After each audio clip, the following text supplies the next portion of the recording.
QR 的咯。要不就等下子就是讲。OK。嗯。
68.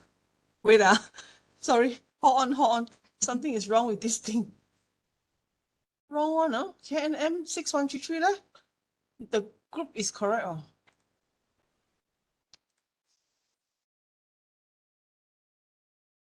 Okay, jangan.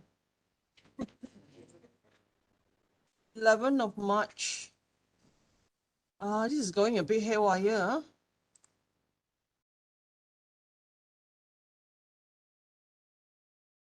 Never mind, I use the other type.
Okay. Okay, yeah, everyone can scan now.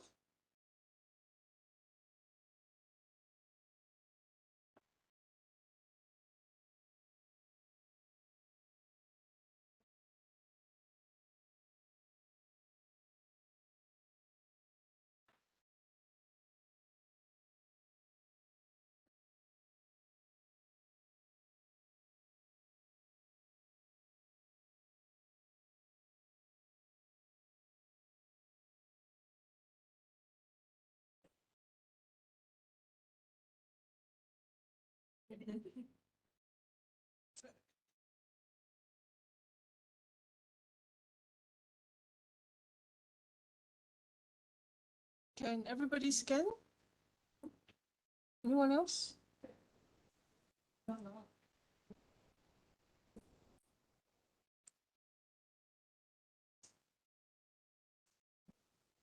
Dapat scan nggak? You can't scan them.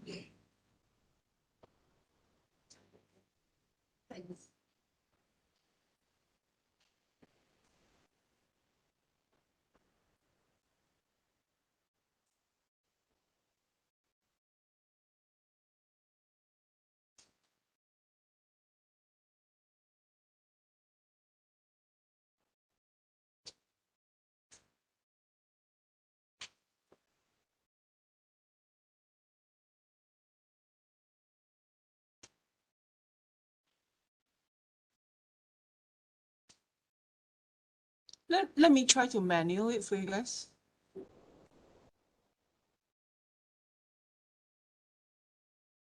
Give me your student number.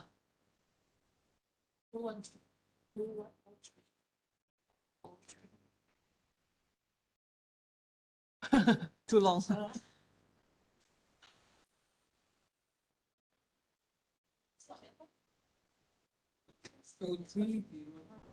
2303 00 50 550. Correct? Yeah. Yes, in already. 103 0562. 0562.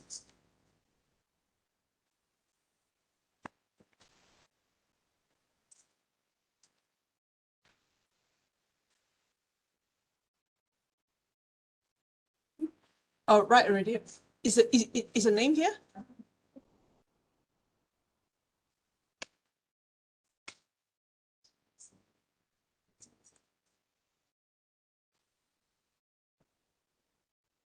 Yeah, sorry. So Selby must already, huh? And Aisha. Right, the thing. I have to do 3 times attendance because there's 3 class today. You just give me a minute.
LU6.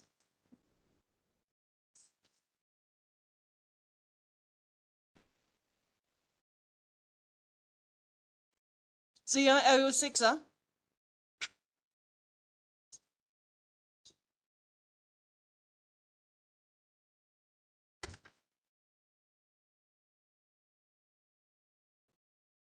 So dapat this time.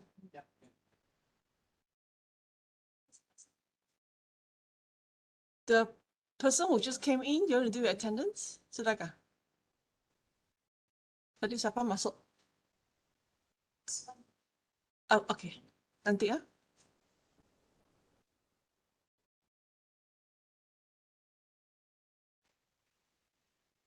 Done, no? 14. First one.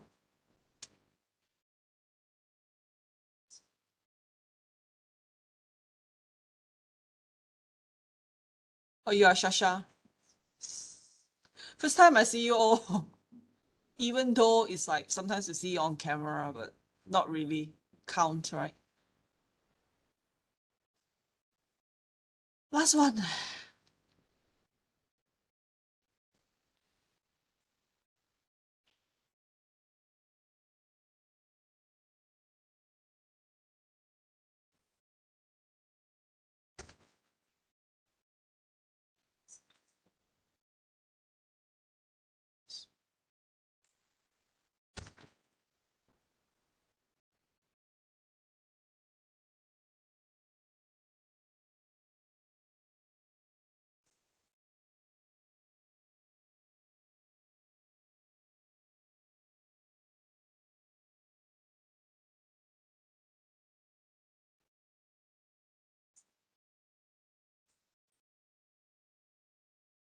LU7.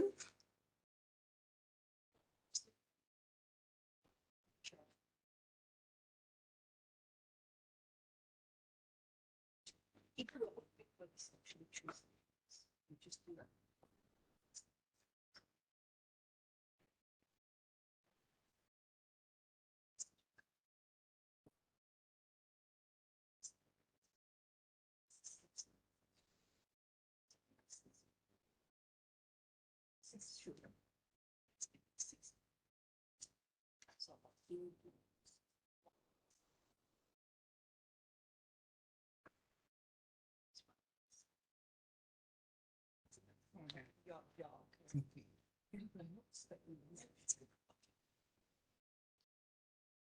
All right, I think all the attendants are done already. I'll just leave it here, but after a while, it will kind of like shut down by itself. And anyone else cannot do attendance? Okay, everybody okay? Huh?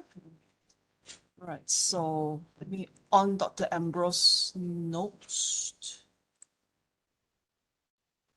Which one is your notes of Ambrose? I'm right now.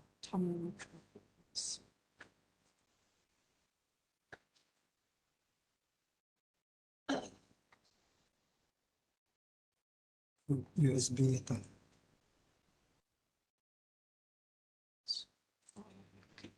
So which one? Can you see USB? Yeah, USB. This one. Unimas? Unimas. 2023.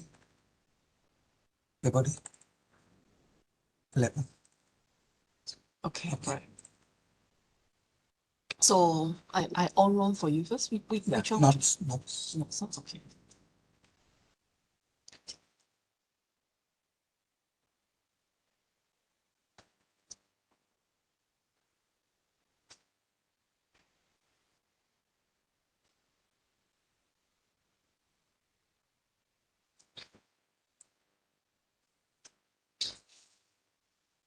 So I will click here.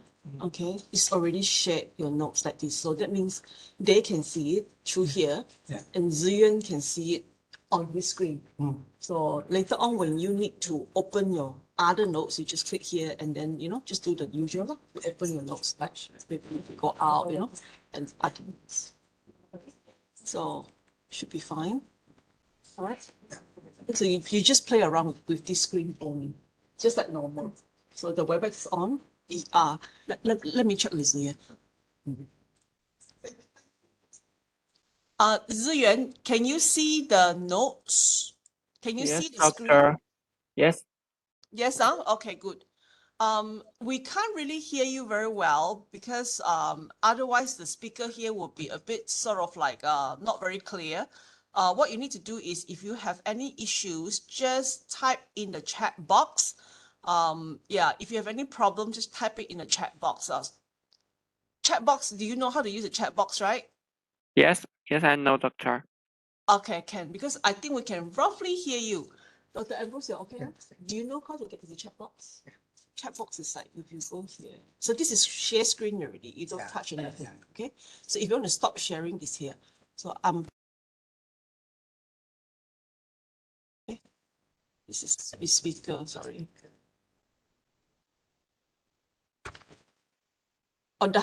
Already in progress. So later on, Fun Ross will help you off everything. Once you finish the class, you I think can go. She will show the offing, including my WebEx because this is WebEx recording. Very malam. Not around. It's okay. You just contact me. I will let you know. Okay. Sure. Okay. Welcome everybody. So today, this subject is the only physical class that we're gonna have, but it's gonna be for the whole day. So I'm so glad it's not me doing the whole day. It's Dr. Ambrose. Otherwise, it's gonna be very, very tiring. Yeah. I think you all will be very tired also. But EM is designed in such, Dr. Ling, they all designed in such a way that you only do one shot, Sekaligus, you have this one subject in the physical class. Then I think week 7 onwards, I'll be coming back to take you all for the rest of the semester until the end of the semester. Then I'll be doing more on contract management, contract administration. Dr. Ambrose is doing more on legislative, like acts and ordinances and all that. So it's both side lah, legal and also contract. All right. I've spoken to him. We've discussed later on because it's a very long day. Anytime you need a break, you just let Dr. Ambrose know. Okay. And by 12:30, you go for your lunch. Okay. We give you a lunch break, definitely. So people are already prepared the lunch. Yang mana? And what you need to do is come back around 2, maybe. Yeah, around 2. So before 2 lah, be back here. No need to take attendance and anymore. It's all settled already. So just come back here for afternoon class until about 6 lah, before 6 lah. We finish around before 6 lah. Okay. Any questions? Anything you want to know? Dr. Ambrose, your assignment, your project given to them already. Yeah, given already. So yeah, just be prepared to hand in and all that. Then I'll see you guys during week 7. So the rest of the 7 weeks I'll be taking. So today, everything, all the acts and ordinances will finish by today. So, okay, everybody, your attendance you haven't taken, right? You just came in. Understood. It's the attendance now.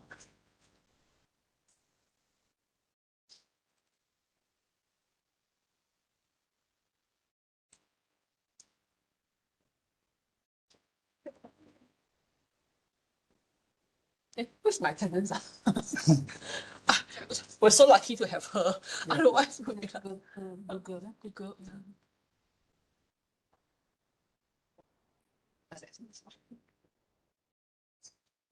Macam tak ada. Sini kan, ini udah ada QR kan? Tadi saya, ada tutup kah saya? Ada tutup kan? Kena buka ini link.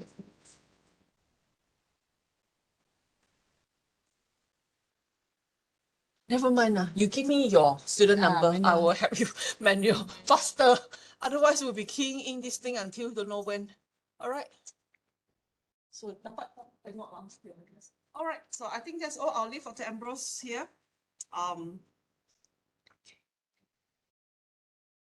Anything you want to, if you have any issue, just message me. I'll be on standby. All right.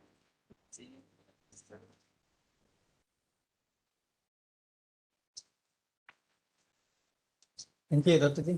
Yeah, bye-bye. Have a good day, everyone. Yeah. All right. Good morning, everybody. Don't be so tension. Yeah, relax. Enjoy life. Yeah. This is the first time we meet physically. Yeah. Would you like to take photo first? Yeah, I think we take photo first. Yeah. Come. Where do you take?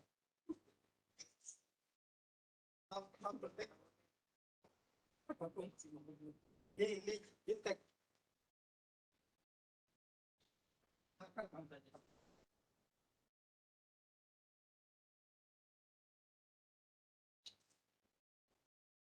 Listen. Okay.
This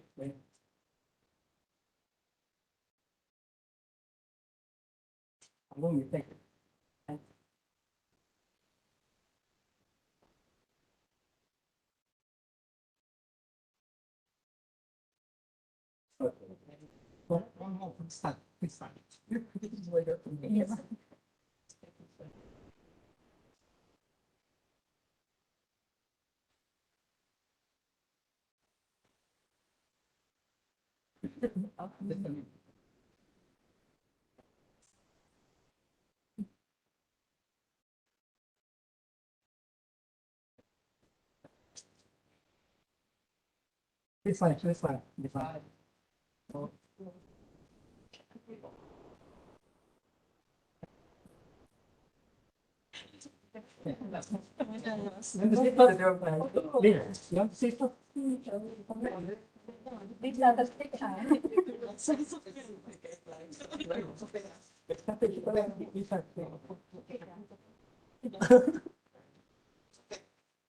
Thanks.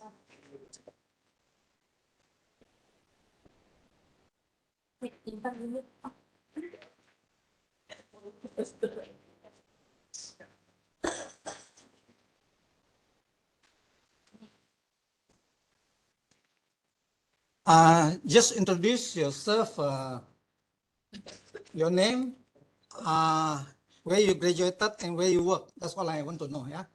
Maybe start from here.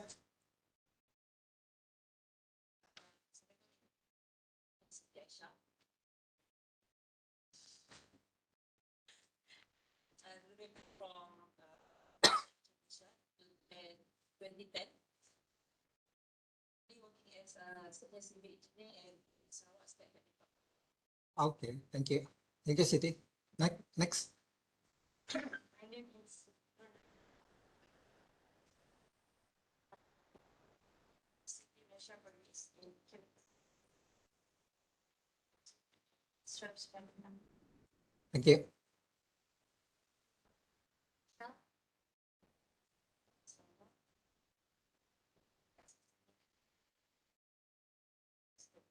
Thank you.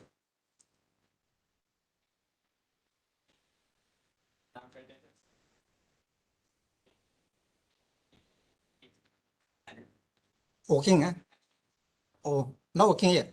Okay, fair.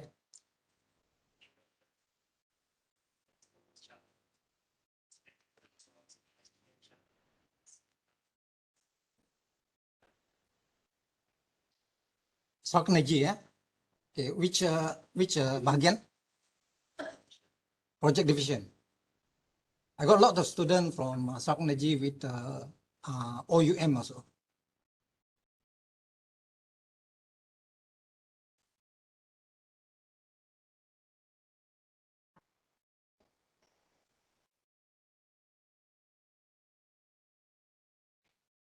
Yeah, thank you, Jessica. Next.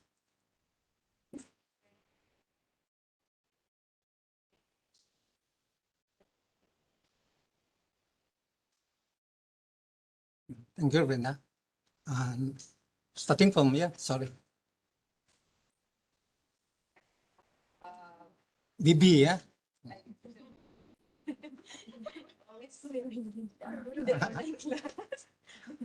I graduated from Inshallah.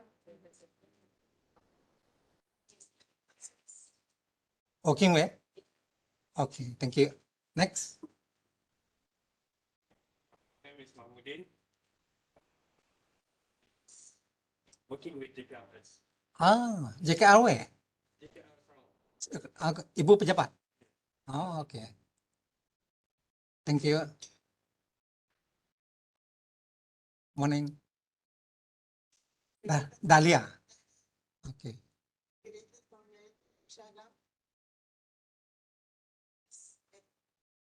Hmm. You look like Iban. You're not Iban. You are? Oh, yeah. Betul. Next.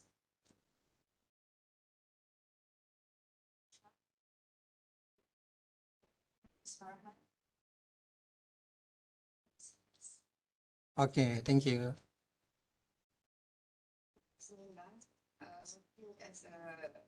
in the KRS and from IDTM today. JKLS di mana? Serian, my hometown. Is it your hometown too? No. No, you from where? Oh, Kon Kuching. Lisa, and 2016, I KRS. Di mana? HQ Kuching ya. Oke, bagian mana? Penboni. Penbon ya. Alright, thank you. My name is Ika Natasha. I graduated from UTM Johor. I'm working in KRS. Okay, which part of JKLS? Same as Lisa. Okay. Thank you very much. Yeah. Welcome to the physical class. I'm just wondering, today is 11, right? When is your due date for your group assignment?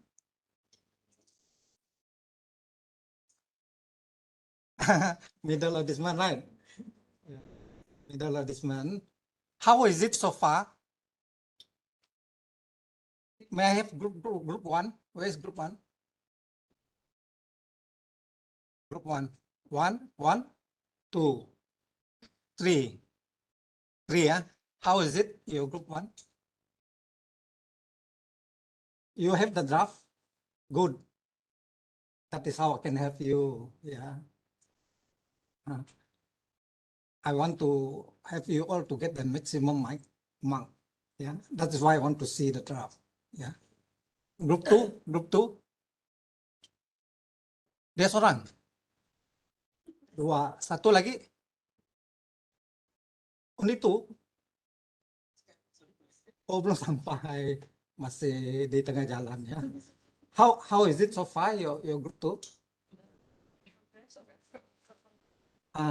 In progress mean how many percent?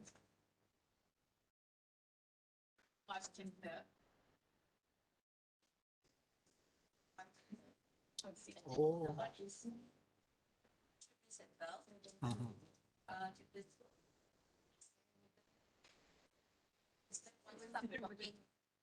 Out of chapter 3, Yeah, that's good effort. Yeah.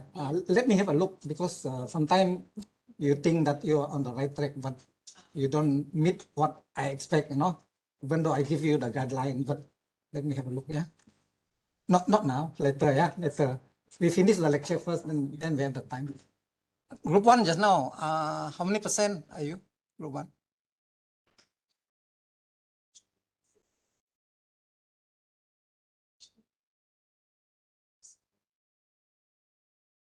Roughly lah, roughly.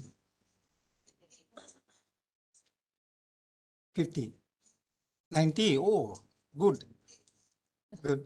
Very good. Okay, group 3. Where are you? Group 3. Siapa lagi? Dua orang, tiga orang. Where are the rest? Oh, drop. Oh, yang tu drop ya. And then the other one? Oh, Nikman. Where's Nikman? Absent ya. How are you? I mean, your progress. How many percent? 60. Okay. So you have only 2% the group, yeah? Who got 3 or 4? Anybody got 4? 4 in the group. You want to join this group or not? One of you. It's up to you. I mean, now it's actually very advanced, so not fair lah kan. But if you want, I have no problem. Yeah, that's why. Yeah, I understand. Okay, group 3. Who's group 3?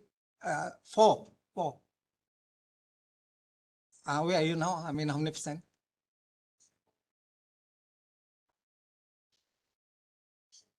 Good, very good. Yeah, good to hear that.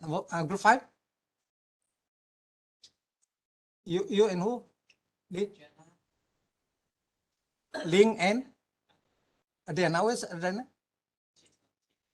Oh, no, yeah. How what percentage now? 70%, yeah. So you have another 30%, yeah. Okay. Where is Sasa? Sasa, I think you have to back up a bit on your RP1. So I think you, based on the draft of content too, is to, you give me only 3, right? Introduction, literature, and methodology, right? I expect more than that. Have you got the detail from Dr. Lee?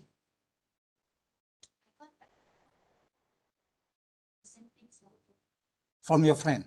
Is that the current one? Yeah, make sure it's current, yeah, because I've explained with my last graduated student already. Apparently, we use the earlier one, the earlier version. So I have to reconvert into the current version, yeah, which is not fair to you, lah. Not fair to me too, yeah. So make sure it's current, yeah, yeah. Because where's Brenda? Because Brenda is under me, so Sasa. So her table of content is very detailed, yeah. When are you all supposed to do the presentation for RP1? May, okay, still got time, but don't take for granted, yeah, Shasha. Your research question, I will assist you later, yeah. Yeah, apparently you cannot tie it up to your objective. Later on, I will tie it up for you, yeah. Don't worry about that. Okay. So, any question before we proceed?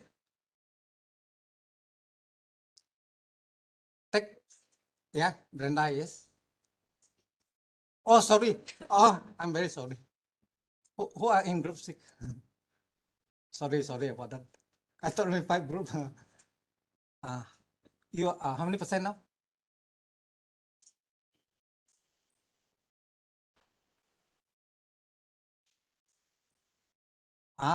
Very good. Yeah, well done. Yeah, looks all of you are on the way. Yeah. Like I mentioned, it's better later on. Maybe I roughly have a look towards the end of the class. Yeah. All the group lah, not only all the group. Yeah. Okay. Yeah. Sorry. Yeah, change the subject, the title. Oh. From Bulog Melano, we changed to Bujuk section. The same still Penggonyo, but we changed to Bujuk section. Oh. Okay. Oh. All right. No problem. As long as the important thing is, I want you to use that project and apply the ordinance that relevant. That is all I want to test. Yeah. You have to cover at least 3 ordinance. Yeah. Whether contract, environment, or land, or OSHA. You choose any 3. Yeah. Let's say the project is following the ordinance or the contract. You say so. Which part of the contract? This project comply to the ordinance, to the contract act. If they comply, if they don't, you tell where they don't. Yeah, and then what are the fine involved? Yeah, right. We will go into that detail later. Yeah. Okay. So it doesn't mean that the issue is not comply. Like, it doesn't mean that must not comply. Comply can be. Yes, that is telling me you know your stuff.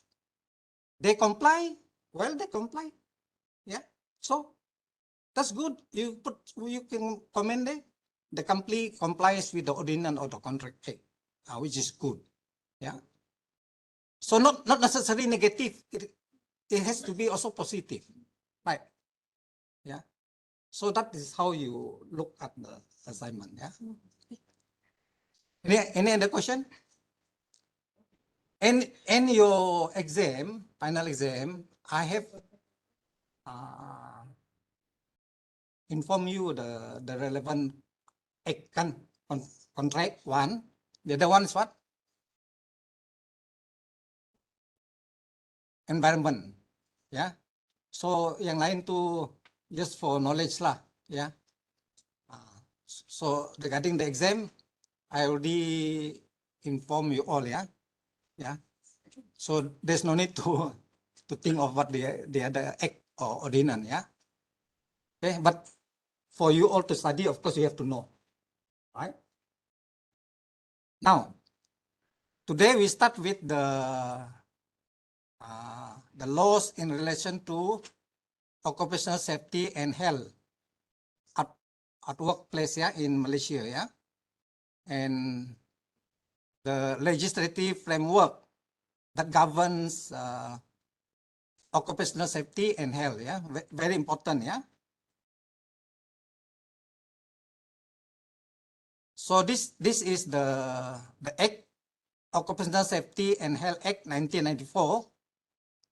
Sometimes they call it Act 514. Yeah, remember, when you quote your act, to be professional, you must quote the year and also the act. Like in this case is Act 514. Yeah, right. Okay. There are many parts to the act. For example, like part 1, yeah, we talk about section 1 to section 4. There are 4 sections involved, yeah. The short title, the application, what are the relevant laws applicable at the time, yeah. How they interpret the law, that's very important, yeah. And objects of the act, that is very important. The objective of the act, yeah. If you can't remember, never mind, yeah, because at your level, actually, you don't need to memorize. You must know roughly where is it, yeah, so that people cannot, what do you call that? We cannot say the word bully lah, and but they cannot bluff you. You know, yeah, okay. And then part 2, the appointment of officers, yeah. 3 section 5, 6, 7. Appointment officers, appointment of independent inspecting body, yeah. They have the independent inspecting body, and then the certificate of authorization, yeah. And then part 3, you talk about the National Council for Occupational Safety and Health. We have the National Council. So the section involved, roughly you know where are the section involved, yeah? 8, 9, 10, 11, 12, 13, 14. That is under part 3, yeah? Section 8 is the establishment of the council, the membership. Section 9, the second schedule. Section 10, Section 11, the powers and function of the council, yeah? And Section 12, the appointment of secretary to the council. The Section 13, the relevant committees and the annual report. Yeah. Now, part 4 is very important to all of you, to all of us. Yeah, part 4. Yeah. What are the general duties of employers and self-employed person? Now, what do you mean by self-employed person here? I will go one round, ya. Siapa nama? Ika.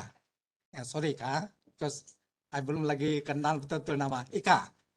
If people ask you what is self-employed, what do you understand by self-employed?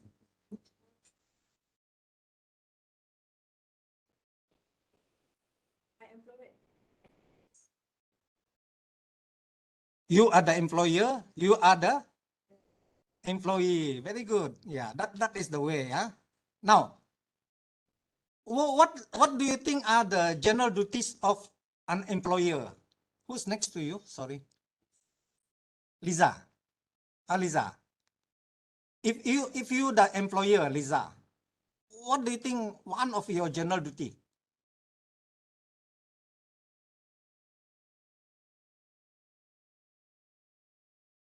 Very good. You have to take care of the welfare. What else? Safety. What else? Health. Yeah. Very important. Yeah. Very good. Yeah. Thank you. Now, Section 16, the duty to formulate safety and health policy. Yeah, Section 16. Section 17, general duties of employers, self-employed person, to person other than their employees. Yeah. Section 18, duties of an occupier of a place of work to person other than his employees. Now, Section 18, when you talk about occupier of a place of work, what does it mean? Next to, sorry, Asnin, Asninda, sorry. Asninda. What do you understand by an occupier of a place of work?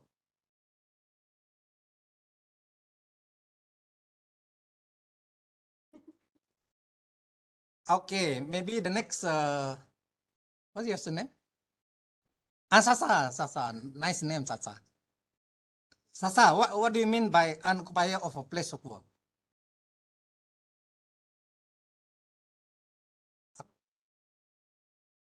Next to Sasa.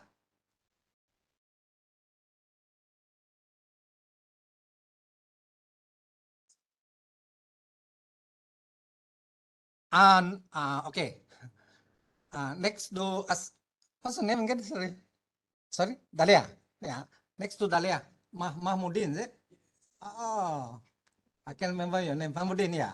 What do you mean an occupier of a place of work? Next.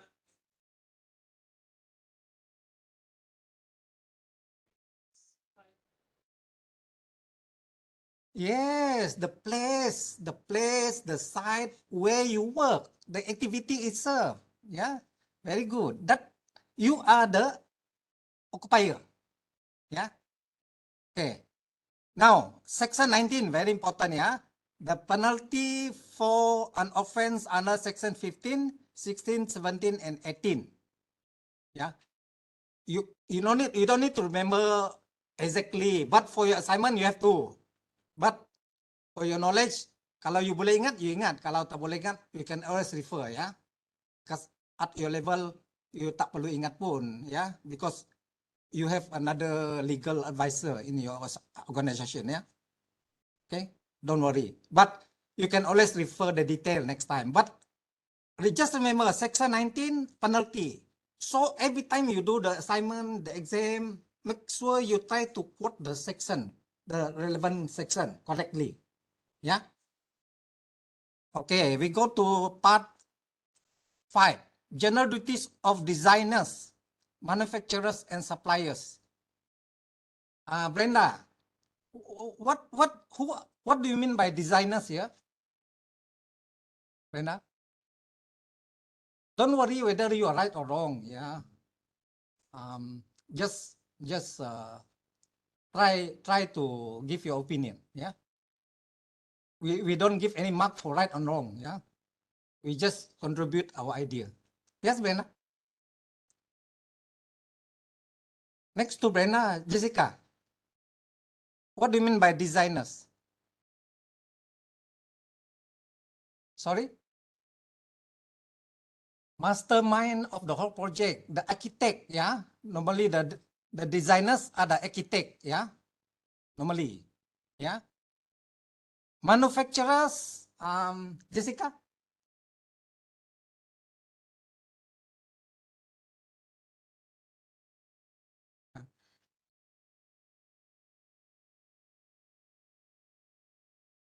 The, the product, right? Those who produce the product, yeah, yeah.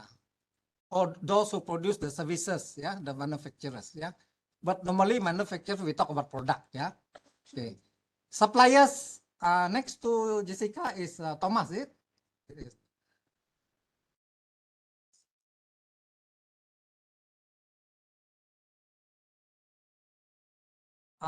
Whether they supply the product or the services to the end user. Yeah, correct. Yeah. Now, under this part 5, you have section 20, 21, 22, 23. 20 is the general duties of manufacturer with regard to plan for use at work. Yeah. Welcome. Good morning. You are, huh? Oh, no, Alvika. Okay. It's okay. Sit down. Yeah, it's okay. Dari kucing ah? Dari sini. Oh, semua yang jauh ya. Just, I mean, give you time first. You sit down first ya. Yeah, the section 21 generative manufacturer, substance for use. Just now is the plant. Section 21 is the substance, and then section 22 explanation to section 2021, and then section 23 very important, yeah. The penalty for an offense under section 20. Section 20 is the generative manufacturer with regard to plant. Section 21 is the generative manufacturer with regard to substance for use. Now, what is the meaning of substance for use here? Substance for use at workplace. Next to Ali, Mr. Lee. Section 21, Mr. Lee. General duties of manufacturers as regard to substances for use at work.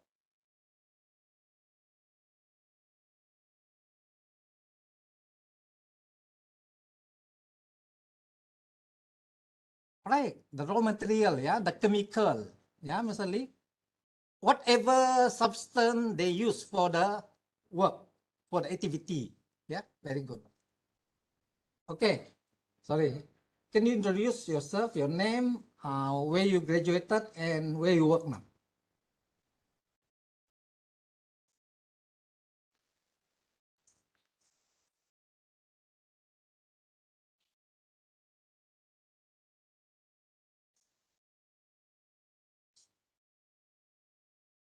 Which company? Kobes. They are dealing with what, yeah? Oh, building construction, yeah. Okay, thank you. Right. That is part 4, part 5, part 6, the general duties of the employees. This one very important if you're working, yeah. If you are the employees, what are your general duties? Yeah, very important. Section 24, general duties of employees at work. Section 25, duty not to interfere with or misuse things provided pursuant to certain provision. Very interesting, yeah.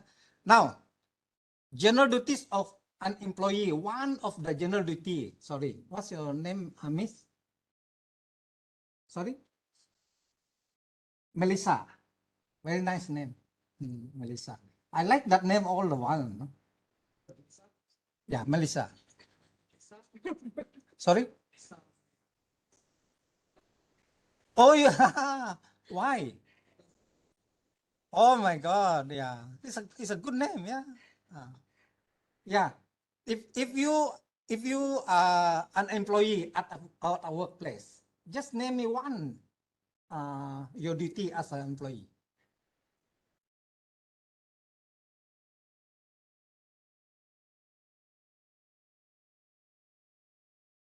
Yeah, that's very specific. Yeah, yeah. If you are doing drawing, then your duty is to draw, to design. Yeah, yeah. Very good. Yeah. Next, what do you mean by duty not to interfere with or misuse things? Interfere with or misuse things provided pursuant to certain provision. Section 25. What do you understand by that? Next to minta maaf nama ya. Eva. What do you understand by duty not to interfere with? Not to interfere with, yeah, or misuse things. What do you understand by that?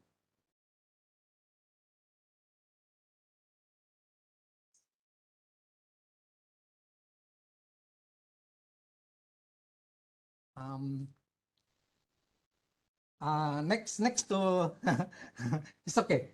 Next to Eva. This is corrected. Ensure that staff will set up not issue or if anything that cause my company act lah. Just very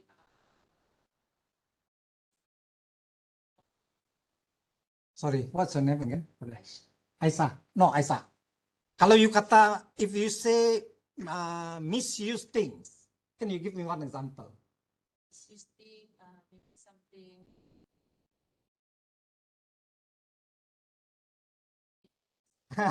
Okay, we give you time to think. How about you? You try. Interfere with or misuse things.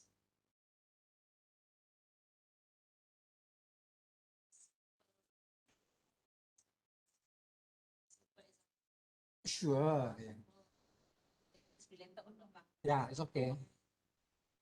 Hospital actually it's Oh, okay. So misuse the and provided by SSC will track actually. This is Ah, any linen provided self lah. So for example, we use the linen for prep things for our self something like that. oh, very good. This is very classical example, which happen in reality. Yeah. You in the hospital umum, is it? Actually HQ lah. Or the where is your HQ now? Oh, the Ma. Oh yeah, okay. I've audited your office because I'm from the Auditor General Office. So I've been with Kementerian Kesehatan for 5 years in Putrajaya. So we cover the whole of Malaysia. I visited almost every hospital and clinic in Malaysia. Yeah. We have audited the contract, the project, even the Petrajaya Hospital have audited the project. Until now, not yet completed. Huh? Very sad, yeah.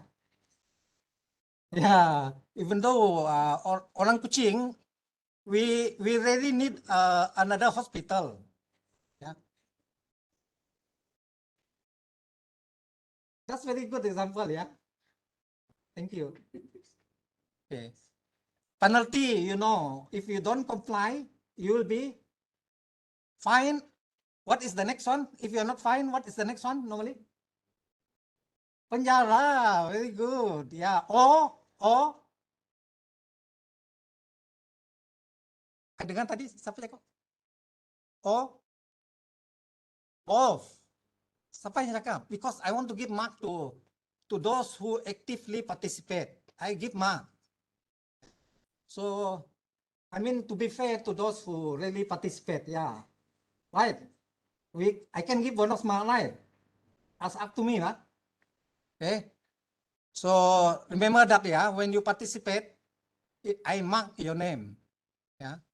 That's why I want to know your name. It's not that I like to know, but for your own good, yeah. I may not remember, that's why, yeah. Or both, that means fine and jail together, sometime, yeah. That is the general duties of. We will go into detail later, yeah. I just go through overall first, so that you don't get lost, yeah. Section 26, duty not to charge employees for things done or provided, yeah. Section 27, discrimination against employee. Remember, you are not supposed to discriminate against your employee. It's under the act, you know. The law say, yeah. So if you are discriminated, you have the right here. Yeah. Okay. Later on we go into detail, yeah. Then very important, yeah, part 7, safety and health of the organization. Very important, yeah. Take note, yeah. This part. Section 28, medical surveillance.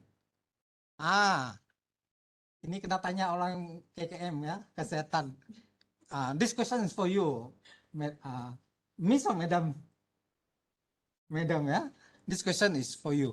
When you talk, this is roughly what you understand lah. I don't expect you to know maybe yet, ya. What do you mean by medical surveillance, ya?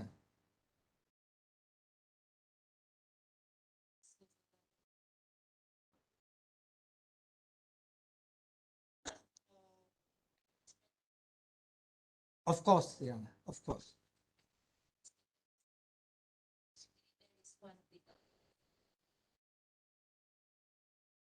Yeah. So one of the sure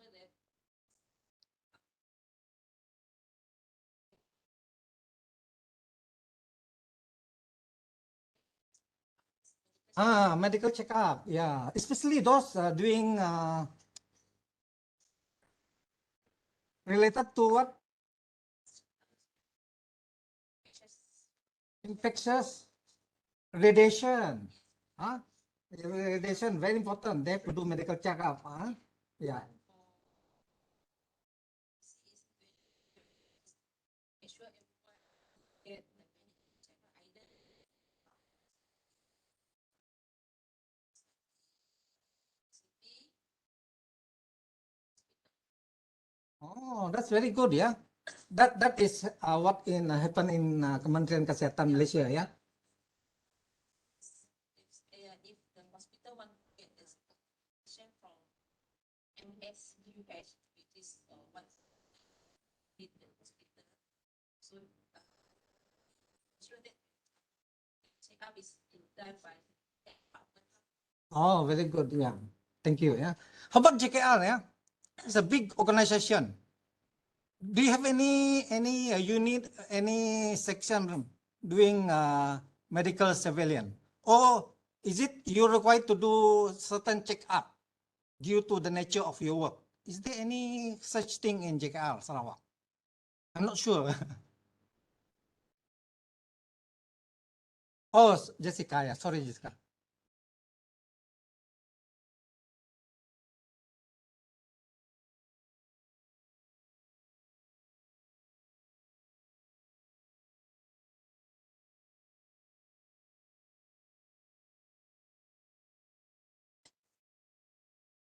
Yeah.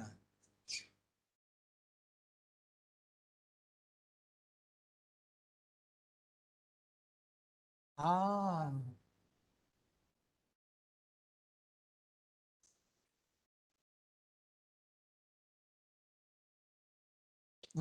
Right. Thank you. So that is part of medical surveillance, yeah. So they have it during the COVID time, yeah. Yeah. Good, yeah. Yeah lah, depend on the condition at the time, right? They have to follow the condition, yeah.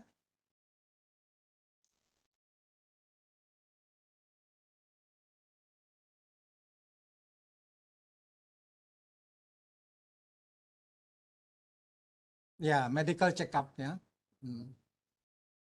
Mm. How often they do the checkup? Is it yearly? Yearly, yeah. Okay, that's good, yeah.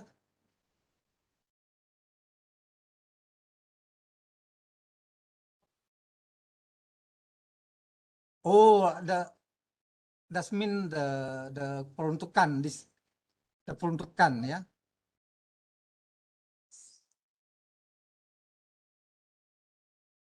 Oh, yeah, good lah. I mean, JKR they have that kind of system, yeah. It's very good, yeah. How about yeah.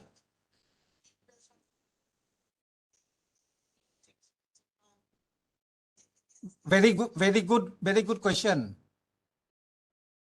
That shows the company did not comply to this act.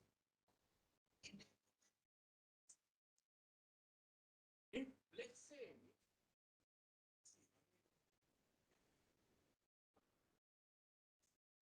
find Very good question. Very good question, yeah. This is relevant, yeah. Where do you work now? Sorry. Sorry. Yeah, just you work in private sector, is it? Oh, JKR. Yeah, actually, all not only government, yeah, all government sector, including the private sector, they have to comply to this act. No exception. Yeah. If they are not aware of it, then it's you, the employee, the people work, have to tell them. Yeah, engage them. Yeah, that's why we learn this subject. Yeah, so that we understand and we know. Yeah, it could be sometime due to ignorance. They don't know. But you are not ignorant. You study this subject, right? So it's your duty to tell, to engage, and to get what is rightly yours, your right according to what the Act say. Yeah, it's a good question because all the employees have to be protected in terms of safety, in terms of health.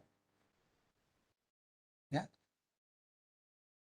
So this is the way that we should learn rather than everybody look at. We can always read it, but we can discuss and share knowledge. Yeah. Okay. Safety and health officer, section 29. Section 30, establishment of safety and health committee. Perlu ada committee ya in the place of work, ya.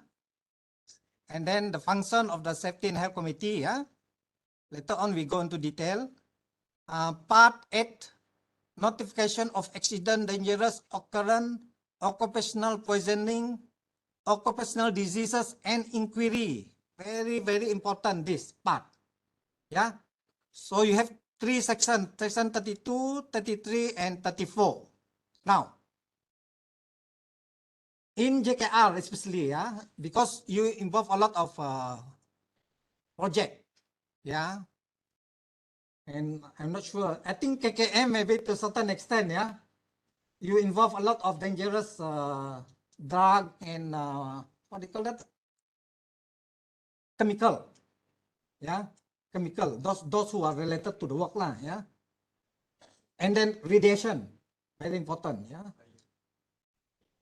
Not only you, the employee, the customer, the stakeholders, yeah, you have to think of them also. Now, is there any way in your organization, kalau ada accident, if there is any accident, dangerous occurrence, poisoning, disease, inquiry, do they notify of the accident or not? Who said yes? Hands up. Okay. Give chance, Memudin, you have spoken well already. Give chance to, because I give chance to others to get marked too, yeah? You have done well, don't worry. What is yeah? Tika, can you explain a bit on the case?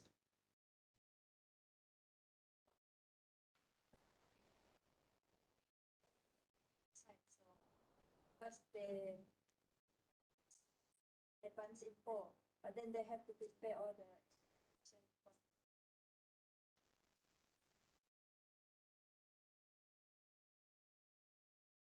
tissue also.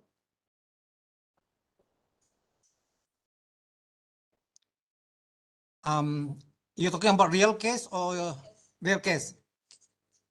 So maybe share the actual case so that we understand better, yeah?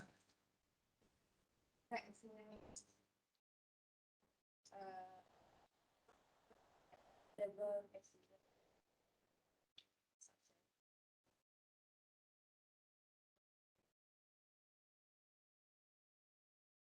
Accident, road accident during the construction work in Pen Borneo Highway. This is practical, yeah, it happening, yeah. So what are the first steps you report to who?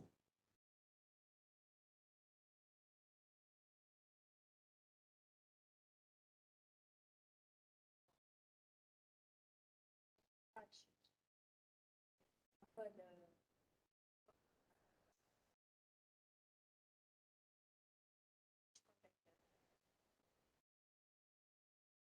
person in charge, for example, the safety officer.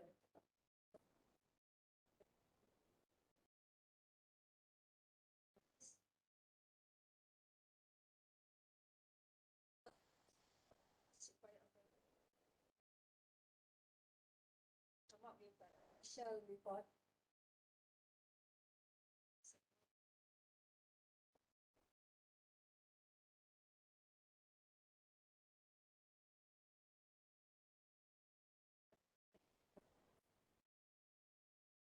Then then they will submit and they have the final report.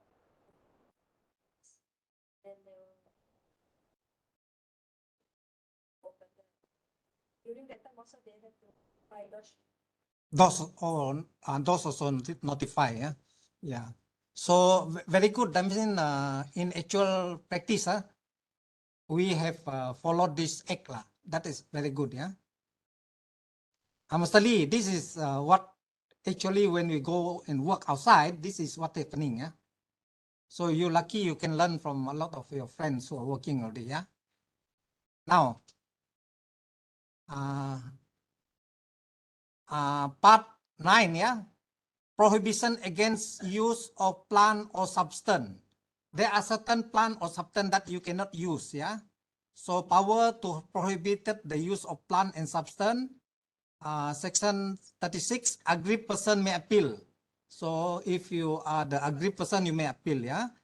And part 10, industry code of practice. They have the code of practice, yeah.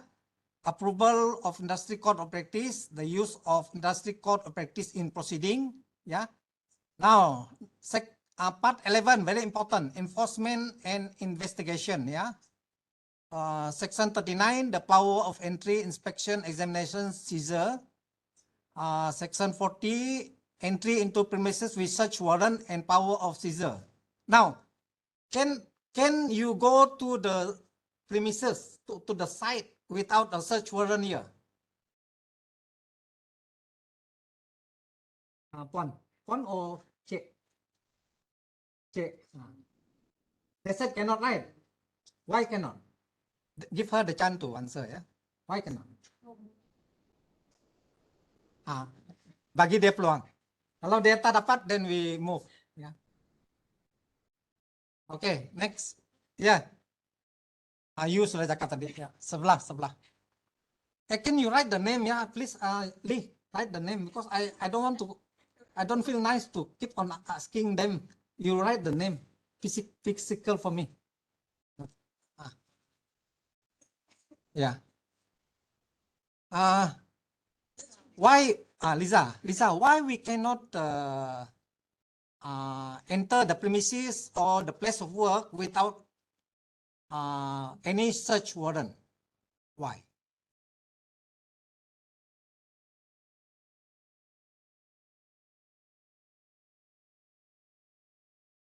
Right, yeah. We cannot just simply menceroboh, right? Lisa use the word menceroboh. We cannot, yeah, simply go into people's place of work, yeah. So we must have a search warrant, yeah. And inside the search warrant, we are given the power of seizure also, yeah. Now, under section 42, the power of forceful entry and service on fire of signed copy of list of things seized from the premises. You have the power to force entry also, you know. Section 43, further provision in relation to inspection. Section 44, investigation. Section 45, examine witnesses. 46, employer to assist officer, very important. The employer, you have to assist the officer. Why? Because section 46 say, yeah, you cannot say you don't want to assist them, yeah, it's wrong. Yeah, section 47, offenses in relation to inspection. 48, improvement of notice, prohibition notice. Section 49, very, very important. Yeah. Section 49, penalty for failure to comply to notice. If you fail to comply, you will be penalized. Yeah. And section 50, aggrieved person may appeal. We have a new friend coming, is it? Good morning, Nicholas. Do you think you are too far there? Or you want to join this group, Nicholas? It's up to you. Whichever is comfortable for you, Nicholas. Yeah. Better be in the group, yeah. Join this group.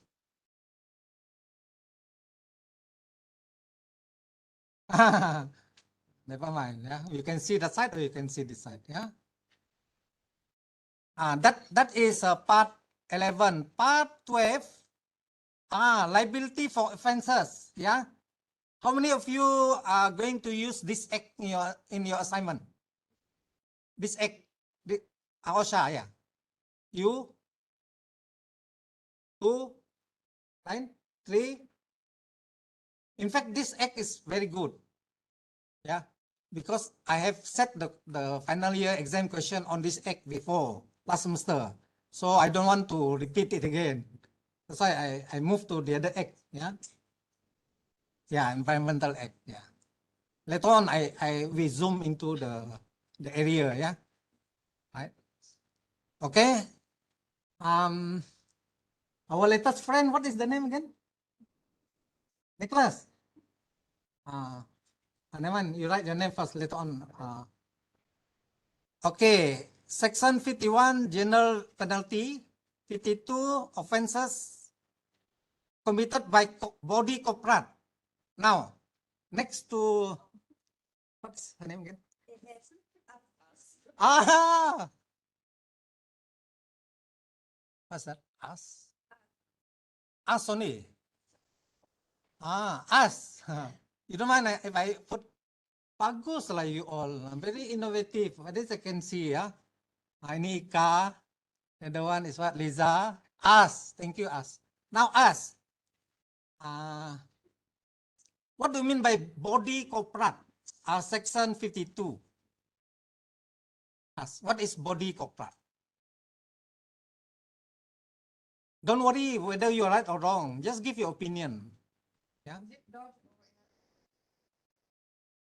DOS or NREB? Not exactly there. Yeah? Not exactly there. Director manager. Director manager. Never mind. We move to the next one. Who's the next to you? Huh? Sasa. Sasa. How come I always forgot the student I supervise? Sasa. I try to remember you, Sasa. Yeah. Sasa. If people ask you what is body corporate, what do you understand?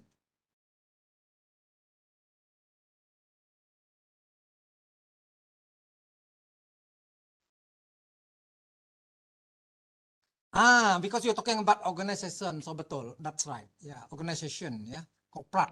Yeah. So is an organization refer to a body, an organization, an entity. Yeah. Right. Right. Section 53, offenses committed by trade union. 54, offenses committed by agent, if you're the agent. Yeah.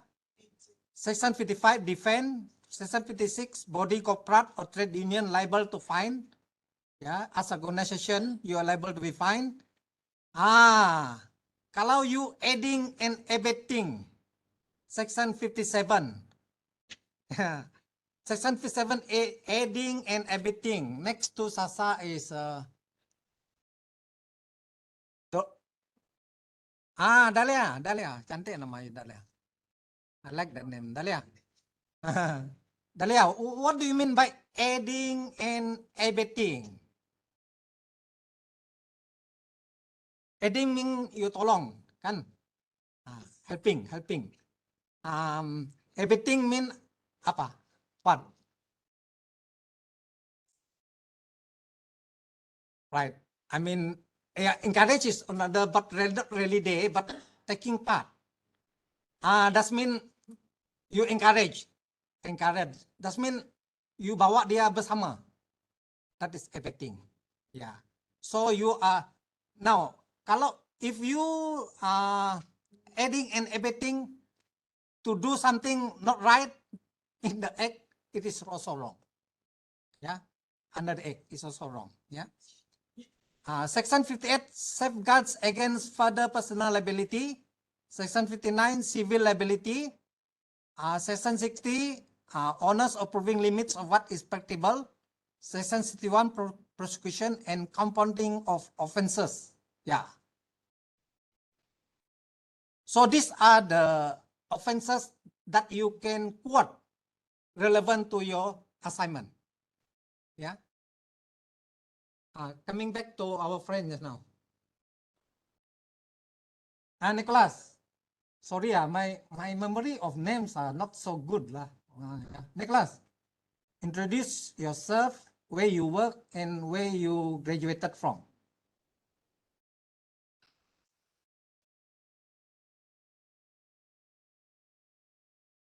Sarawak? Oh, Sarawak Kill. Last time they call Sarawak Kill what? Yeah?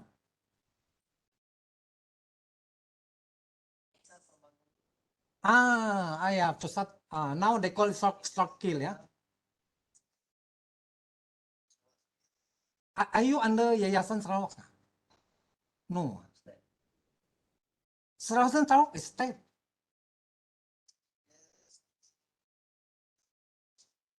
Oh, Sentek. You under federal. Oh, but why you all are not under Yayasan Sarawak, yeah? Because my understanding, Yayasan Sarawak, they take over Swinburne, the one in Cebu University of Technology Sarawak, and in Miri, Takin, Katen, and then they take over Sintek, plus the one in Stampin. What's the one in Stampin? I forgot the name of the university in Stampin. No, not Segi. I forgot the name. Bukan. I forgot. There's a university there. ICAT. Right, Lee, thank you. ICAT taken over by Yayasan Sarawak. So I'm surprised yours not taken by Yayasan, yeah.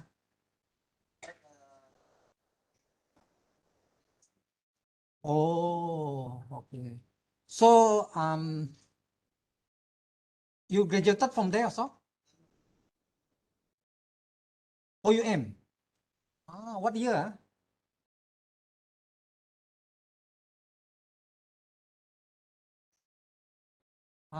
Because I'm teaching in OUM. I'm supervising thesis, project paper, and also teaching research methodology. Oh, 2016, yeah. I start with them 2015 with OUM. Yeah, but I did not meet you, yeah, until today. Yeah. And I have one student last semester, also graduated from OUM. And then joined this science engineering, sorry? Clarence. You know him? He graduated with good CGPA, yeah, Clarence. You know him, huh? So I thought he was really looking down on himself, but apparently I think he underrated himself. Actually, he's a good student, Clarence. Yeah, he graduated, got good result. Where is he now? Oh, okay. Yeah, I encourage him to do his doctorate or PhD. Yeah, and also all of you, yeah. After you finish your master, you go up some more, one more step, either doctorate in business administration or PhD. You choose what you like to be. Okay. Yeah. Okay. That's all, huh? How about yourself? Yeah. Thank you. Oh, Ibrahim Abdurrahman. I can remember his name well. Ibrahim Abdurrahman. You from which part of Pakistan, Ibrahim? Sorry? From northern India. KP. Near Pakistan. Near Afghanistan. I've been to Islamabad. It's near to us. It's 3 hours from us. Yeah. I've been to Lahore. I've been to The city on the south, no? What do you call that? Karachi. Karachi. I've been to Karachi, Lahore, and Islamabad. Yeah. I've seen the ceremony when evening time, when they march with the Indian soldiers, the Indian and Pakistan soldiers. Yeah. That's very unique. I admire the soldiers. They really march really like soldiers, but they're very friendly. They're very friendly with each other. Yeah. Even though I think Pakistan and India, they have some kind of historical enemy. Yeah. Whatever lah, political or what. Yeah. Pakistan is a nice country. And the people are beautiful people. I can tell you that. And the garden in Pakistan, in Lahore, very huge, very big. And the flowers are beautiful. Huh? Flowers are beautiful. And the men and the ladies are also beautiful. I'm telling you the truth. As a Sarawakian Malaysian who have the chance to be there, 3 months. I was sponsored by the Commonwealth. Yeah. So we cover 3 cities, starting from Karachi. Islamabad, to me, Islamabad is the best. Islamabad, which is quite close to India. Yeah. And then, no, sorry, not Islamabad, Lahore. Lahore is in the middle, right? In the middle. Then after that, go north to Islamabad. Yeah. So I don't know the situation now. Okay. Yeah. So why do you choose UNIMAS to study here? Just for curiosity's sake. Because I came here last time. The thing. Last time I applied to other universities also. I mean, others. Suddenly I got call from UNIMAS, so I was joined back in 2014. Yeah. Yeah. What do you like about Sarawak? So the food, everything is good. Oh, the food, everything good, yeah? That's nice to hear. Just like you know what I like in Pakistan? You guess. Food. What kind of, I want specific name. Kind of food. Because we have a lot of like how he is the different races. So we also have like Pashtun in Punjabi, everything. So they have different foods. Like in our side, we have like kebab. That's very famous. Kebab. Yeah. But in the Punjab side, they're using the biryani and the shawarma, something like that. Oh, yeah. Biryani. The nasi biryani with the, what do you call that? Kambing. They use kambing, is it? Chicken. Kambing, I think. This is during the Eids. You have Eids there, right? Eids, here is what we call Eids. Raya. Oh, I tell you, in my life, I can never taste that biryani, nasi biryani. The original nasi biryani with the original kambing. You can never find it, the taste like in Malaysia cannot be. Very far. That's real good taste. Yeah. I rasa sendiri. Saya orang Malaysia, saya tahu makanan Malaysia kan. We have plenty of food, but this is the best I've tasted. Until now, I cannot forget. Yeah. So if you have the chance to go to Pakistan, go to Punjab and cuba the nasi biryani. Yeah. You call it nasi biryani, yeah? Oh, nasi biryani juga. Yeah. So it's very delicious. I cannot describe to you. Macam the way they cook it. The weather at that time is a very nice weather. Is it spring there? How many seasons you have there? Oh, thank you. Thank you. Fantastic. Sorry. There's 4 season. Oh, at that time spring. We were there spring. Not so hot, not so cold. Just nice. Yeah, just nice. So Lahore, at the time when you go out to the market, they got a lot of market in Lahore there, yeah. And the what they call that, the kain there are very cheap. Wow, I buy bag, 2 bag, 3 bag full. Tiga bulan, bayangkan. And then your allowance is paid in USD. The government of Malaysia pay, this Commonwealth also pay. So dua. I can tell you that's the beauty of a government official. Yeah? You have the chance to go all over the world.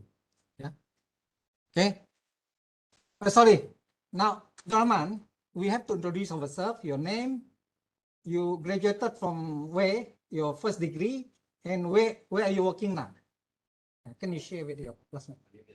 And Ibrahim, and recently graduated from university as well. Bachelor of Civil Engineering. Now currently the full-time master. Now full-time master. Who sponsored your study? Your father and mother.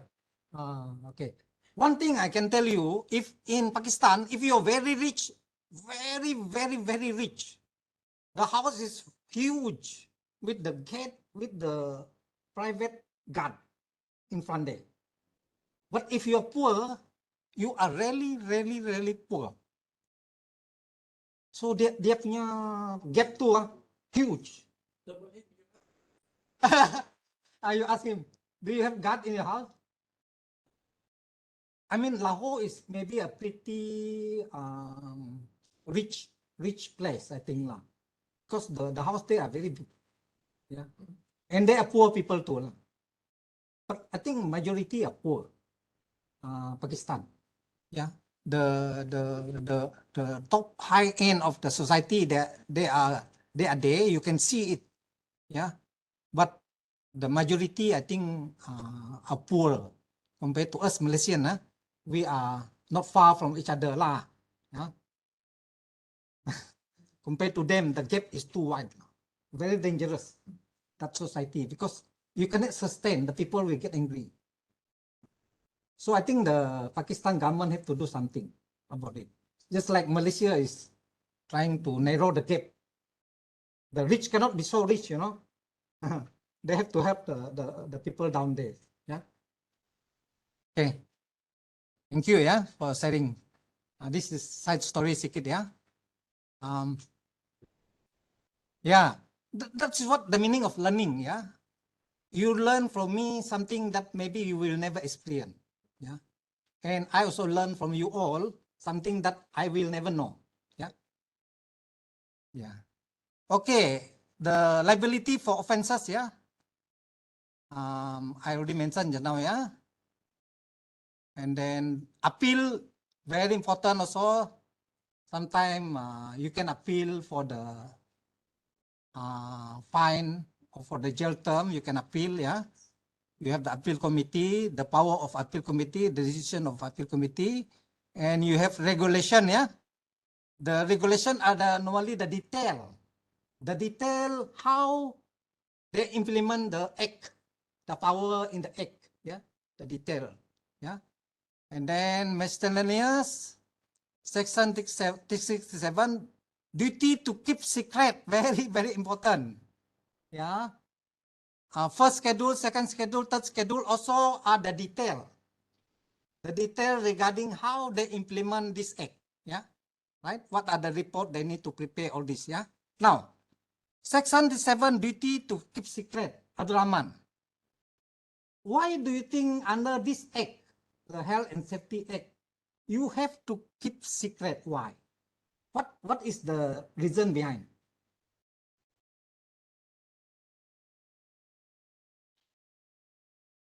By the way, those who come late, when you interact with me during the class, when you talk, you are given the chance to get bonus mark from me. Let's say if your grade is between A and B, I can put you to A. So it's very important, yeah. So don't think that is, you know, something very small, yeah. For student, grade A and B is a lot of different.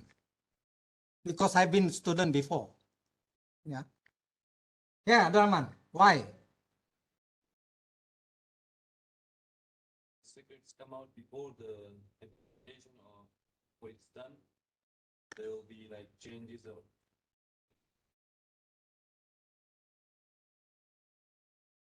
It's okay. Well, maybe can be improved, yeah. Your idea can be improved, yeah.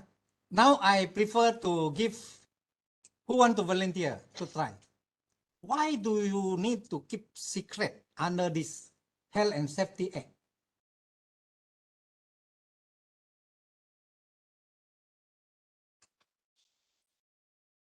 Who's speaking, please? I need to know who is that. Ah, Jessica. Okay. Yes, correct. Confidential is keeping secret. That is another name for keeping secret, confidential. Yeah. But why? Sorry.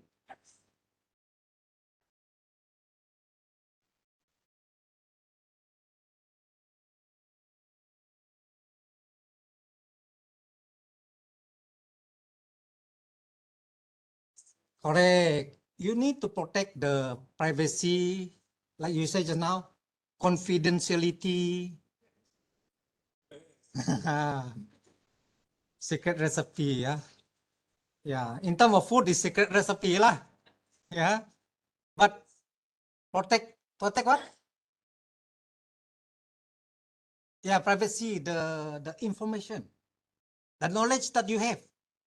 You cannot tell people, you know. You have to keep it. Like my work, I audit everything about the government.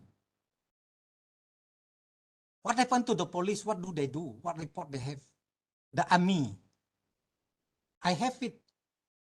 I've seen it. I've seen the document. I've seen the physical things. The Mahkamah exhibit. Those things that are kept by the court. I've seen it. But I cannot tell you. Because it's under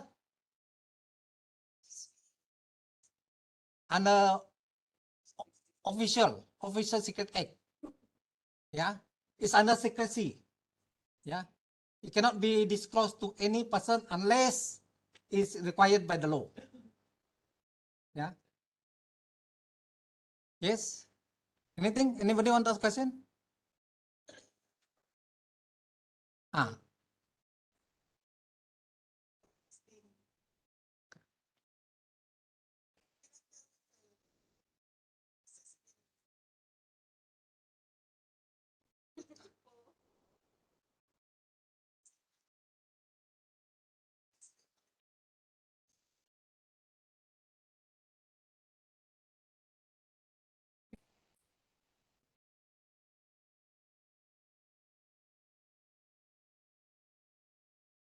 Okay.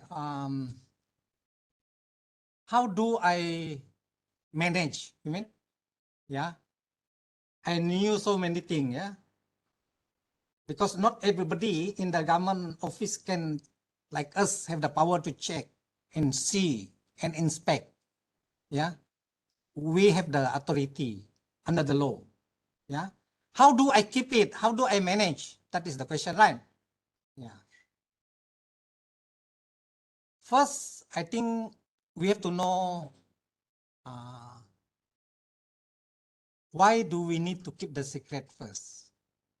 Yeah. For example, like when you audit the Ministry of Defense, that's why people always complain in the Auditor General Office. Our kapal selam cannot menyelam. Don't you all know they are? We cannot tell the detail. We cannot tell the detail, even though we know. Yeah, and then we cannot publish it in the audit report because this audit report is subject to the public to read. So we can only send it to the relevant ministry to the relevant people in the ministry. That's all. It's under protected by the government, what we call it, government interest. Ya, kita kena jaga kepentingan kerajaan, kepentingan Malaysia dulu. Ya. So there are certain things that we lapor, but we cannot lapor it outside. Ya, so we have to keep it in that way. Ya, mana yang kita boleh share, kita share. Ya, okay, it's a good question. Ya. Now, any question before this? We want to proceed? One more, yeah. Very good. Yes, Jessica.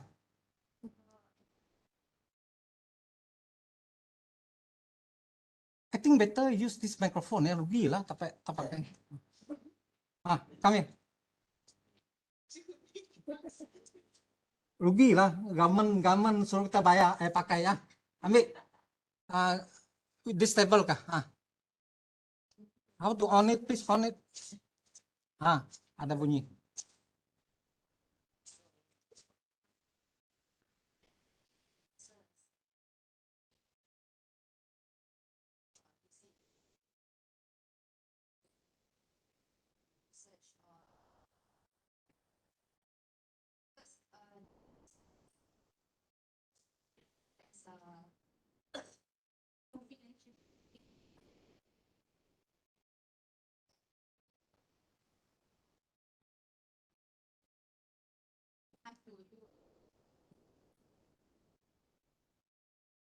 Research on the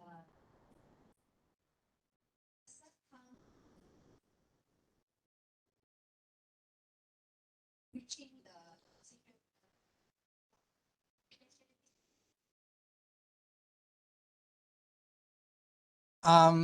Very good question and very practical question, especially those in the government. Ya, berapa orang? How many people government officer here? 1, 2, 3, 4, 5, 6, 7. 7 ya.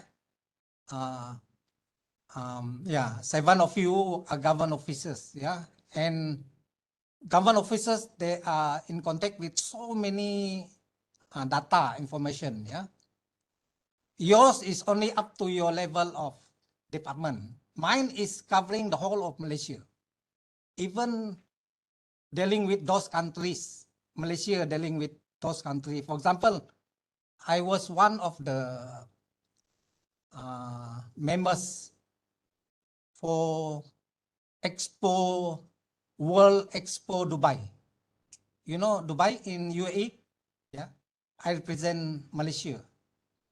Yeah, so I lead the team of engineers, the 5 engineers from all disciplines: architect, civil, electrical, mechanical.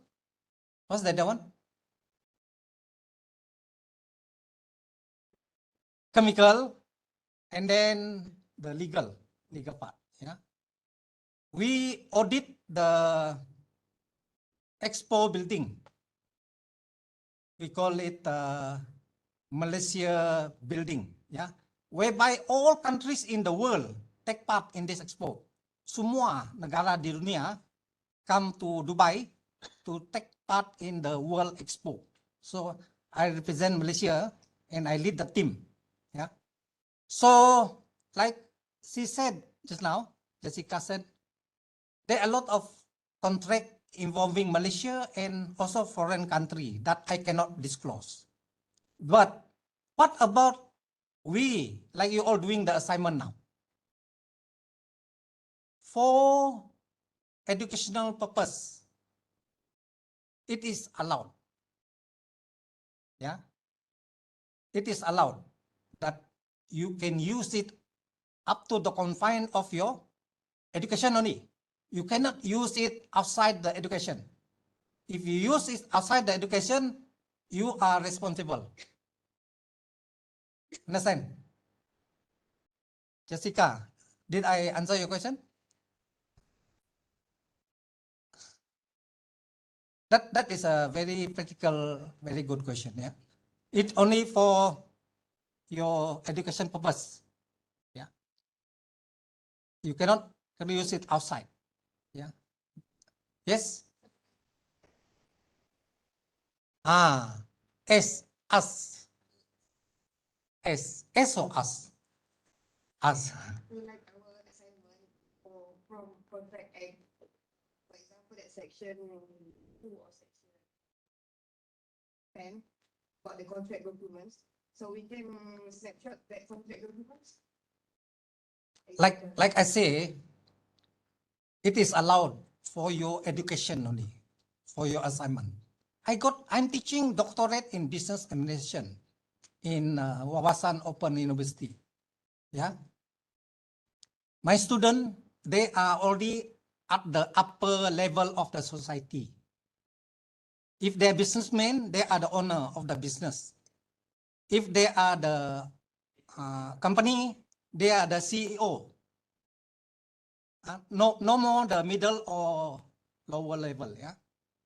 So there's one student doing, he's with multinational, US-based multinational. He did an assignment.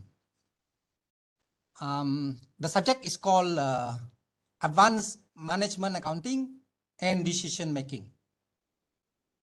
Yeah, Advanced Management Accounting and Decision Making. This is sharing only. Yeah, sharing only. If I'm you, because my first degree is accounting.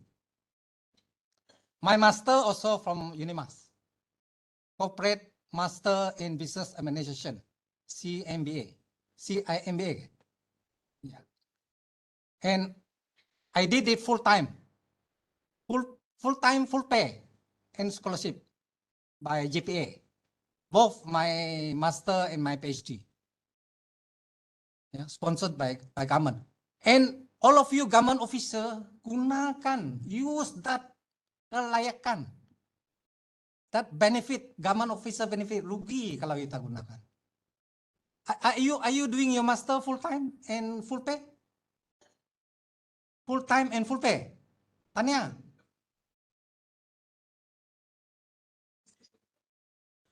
Sayang, you should study full time, full pay. They give plus after the full pay, they give you scholarship again. Now I'm telling you. If you don't know, now I'm telling you. If you're government officer, sayang, rugi. Sorry. Who's that? Oh, I'm lucky in the department, my department, the National Audit Department. We have no queue. Whoever want to study, go. If you're layak, you have good performance record, there you are, study. That is the policy of my department, Auditor General Office in Malaysia. That's why I'm lucky to be in that department. Yeah, no queue, Jessica. Yeah. So the same with PhD. If you do PhD, you get full pay, full scholarship. If you go and do your research, Jessica, you will be paid based on your entitlement. If you are 54, you do research outside there, you will be paid based on your 54 grade. What do you call it? Allowance harian, is it? What do you call that? Besides allowance harian itu apa? Full day itu, allowance makan, is it? If you are 54, how much your allowance for Sarawak? 100 something kan? So if you do it 1 month, you're outside there in the field, the government pay you. Where can you find? And then they give you on the top of your gaji, they give you scholarship again. I think for PhD 1,500 extra. Your thesis, everything fed. Once done everything, you submit to like federal, submit to JPA. JPA will give you the money.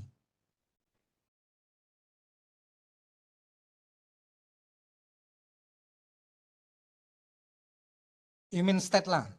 I always hear step people very difficult to take. Very difficult. I always dengar. Hmm.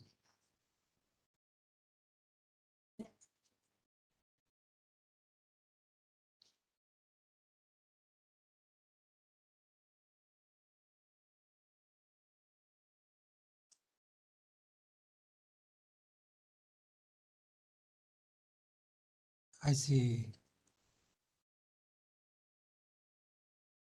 Wow, overseas, yeah. Hmm.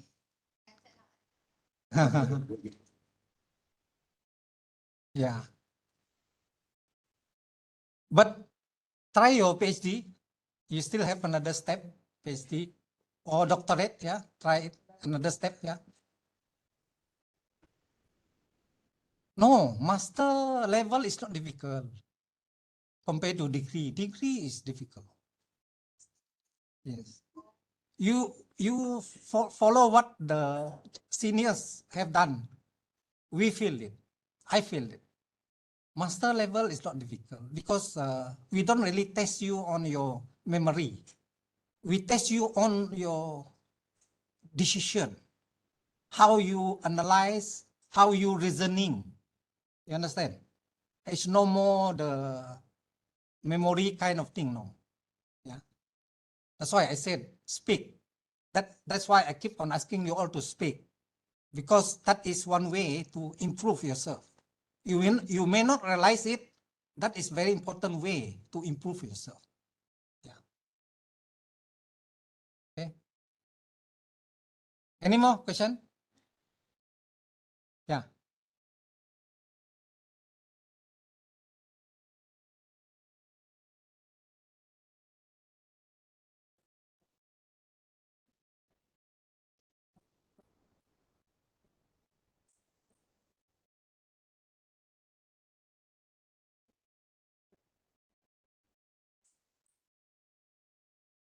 Oh, okay.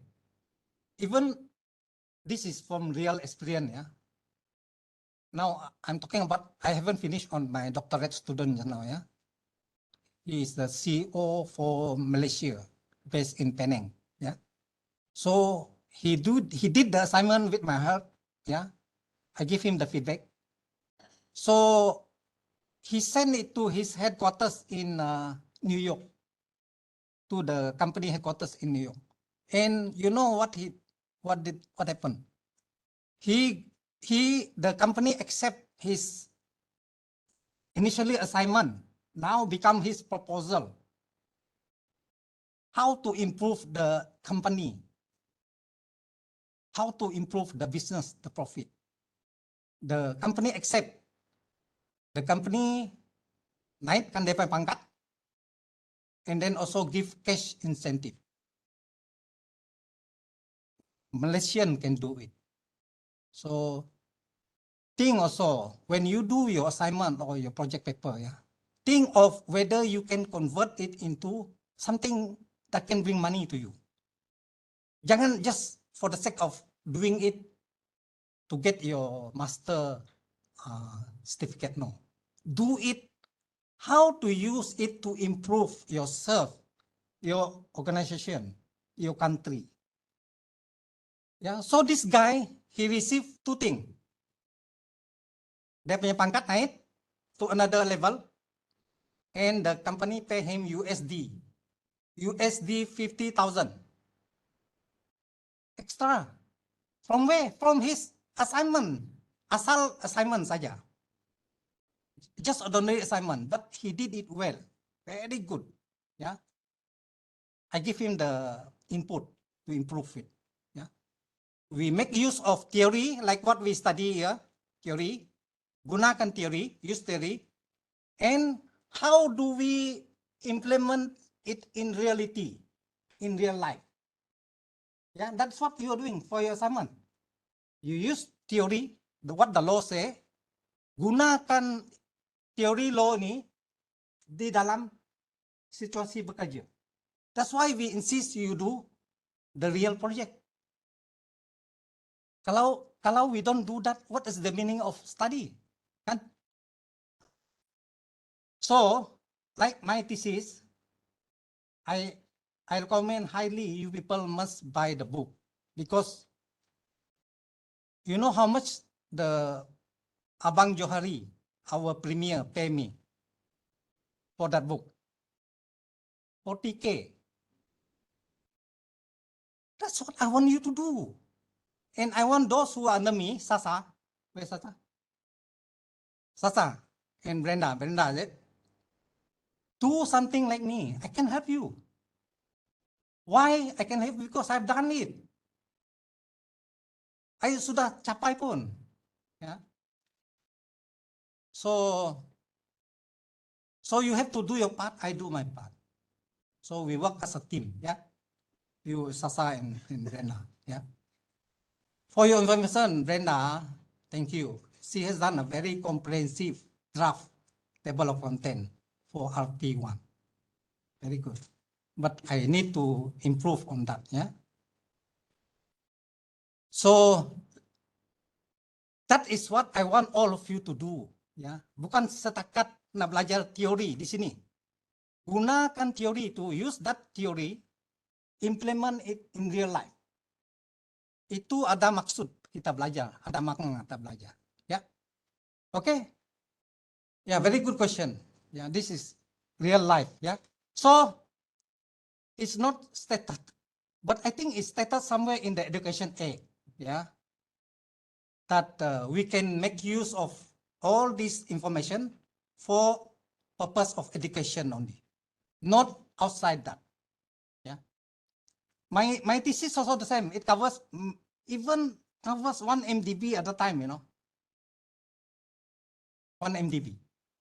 Yeah, so very important when you choose the topic for your project paper. This is helping the rest yang bukan under me. Ya, make sure benda itu boleh digunakan dalam hidup. Bukan not only now, but in the future. Like the one I did, best practices. Best practices in governance in statutory bodies in Sarawak. These best practices, kalau you baca dia punya literature, if you read the literature, it covers the whole of the world. Europe, UK, US, Singapore, Hong Kong, Taiwan, all the best country in the world, the best organization, the best company in the world, they use these best practices. But disesuaikan. They make it specific to their needs, their industry. So you can do likewise. Yeah, best practices that practice in the whole world, specific to your industry. And knowledge ini dia tak luntur. It will be forever green, forever use. Yeah, best practices forever use. Governance will be forever use in the world. Governance.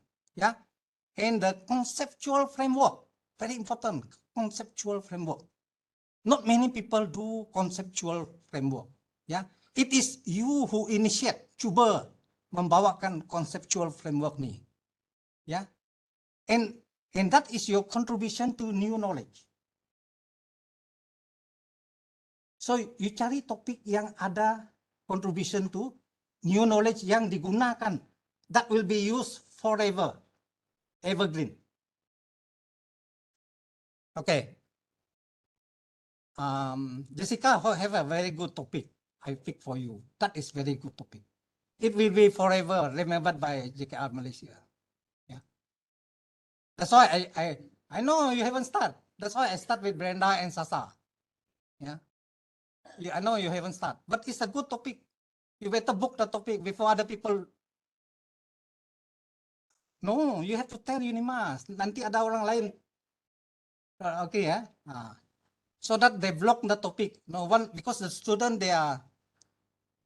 I can tell you, from my experience, yeah, I got one friend in one of the university. I don't know. I don't want to tell you university lecturer. His topic, 3 years he defended, he fell. full-time PhD student, setakat topik tu dia defend 3 tahun dia masih gagal. That's why the topic is very, very important. I wish I'm teaching you research methodology. I can tell you how to make a topic. Yeah, that's what I did for Sasa and Brenda. Yeah, they have the idea there, but I make it better for them. So if you are under other lecturers, quite difficult for me to interfere. Huh? I'm just sharing. Yeah? I'm just sharing my knowledge. Yeah. Okay. sorry. Use microphone. Tak dengar lah soalan tu.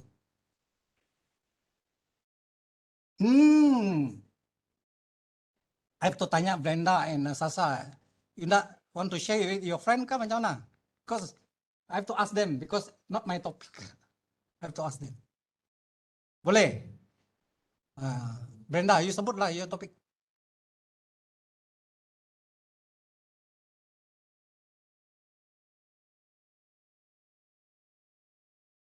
Yeah.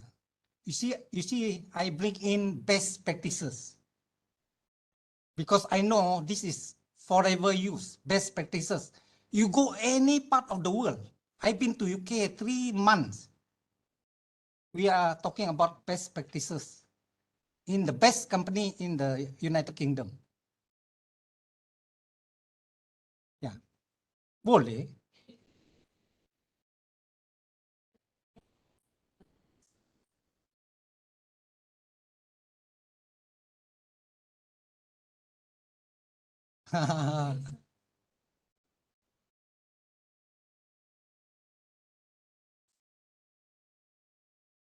I think I better give Brenda the opportunity to share first because I always give my student the chance for them to show me, you know, I can improve on what they do because there's no limit to me, no limit.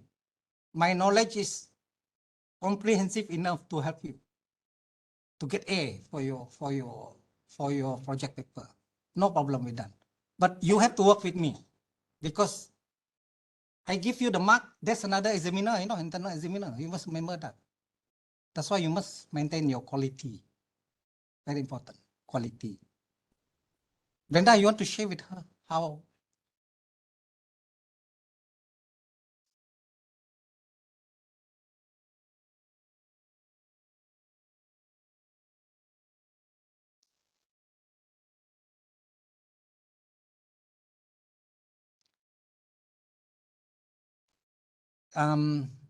There are a lot of things that I need to help her, yeah, because I always give my student the chance, like Sasa. I ask her to. I already help her in the objective 3 objective. It's very simple. See, I ask her to do the research question. You have to answer the research objective actually, but she come out with something that is outside there. So I need to talk to her. Yeah. Only people who got the experience can do it. Even your supervisor, I tell you what, very, very important, supervisor. Because some people fail in UNIMAS doing PhD. You know why? The supervisor failed to help them. I got one office mate. She's doing full-time awarded PhD. After 10 years, she fell. I don't know. But actually it's simple. That's why supervisor is very important. I can tell you from my experience. Maybe after this we talk more lah. If you want to ask me, I can help you. Yeah, after this, yeah, because we need to focus on the class. Yeah, boleh. But part of the answer just now is what she said. Literature review. Yeah, literature review. And I think she want to use questionnaire. Yeah, that is primary data. questionnaire ambil datang. Ya. And then even the questionnaire itu, the focus group, who do you want to send, they are very important part. Yeah. So she said to the villagers all this I have to tune that sedikit lah. Yeah, because people will question us later, you know, when we do our presentation. Yeah. Okay. Can we move? Yeah. Because we have to finish at 11 for this one before we go to the next one. Okay. Brenda, these are the main legislation under safety and health in Malaysia. We will touch some on the Factories and Machinery Act also, yeah, because it's related to your engineering, yeah, civil, mechanical, QS, apa lagi, manufacturing, chemical. They're all relevant to your engineering, yeah. Petroleum. Why we talk about safety measures in petroleum? Some of the engineers, they work in petroleum. Anybody work in petroleum? No, right? But it's good for knowledge. Yeah, it may not be directly used by you, but for your knowledge. Yeah. So this is OSA 1994. Yeah. That provide the control of factories. Yeah. OSA 1994. Yeah. It was made in consideration of the fact that the Factories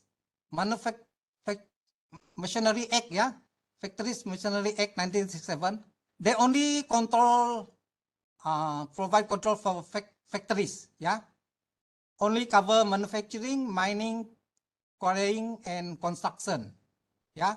So this FMA only consists 24% of the nation's total manpower, yeah, only 24%, yeah. Well, as OSA, it covers 90%. So OSA is more comprehensive compared with Factory Machinery Act, yeah. So this OSA 94 is the legislative framework to secure the safety, health, and welfare among all Malaysian workforce, yeah, and to protect others against risks to safety and health in relation to the activities related to the work, yeah. So gazetted in 1994, yeah. So it covers safety and health and established the National Council for Occupational Safety and Health, yeah. And it have to promote, stimulate, and encourage high standard of safety and health at work, yeah. Promote, stimulate, and encourage high standard of safety and health in work. Now, in Pakistan, Abdul Rahman, do you have this law in Pakistan?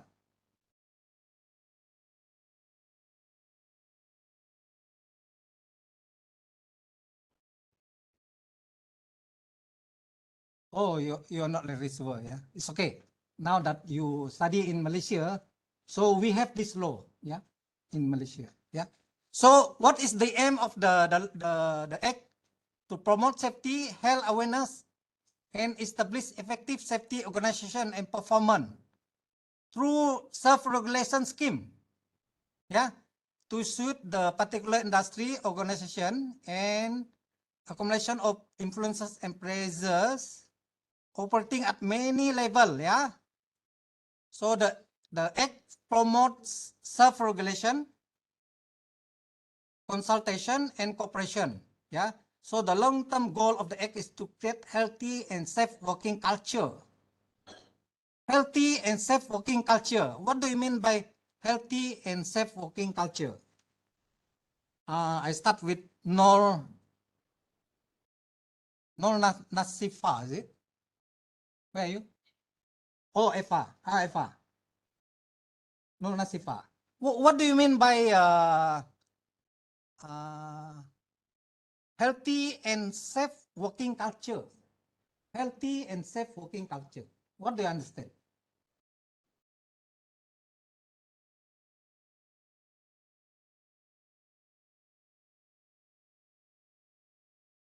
Yeah, you're talking about the environment.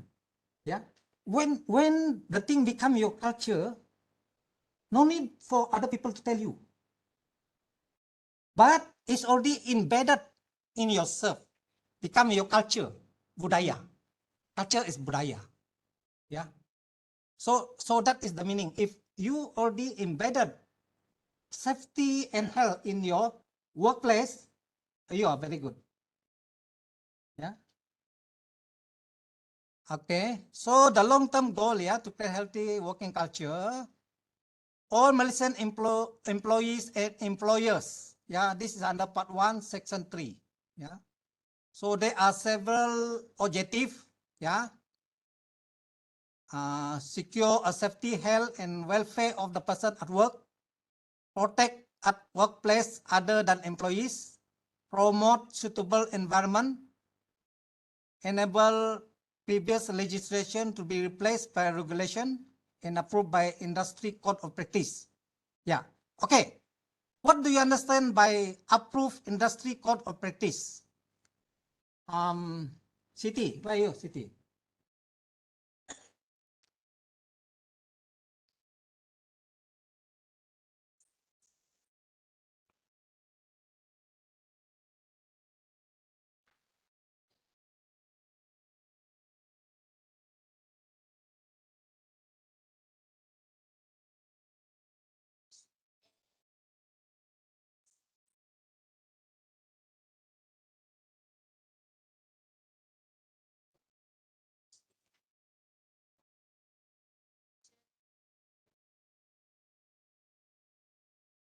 Yeah. Actually, the approved industry code of practice are those practices, principles, yeah, that you must follow as stated by your industry. Now, sorry, yeah, it's a guideline, it's a practice, yeah. For example, maybe your own industry also you have engineering, civil. Let's say talk about civil. Sorry. How do you maintain the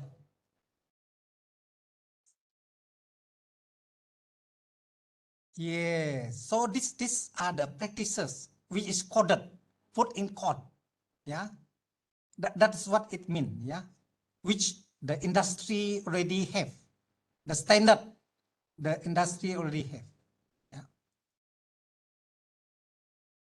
So we already mentioned now. Yeah, the act consisting of 15 parts. Yeah, we have covered that. The general duty we have covered. The duty employer, self-employed. We have covered the section 19. All we have covered just now. Yeah, the general duty. Not to charge the employee. We have covered this as a whole just now. Yeah. I will give to all of you. Yeah. Okay. These are the objective. Remember, there are 1, 2, 3, 4 objective. Yeah. First is to secure the safety, health, and welfare. Now, when you talk about welfare, yeah, Ibrahim. Sorry, Nur Afiga. Where's Nur Afiga? Okay. What do you mean by welfare of the person at work? That means the employee or the employer. What if you're the employee? What do you think of the welfare of the employee? Yes, for ladies, maternity leave. How long is the maternity leave now? 3 months, 90 days. Very lucky, the ladies. How about private? How many days? 60 days. That means 2 months. The government is still better, yeah. Is this discrimination? Maybe you can call it discrimination. I don't know. Yeah, you think about it. Ah, maybe the government. I see. Yeah, possible. Yeah, one day, who knows? Yeah. How about the men paternity leave? How many days? 3 days only. Yeah, 2 days. I thought it's 7 days already. 7, I think. 7 kan? 7 days already. Yeah. Now 7 already. 7 days. Not bad. Last time no leave. You have to take our own leave. Now the men are lucky lah. If your wife give birth, make sure you take the 7 days. How about in the private sector? I'm not sure lah. Sorry? Or 2 to 3 days. Okay. B, to protect the person at place of work against risks to safety and health arising out of the activity. Yeah. To promote an occupational environment. Yeah. For the person, there's like physiological. Physiological is to do with the body system, how the body system work, and psychological, yeah, relating to human mind and feeling, yeah, the needs, yeah.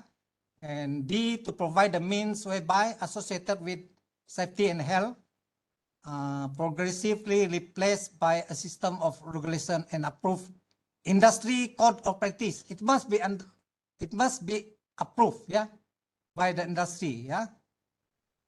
Okay, and then the DOS, the Department of Occupational Safety and Health, DOS. Short form is DOS. Abdurrahman? Mr. Ling, can you hear us, Mr. Ling, in China? Hello, Ling. Yes, doctor. Hello, doctor. Oh, can you hear us, Ling? Yes, doctor. Yeah. Now share with us, Mr. Ling, do you have the Occupational Safety and Health Act in China? Yes, of course.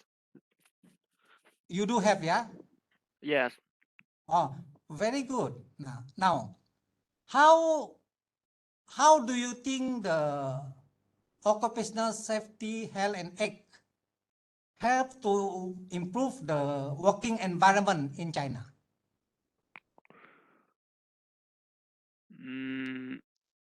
I think it must be to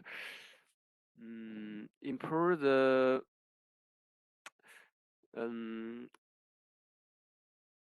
company or to improve the environment, to improve the standard, to keep the employees here safe and healthy. If they not do that, there must be a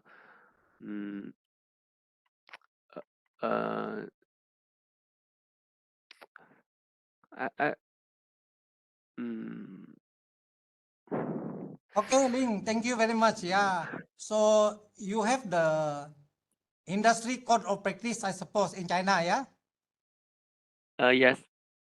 Yeah, okay. Thank you very much for sharing, yeah? You can Yes, listen to us, yeah? Yeah, I just only can listen you and other students I can't hear. All right. Okay, we continue on, yeah? Yeah, okay. Now, these are the objective of DOS, yeah? Department of Occupational Safety and Health. Responsible for ensuring the safety and health and welfare of the people at work, protecting other people from safety and health hazard. Yeah, health hazard. Now, what do you understand by safety and health hazard? Ibrahim Abdurrahman, what do you understand by safety and health hazard in the industry? Maybe talking about engineering industry.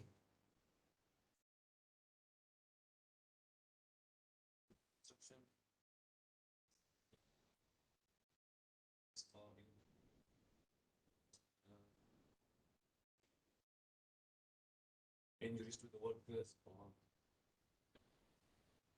Yeah. Those relate to injury, yeah, injuries, death, and also environment. Yeah, correct. Yeah, thank you. And also in the manufacturing, yeah, these are the industry: manufacturing, mining and quarrying, construction, agriculture, forestry, fishing, utilities, transport, storage, communication, wholesale, retail, trade, hotel, restaurant, finance, insurance, real estate, business, public service. You have public service, yeah, in the government also, statutory authorities, yeah. So these are the exception to OSA coverage, yeah. Shall not apply to work on board ship. If you work on board ship, yeah, governed by the Merchant and Shipping Ordinance 1952 and the Merchant Shipping Ordinance 1960, or Sabah and Sarawak, yeah, and the armed forces, they are not covered, yeah. So OSA 94 provide for the appointment of officers independent inspecting body, the National Council for OSA, with their powers and function, yeah, and the general duties of employers, self-employed person to the employees, yeah, duties of designers, manufacturers, supplier, employees, yeah. Very important definition of act, definition of work, okay. Is to ensure that as far as practical, the safety and health and welfare of the workers are taken care. So work is defined by the act to mean work as an employee or self-employed person. Yeah, if you are an employee or a self-employed, that is considered as work. Yeah, so the employee and the self-employed person is deemed to be their place of work. Yeah, the employee and self-employed person is deemed to be at their place of work in the circumstances below. Yeah, an employee is deemed to work throughout the time when he is at his workplace, but not otherwise. Yeah, a self-employed person is at work throughout such time as devoted to work as a self-employed person. Yeah, so this place of work is defined as the premises where the person work or premises used to storage of plant and substance. Yeah, and the premises, these are the premises. Yeah, land, building, any part of the building, vehicle, vessel, aircraft. Yeah, installation on land, offshore, other installation, on the bed, floating on any water, any tent or movable structure considered as place of work. Yeah, so taking this consideration, one can see that OSA 94 adopts a broad definition for a place of work, very broad. Yeah, for example, if the employee or self-employed person is contractually obligated to work offshore, yeah, if you work offshore, or maybe on multiple sites, many sites. How many people work on many sites here? About Ika, where are you? Do you work in many sites?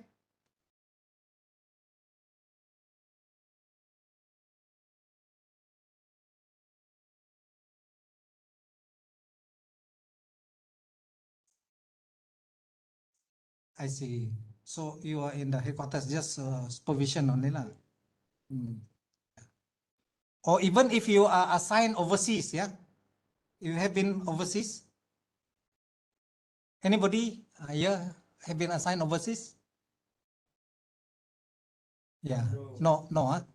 I've been assigned in UK and US. Yeah, so the work culture is different. Yeah, from us. Like in UK, they only work until 3 p.m. In Pakistan also only 3 p.m. Pakistan, I'm surprised. Huh? Yeah, Pakistan is a developing country, but they work until 3 p.m. Compared to us, we work until 5 p.m. Right? Sorry. No, I think when I was in Pakistan, they start from 9. 9 kan, Abdurrahman? Abdurrahman? In Pakistan, they work from 9 to 3, right? Yeah, 9 to 3. So they have shorter working hours. Lunch they have, I think they have. Lunch time they have. Yeah. Yeah. But I think Malaysia, we follow the majority of the country. Yeah, we work from 8 to 5 p.m. Yeah, maybe when we become developed country, maybe we'll consider working shorter hours. But we cannot compromise on the productivity, I think. Yeah, productivity. Yeah, because the shorter you work, your productivity will be affected. Yeah. Yeah. Anybody want to say something? Ah.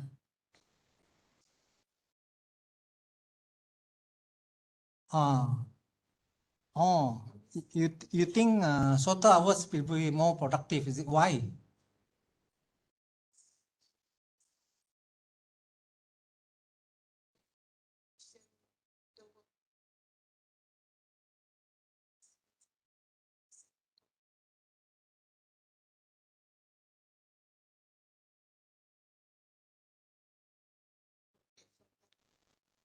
Yeah, I see.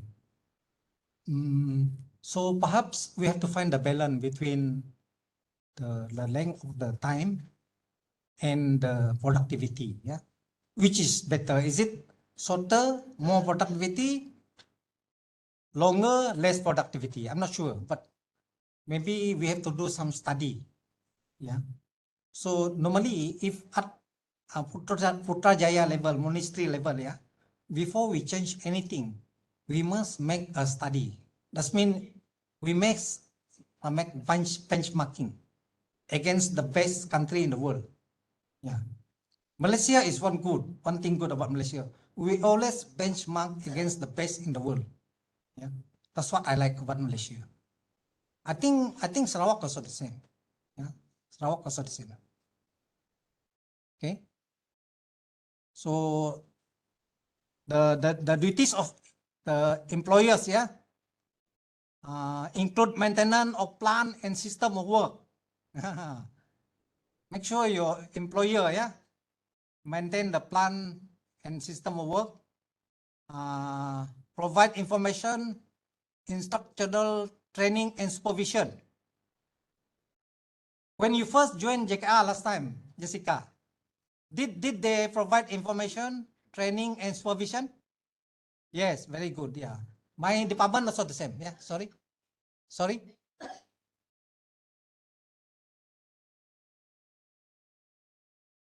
Did you get what Jessica is saying? I mean the other team. Mana microphone tadi? Better that we talk slowly so that we can follow. Yeah, Jessica. Yeah.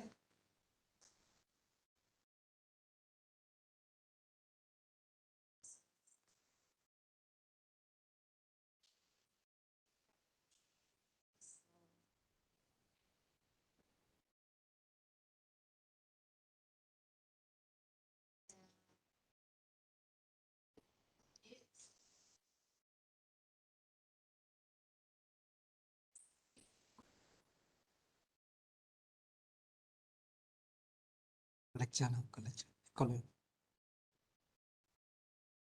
Yeah. So the government in 1 year you must minimum have 7 days training. Still follow that 42 hours or they use hours. In the federal they use 7 days before. Before was 14 days. Then they reduced to 7 days. Yeah.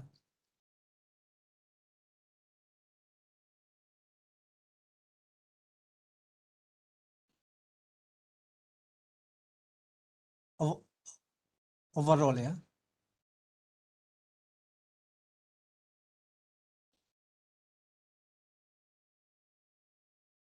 All right. Thank you, Jessica. And then you have to provide reasonable care, yeah, to make sure the employees are not exposed to dangerous situation, yeah. The degree of care to each must be fit to that individual employee. Yeah, the degree of care, and employer is also required to notify the nearest occupational health and safety office of any accident. Yeah, dangerous occurrence, occupational poisoning, disease, which has occurred or likely to occur at your place of work. Yeah, and then the employer shall send the report of any accident, dangerous occurrence, occupational poisoning, occupational disease within 7 days of the happening. 7 days, you must send the report. Yeah, and what are the duties of the employees? Yeah, to reasonable care for safety and health of himself and other person in the workplace, cooperate with the employer. Yeah, to wear and use at all time protective equipment or clothing. Yeah, to comply with any instruction measures related to safety and health. Yeah, so what are the health and safety issues involved in construction? Yeah, top 10. Yeah, health and safety are particularly important because the industry prone to hazard situation. Yeah, if you are in the industry, hazard, very dangerous at times. Yeah, so take care, yeah, all of you. I mean, those who are in the field. Yeah, you know, one time we audit our Kuching International Airport. You know what time we went to the airport? We have to see the runway, whether they build it according to spec, according to the length and according to the what do you call that? The depth, the thickness. Yeah. You know what time we went to the airport? When all the flight no more use the runway. What time is that? 3 a.m. Yeah, we finish 6 a.m. 3 a.m. to 6 a.m. we finish. Our Kuching International Airport. Yeah. You know what is the main weaknesses in the Kuching International Airport? Anybody want to try? If you always fly using the Kuching International Airport, right? So what do you notice?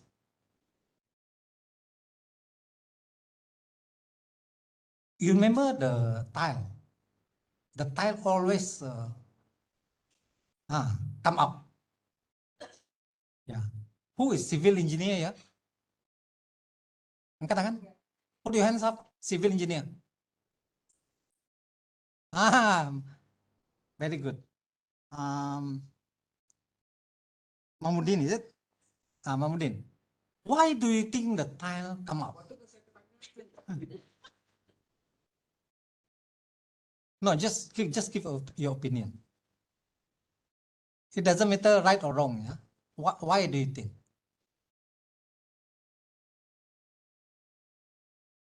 The tile in the Kuching airport, yeah, the 1 feet. Is it 1 foot tile kayak itu? Satu kaki kah? Yeah, it normally involve the 1 feet tile. It will come up.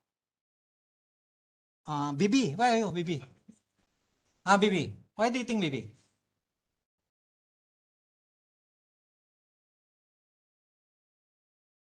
Yeah, it's okay. It's okay.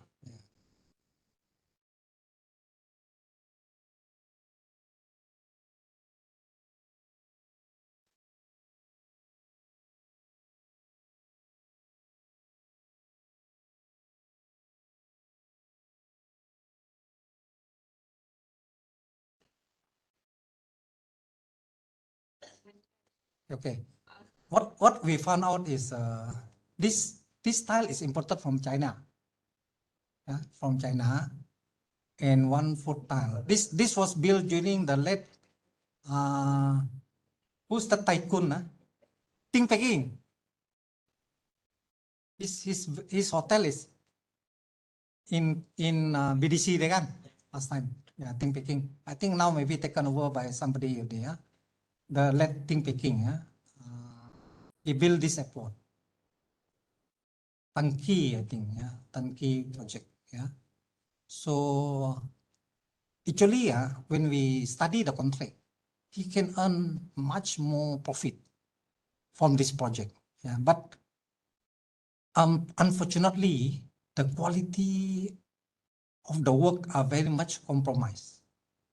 If you compare Kuching International Airport with Kuala Lumpur International Airport, or if you have been to Changi International Airport, or you have been to Dubai International Airport, or London Heathrow, is it? London Heathrow International Airport, a lot of bizarre, a lot of differences.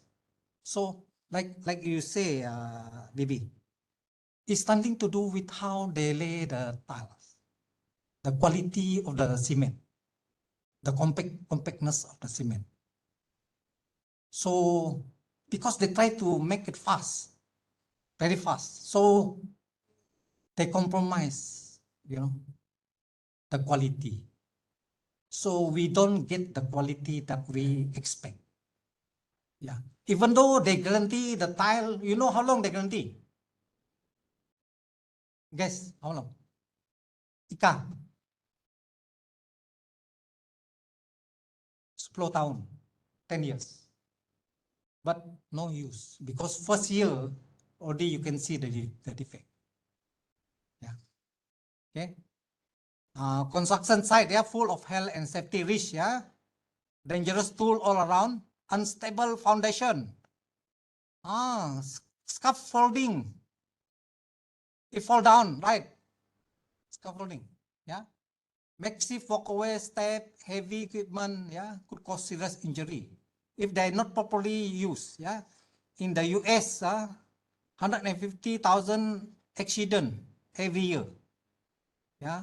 So 1 out of 10 construction workers involved in accident, 5,000 fatal, mati, die, yeah. So in the UK, 3% of all construction workers in UK sustain work-related injury. 4% suffering from work-related illness. Yeah. So the task to reduce, eliminate hazard, very important. Yeah. Improper hazard communication, the scaffolding, the other requirement violation. Yeah. They breach, failure to provide adequate respiratory protection. Lack of control, hazardous energy. Yeah. Personal safety risk. I think I have to go fast. Yeah. In Malaysia, it involves fall, yeah, 33.5% of all the fatalities, yeah, in Malaysia. Being struck by object, 11.1%. Electrocution, 8.5%. Caught in between equipment, object crushed by structure, 5.5%. Yeah. Yeah. So OSA mission is to create safety workplace. Yeah. Safety inspection, site safety inspection according to OSA approved standard. Yeah. So these are the regulation that are being violated. Yeah. Fall protection, improper hazard, scaffolding, failure to provide adequate respiratory, lack of control, hazardous energy, ladder safety, powered industrial lock, not meeting fall protection training, machinery machine guarding violation, failure to provide adequate eye and face protection. Yeah. So these are the equipment usage safety risk. I will share these notes with all of you. Yeah. Lack of ongoing proper safety and health training. Yeah. Health hazard in construction site. The benefit to improve safety and health in construction. Yeah. These are the Employee Social Security Act. Yeah. It have another legislation which protect the employee during the course of employment. Yeah. Yeah. It provide for social security for employment injury. Yeah. So you have the right to claim under this. Are you all can become members of the employee social security, SOCSO. Because you can get medical benefit, disabled benefit, attendant allowance, dependent benefit, funeral, survivors pension, invalidity pension. Are you eligible to join the SOCSO? Good. If you are able to be member, good. You're well protected. Yeah. Very good. This also. OSA master plan 2020. Yeah. To reduce the work rate related death 10%, occupational accident 10%, occupational disease 30%. This is the master plan 2020. Already passed, yeah. Now it's 2023. Vision Zero to reduce the workplace accident and occupational disease. Can they achieve the Vision Zero? Not possible, I think lah. No accident, not possible. Self-regulation, I mentioned that just now, yeah, the penalties under OSHA, section 15(1) OSHA 94, for example, yeah. You can be fined up to 50,000 or jail up to 2 years or both on conviction. Yeah, this is section 15(1). Section 24, yeah. So you can be fined not exceeding 1,000 ringgit, imprisonment not exceeding 3 months or both. Yeah. Section 30, a fine not exceeding 5,000 ringgit or imprisonment not exceeding 6 months or both. Yeah. So these are the OSHA standard. We talk about OSHA standard just now. General construction, maritime, agriculture, yeah. And the difference between the Factory Machinery Act and OSHA. OSHA is supported by regulation, code of practice, guideline, yeah. Factory Machinery Act emphasize on safety only, but OSHA give equal emphasis on health and safety. Yeah. So these are the regulation under the OSHA 1994 Act 514. Yeah, Act 514. These are the regulation. Yeah. 15 part, 16 section, 3 schedule. No amendment. Yeah. So these are the regulation 1997. Safety and health, noise exposure, use and standard exposure to chemical hazardous health, yeah, and then notification of accident, dangerous occurrence, disease, safety and health committee, industry major accident hazard, employee safety and health general health policy, yeah, exemption, yeah, and classification, labeling, safety of data sheet of hazardous chemical, and then classification, packaging, labeling of hazardous chemical. Yeah. So these are the Factory Act. Yeah. Main objective to control the factory related to safety, health, and welfare, registration and inspection of machinery. Yeah. Okay. These are the detail, the regulation under the factory. And then you have the OSH, OSA, MS. This is SIRIM, yeah, 1722, which is related to safety and health. Yeah. SIRIM is the Standard and Industry Research Institute of Malaysia, SIRIM, yeah. So the 5 element of OAS management system, yeah. This is one case example, a company to develop safety manual, yeah.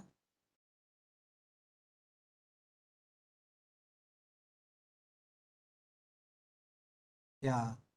Privatization of those enforcement function unwise. We cannot leave it to the private sector. It must be handled by the government sector. Yeah. The enforcement function. Yeah.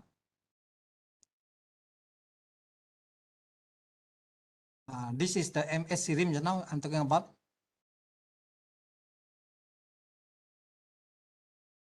Then NIOS, National Institute of Occupational Safety and Health. This one is mostly on the research, yeah, research, training, consultant. They disseminate information, yeah. And then the CIDB guideline on safety. Anybody have the green card? This is the example of the green card. Anybody? 1, 2, 3, 4, 5, 6, 7, 8, 9, 10, 11, 12. Only 12. The rest, make sure your card is valid ya. Sudah expire kah belum? Kalau expire, renew it ya. Lee, you don't have, you have not work ya. And Abdurrahman, you also don't have, right? So card hijau ya, the green card. Registered declaration ya. To inform that you have gone through the safety induction construction worker at training centers. Okay, these are the benefit if you have the card. You are insured, is it? And you will receive benefit of 21,000. Yeah, 21,000. You can claim at least 60 days from the day of accident. Yeah. So this is the amount you pay. If your local workers. 1 year 85, 2 years 135, 5 years 2660. If we are foreign workers, 1 year 360, 5 years 360. So I more or less covered the whole of COSA regarding safety and health in workplace. Yeah. We can stop at 11. And how many minutes you want to rest before the next one? I have to get your consensus. How many minutes? 15, okay? Okay, if 15 means you can come back by 11:15, right? Yeah. Any question first before we break? Any question? If no question, I think we can take a break. Yeah. And after this, we go to see the land ordinance and the land act. Yeah. Which is relevant to you as engineer. Yeah. You don't need to by heart all this act. As long as you are aware, that is good enough. Yeah. When you need it, you can always refer back. Yeah. Okay. All right. Yeah. Time for break.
Siapa buat? Kalau eksekutif siapa?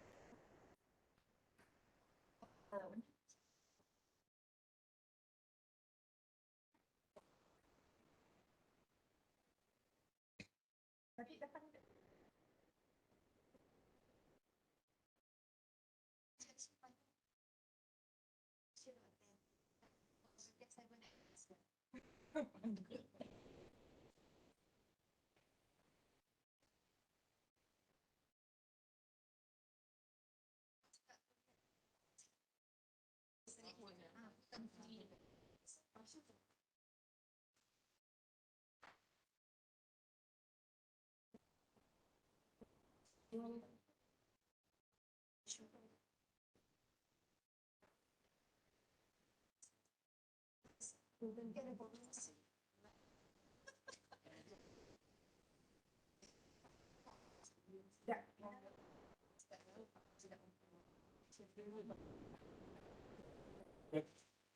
tapi dia sudah mau dapat dia sudah.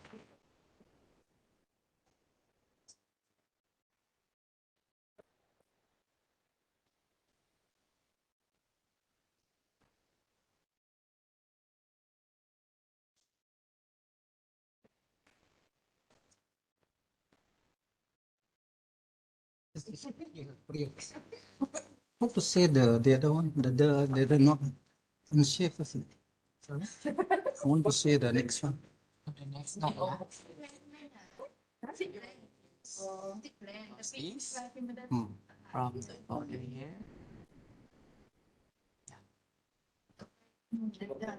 Correct. This is LU5. You want to move to the next one? Next one. Yeah, this one. Then I 6. okay. And top. See national land code.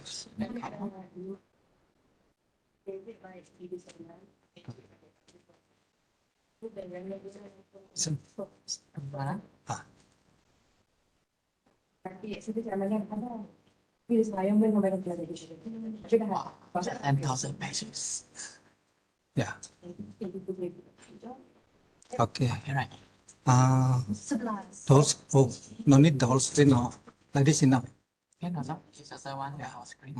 Okay. Leave this one. Later on, if I want to close this one Yeah, first. just cross this, Then and then you go to here. This. For file. oh, this is the file. Yes, this is the file. The second one. Okay. Then I can select anyone. Yes. You want to open it all first? Boleh juga. Wait. Later you can. So second one, you want to open which file? Serta title okay, this one. Okay. After that, next one. yang dapat 2 ejek Go back because there's so many Sabah like Sarawak first. Then we have what is one? Second one. The land code. Second one is What they do? Atas. Ini sama. Anyone? Okay, sudah. tidak tahu kenapa konflik kita sendiri. Yang cukup go to Sabah. Okay. Sebab tidak dapat jaga Sabah Land Ordinance. si projek rakyat. Okay. Faham si projek rakyat. Then the notes. I think this is a case study, right? Is the notes. Which one? National Land Code. Mana apa deh? Sabah. Lagi? Oh. Sarawak. Okay. Where's the note? Go back again. Dia kena tahu juga. Okay. Dia kena tahu juga stok tidak berapa. Coba. No, the And copy. Tapi tak ada buat yang punya KB rendah je. Salah. 11 KB dia rendah. should be here. Sisi Or maybe this one. time KB yang buat. So si perlu nak beratur queue pun sebenarnya kami lain yang lain. Okay, this is good case. Nanti on to bring. Yeah. Uh, And then yeah, the top. Yeah, the Pergi Lagi oh. pergi to the thumb drive. Like that.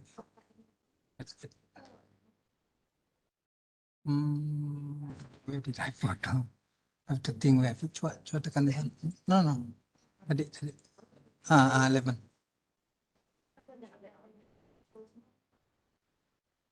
Oh, ni apa dia wah? Cuba usah.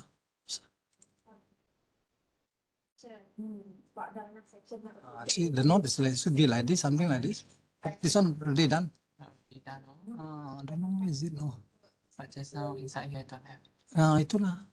Coba tekan lagi. Nah, bukan. Lagi. Ini sejak. Oh, ini saja. Ini ada.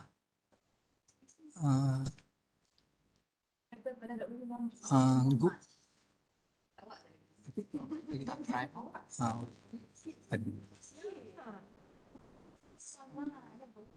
Baca kontrak lah. Lagi. Sebab kami package. Kat transaction yang still okay. I have in my desktop. Don't know whether I have it here or not. I thought I put all day already. The previous file. That's why coba tekan.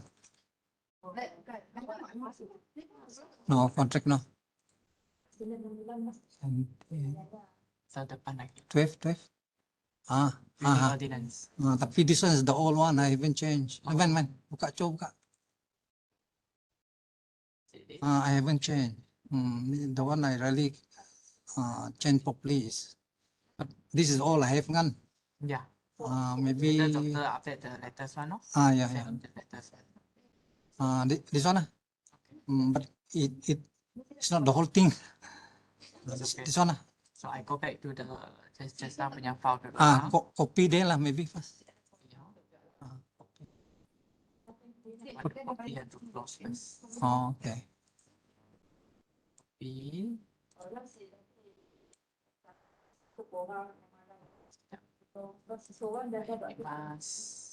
This one. 23. February. Today. Last. Kita setiap hari satu. Land. Put there lah.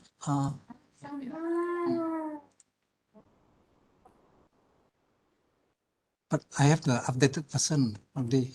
It's a day I completed. I cannot find it. Maybe I forgot to copy.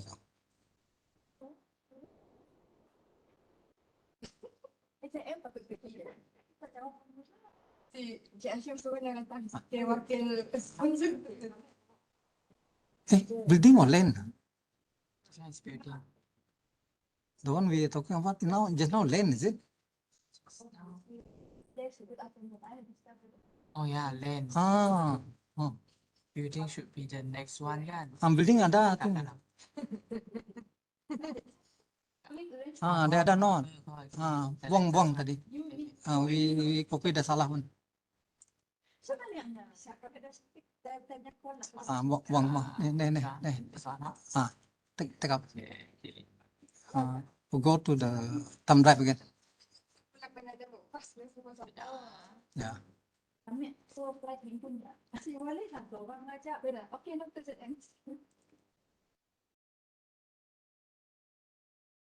Oh yeah. John, this thing not It's building. building. You want to look for land. Land. Maybe this one, the first one? Yeah. Land. Tapi belum adjust. This one not. This not. Coba try buka. I belum adjust lah. Ya, land banyak. Tapal coba lagi. I see. Tapal pakai ni aja dulu. Okay. So saya copy and paste dekat sana. Ya. Apa this one? See this one? Sama.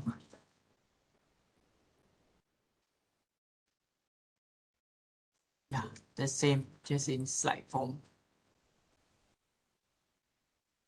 Tadi guna yang tadi. This one. People of this lah.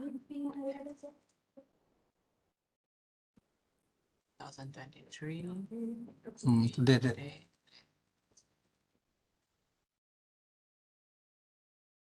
Give priority to this one. This one. This one. So go back to the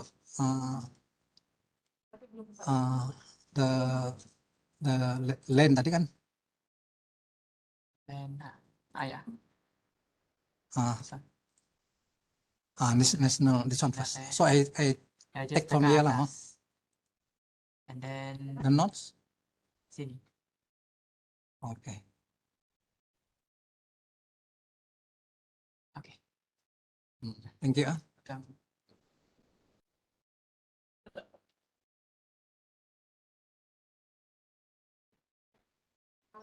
Seven, eight, two.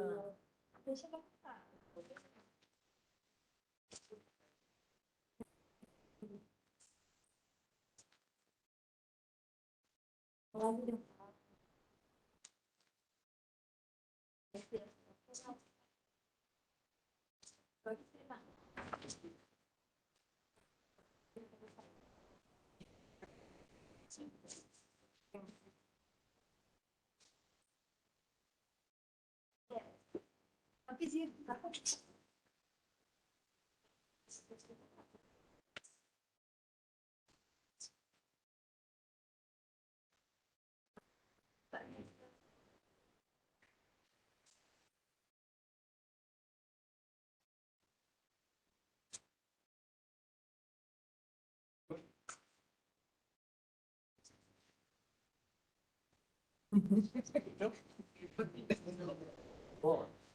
Pak, itu yang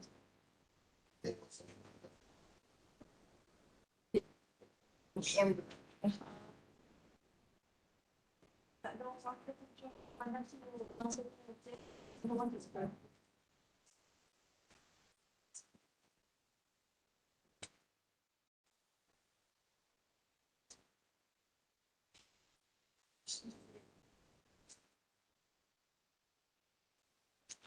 Aku saya cinta.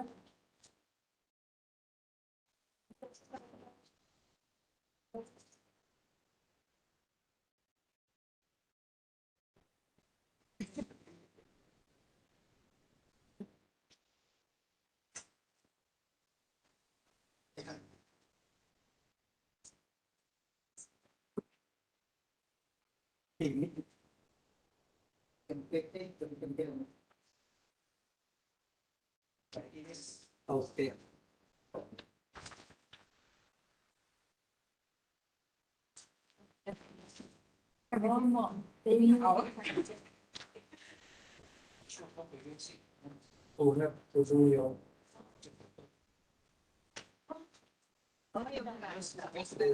Okay, stay there. Such a crowd.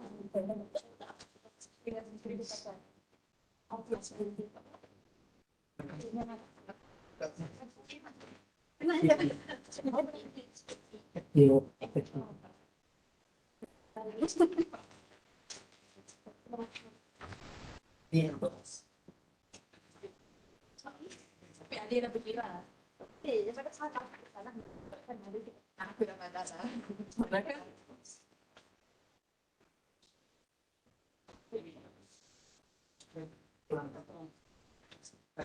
Saya mau pergi BM, dengan slide dari bisnis kan.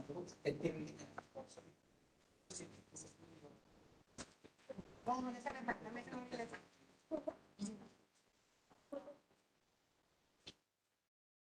Ya, terima kasih ada pada ini tahu sih apa ni. Pasti ya yang ya. Apa ini sih?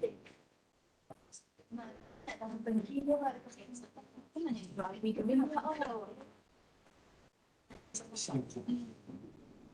Sudah nampak tak? Tapi kita tahu itu apa yang tahu ni saya cepat-cepat yang kita sendiri benar. Kita ni nak ada. Semester tahu lah. Oh, Enjoy. So that's it. Tapi masuk apa?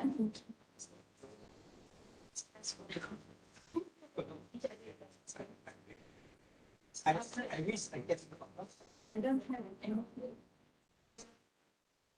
the correct century provides me.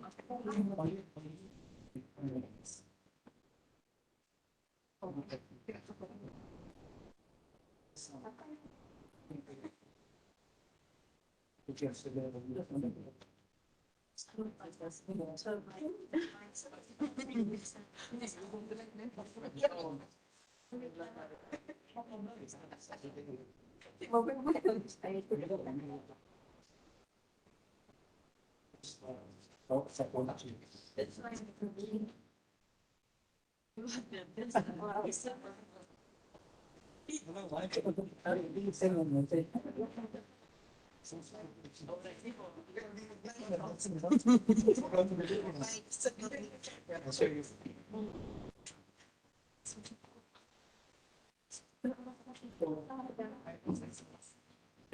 So they have.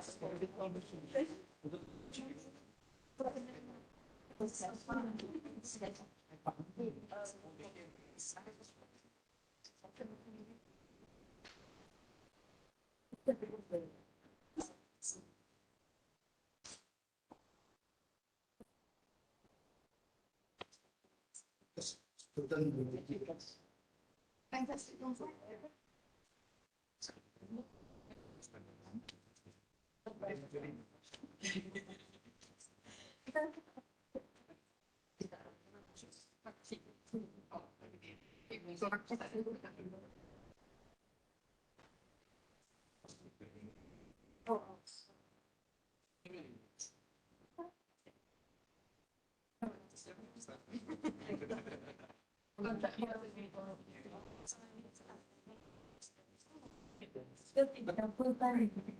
Jessica.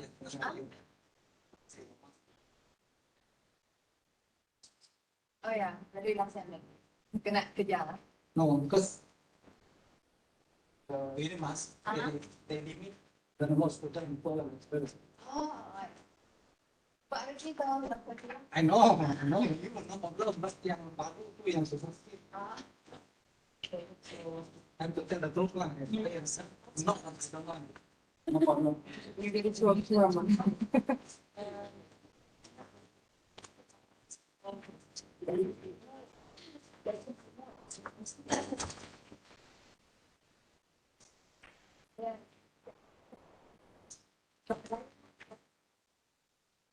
Jadi saya tahu lah apa menjawab.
Okay, can we start again? Yes, because we are going to finish at 1:09. Sorry, 12:30 is it? We finish, and then we come back 1, is it? 2 is it? Correct. Okay, so we try to go fast, and then 2 to 2, yeah, 2 to 3. Then we try to clear the land code, yeah, and then the final one is the building ordinance, yeah.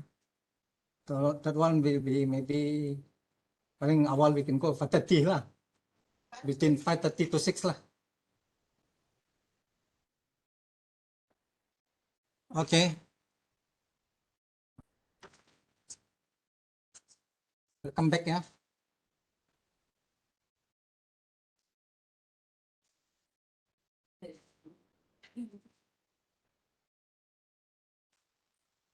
Okay, under the land act and land ordinance, yeah. This National Land Court Act 828. This is for Malaysia. Malaysia normally refers to West Malaysia. As far as National Land Court is concerned, yeah. How about for Sarawak? What is the relevant law?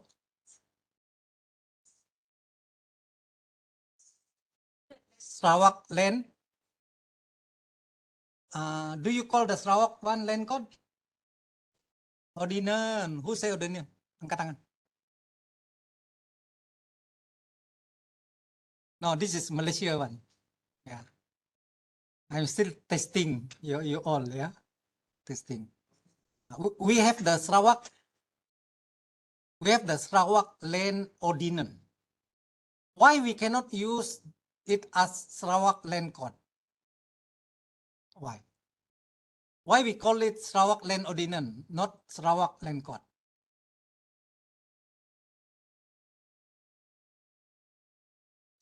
Yeah, different. West Malaysia, Semenanjung, yes, Semenanjung Malaysia, and Sarawak and Sabah, different, berlainan.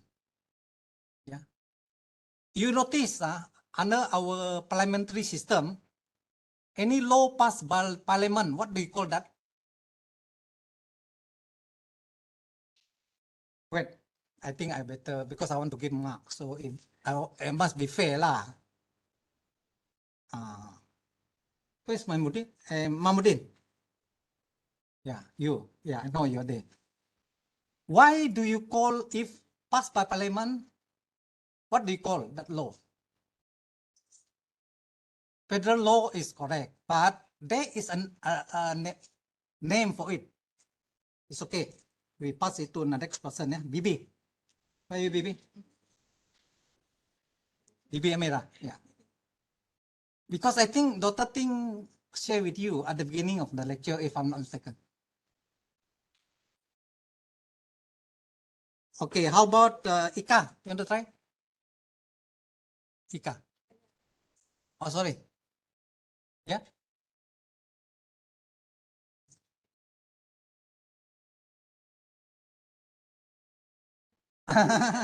Okay, Ika. Ika, you want to try?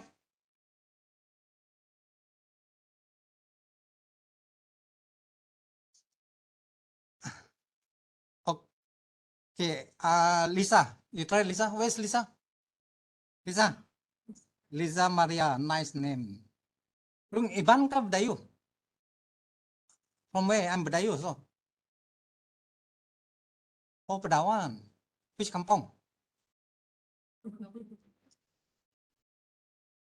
Oh, Payang. Okay. I'm from Serian, Lisa. Lisa, why do we call the law, what do we call the law passed by parliament in Malaysia?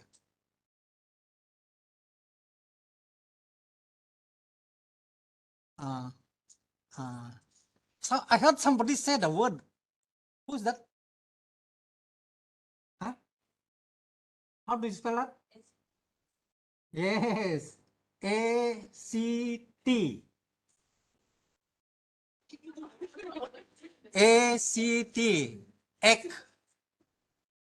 Ah. Did you say that, Jano? Sorry. Vivi. Oh, okay. Any law passed by parliament in Malaysia is called act. You have to know this different. Takut nanti your Simon you quote the wrong law ya. Any law passed by Dewan Undangan Negeri Sarawak atau Dewan Undangan Negeri Sabah. What do you call that? Ordinance. Make sure you get that right. Parliament. Yeah. It's called act. Yeah. It covers the whole of Malaysia. Yeah. Dun Sarawak or Dun Sabah is called ordinance. I'm surprised you all still blur on that, yeah, because if I introduce this subject last time, I will include all this very important, yeah, very important for you to know, yeah. Now, this national land code is very much applicable to West Malaysia, Semenanjung, yeah, and we have different law for Sabah and Sarawak for land matters. That is called Sarawak Land Ordinance and Sabah Land Ordinance. Yeah. You got it right? Yeah. Good. But for our study sake, we go through the National Land Code, yeah, which is not really applicable to us. Because we have specific law for Sarawak and Sabah, yeah. But for knowledge sake, for you to understand, at least we go through, yeah.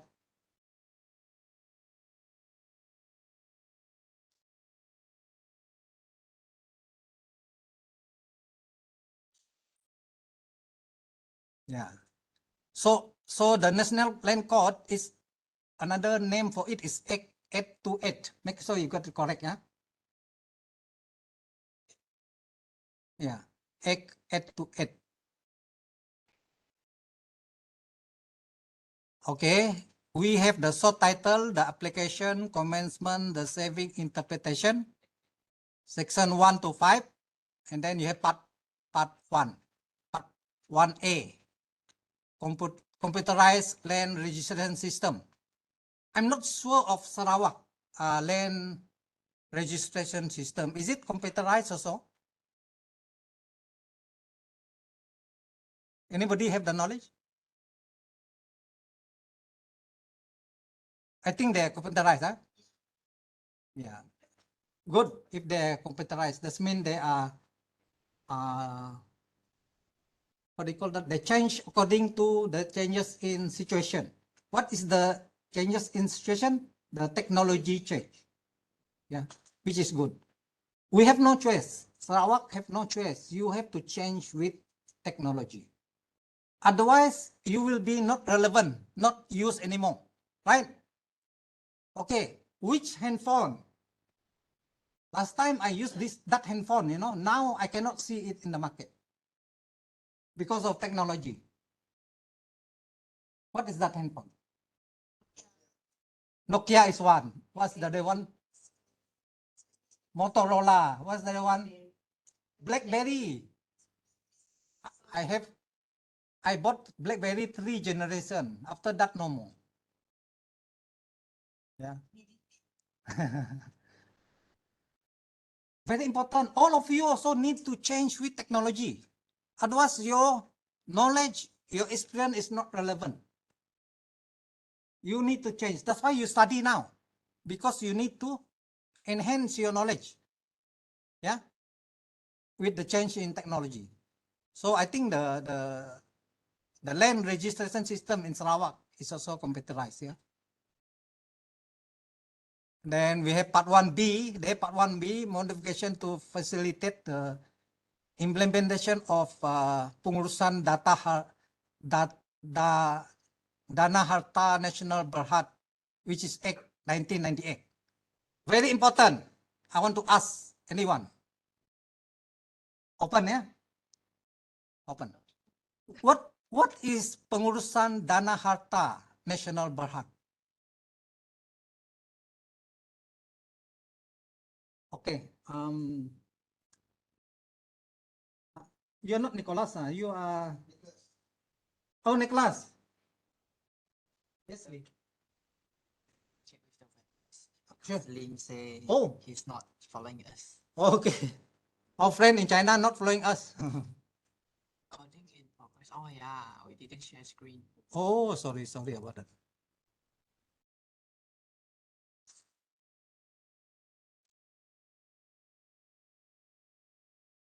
Okay, Lee. Okay. Mr. Ling, I would like to apologize that you did not follow us now. I think I did not share the slide. Yeah, sorry about that. Yeah. So Ling, for us in Malaysia, yeah. If the law are passed by Parliament of Malaysia, we call it the Act, Act, yeah. If the law are passed by Sarawak or Sabah, we call it ordinance, yeah, by the State Assembly of Sarawak or the State Assembly of Sabah, we call it ordinance. Okay. So now we are looking at the land code, yeah. Under this land code for Malaysia, it is Act 828, yeah. So we have to understand the whole law of the land in Malaysia first, then we go to Sabah, and then after that go to Sarawak. Yeah. So under part 2, part C, yeah, part C, you talk about the modification to facilitate the implementation of electronic land administration system. They have the electronic land administration system, yeah, very advanced, the land code, yeah. Then you have part 2, the administration, yeah, which comprise of chapter 1, chapter 2, chapter 3, and chapter 4, yeah. And then you have part 3, the rights and powers of the state authority. Now, when you talk about state authority here, who are the state authority? You refer to who, yeah? Asninda, where are you? Asninda, yeah.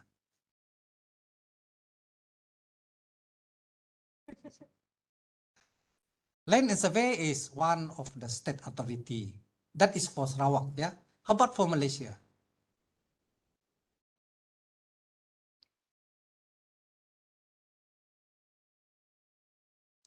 Who is in charge of land in West Malaysia?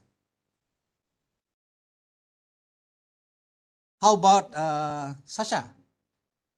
Sasha?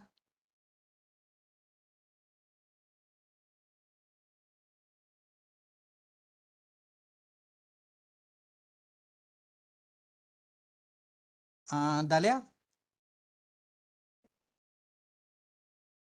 Who are dealing with land in Semenanjung?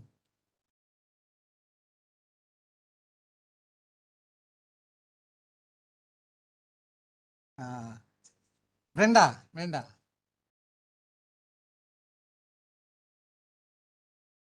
Yes, correct. Federal Land and Mine Department, yeah. Together with the district office, yeah. Together with the district office. Very good, Brenda, yeah. Then you have chapter 1, yeah, property in land and powers of disposal.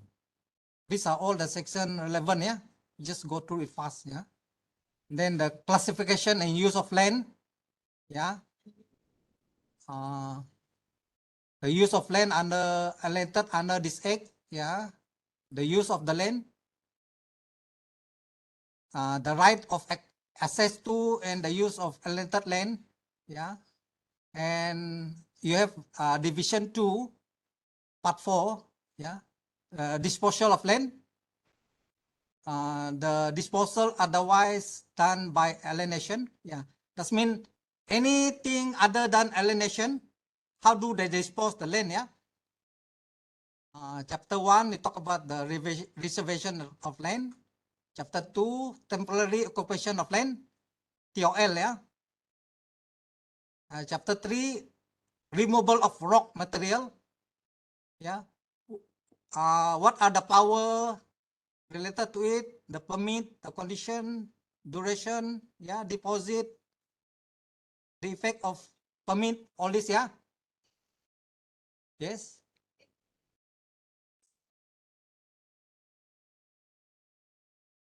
Yes. You want to blast the rock, sell the rock, move it to anywhere, you must have a permit, a license. Yeah.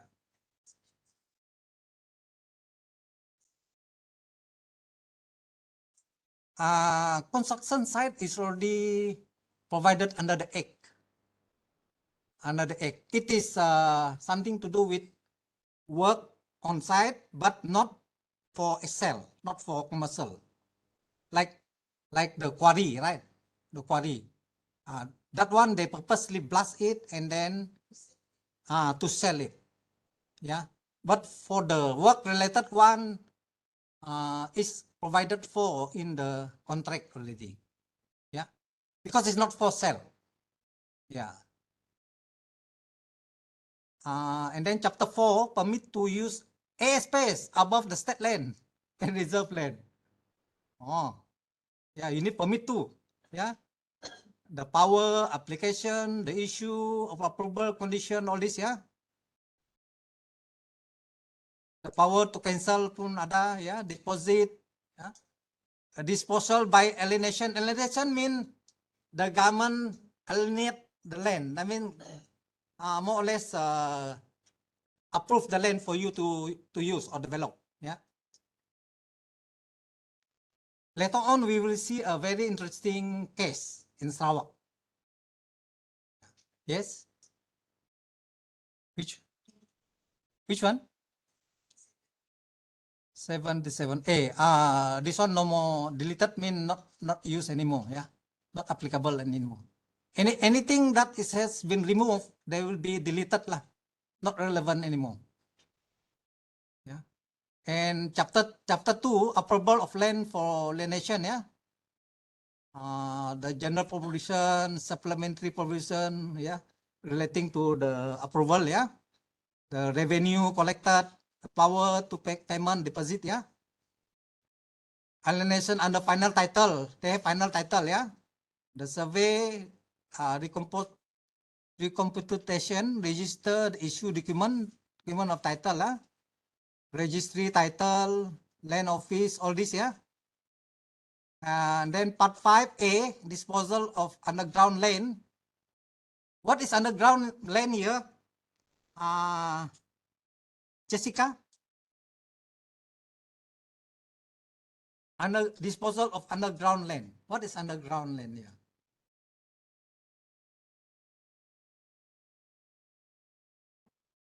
Anything that is removed from underground, that is underground land, yeah. Yeah, mining is one of them. Yeah. Like you take out the rock from the construction site. Yeah. Alienated land, incident and register title. Yeah. Part 6, the rental part. Chapter 1, general. Very comprehensive. This land code. Yeah, very comprehensive. Collection of areas of rent.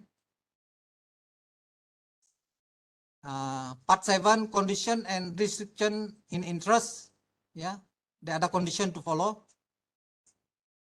And then chapter 2, summary of condition restriction in the interest affecting alienated land. Okay, implied condition. They have implied condition. What do you mean by implied condition here? Thomas?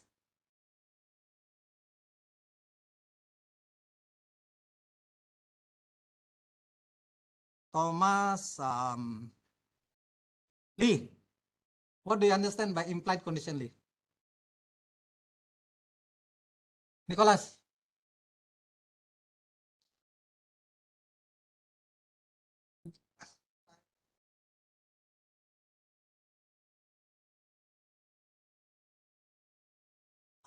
No. You want to try? Okay. It means not stated clearly, but implied. The sebalik tabe, they call it. Yeah. It's not clearly stated, but it is at the back. Something like that. Yeah. Implied condition. The boundary mark, agriculture, building, industry. Yeah. Sorry, Jessica. Yeah. Yeah.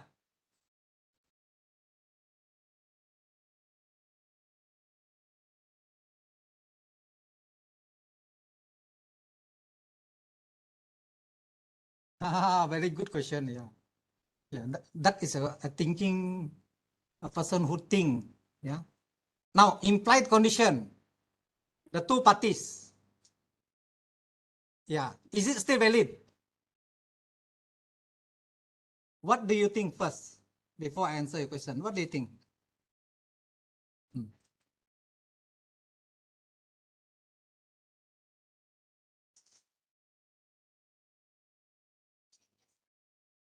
Exactly. Yeah. You're right. If the contract is clearly specified, the spec and the terms and condition, yeah. What do you talk about implied condition here? The government is, I think, clever, yeah. So the government purposely make a condition which is not clearly stated anyway, implied. Yeah. So we have no choice. We have to follow this condition as stated in the court. Yeah. Maybe at the time the government also not sure. At the time maybe the situation was not there, but it may happen, it may not happen. You understand? That's why they don't put. It may happen, it may not happen. Yeah. But it has to be something that is not giving you disadvantage or the other party disadvantage. Yeah. It must be everybody equal.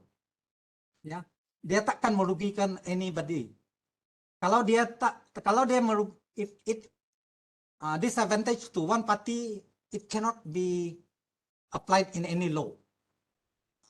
So that is the general rule. Yeah. Okay. So it covers agriculture, building, industry. Yeah. And the land for paddy. Yeah. So, the express condition and restriction of interest. Yeah. The government can do that. Yeah. Land becoming subject to category after alienation. Yeah. The enforcement of the condition. Part 8, forfeiture. Part 9, subdivision, partition, and amalgamation. Yeah. Subdivision of land, chapter 1. Chapter 2, partition of land. Chapter 3, amalgamation of land. Chapter 4, subdivision of building. Powers of attorney. What is power of attorney? Melissa, where are you, Melissa?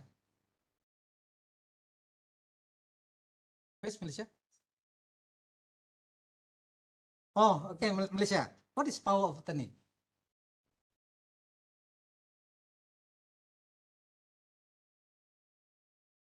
Ibrahim, what is power of attorney?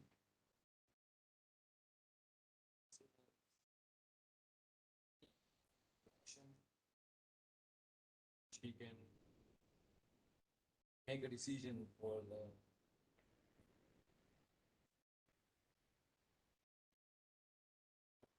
Tony is the person who make the decision. Partly right. Yeah, it's not wrong. Yeah, but we can improve on that. Yeah, Abdurrahman.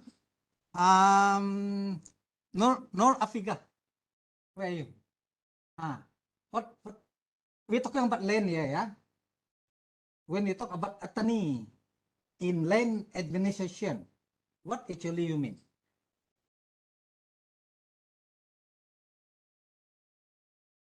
Sorry? The affair of the land. The owner, you mean? Yeah, it's related to the owner. Yeah, not bad. Yeah. City Isa. Improve on that. Yeah. It's not wrong. Improve on that.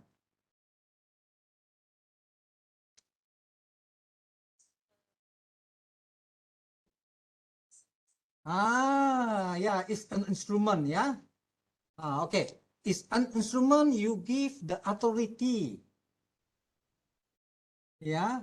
You are the landowner, the registered landowner, you give the authority to the buyer or the developer to use the land for the development of the property.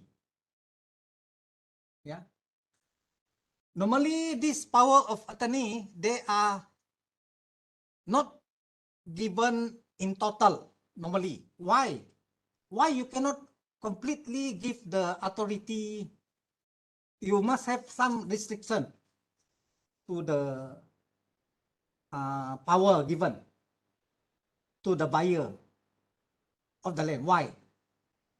Why? You, the landowner, you don't want to give full authority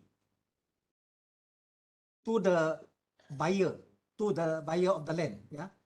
Why is that? You are the landowner. Why you need to protect yourself? City Aisyah. City Aisyah. Ya. Oh, sudah Siti ya. Nur Nasifa. Nur Nasifa.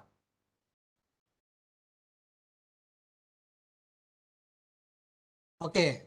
Come back to Mahmudin. What do you think?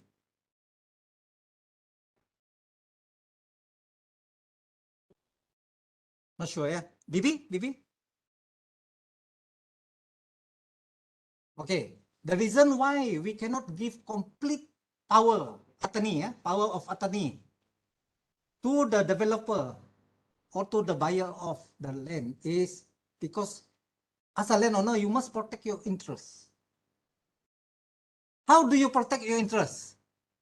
This is actual example that I come across in my life. Yeah. The power of attorney of this land is given to the developer by my uncle to develop his land in Sarian, near Ranchanpul there. Ranchanpul. To build the land into housing. But he made a mistake. The power of attorney did not state when should the power of attorney expire. Infinity. So if you are the landowner, protect your interests. Specify the date when the attorney expired. 5 years, 10 years. So you know what happened to my uncle land? The developer failed to develop the land. He refused to surrender the title. What are you going to do? Tell me. Bibi Amira. The developer refused to surrender the land title to the owner. Yeah. He keep it. You went to his house 1,000 times also the same. He don't want to give you. What are you going to do?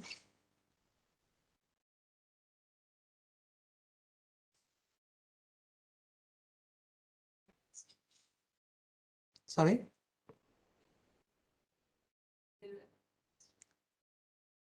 I think my uncle bring him to. Yeah. Yeah. Yeah. My uncle report to police station.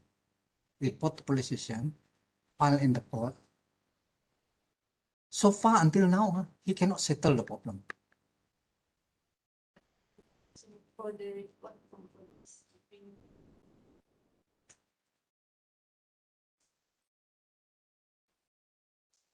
So I try to help him to solve it.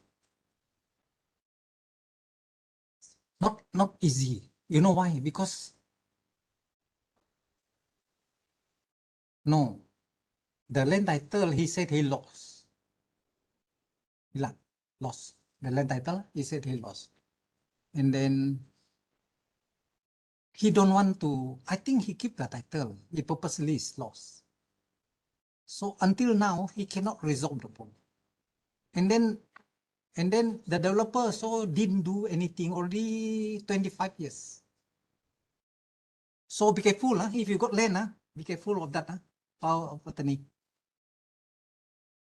Make sure you limit the authority, give the time.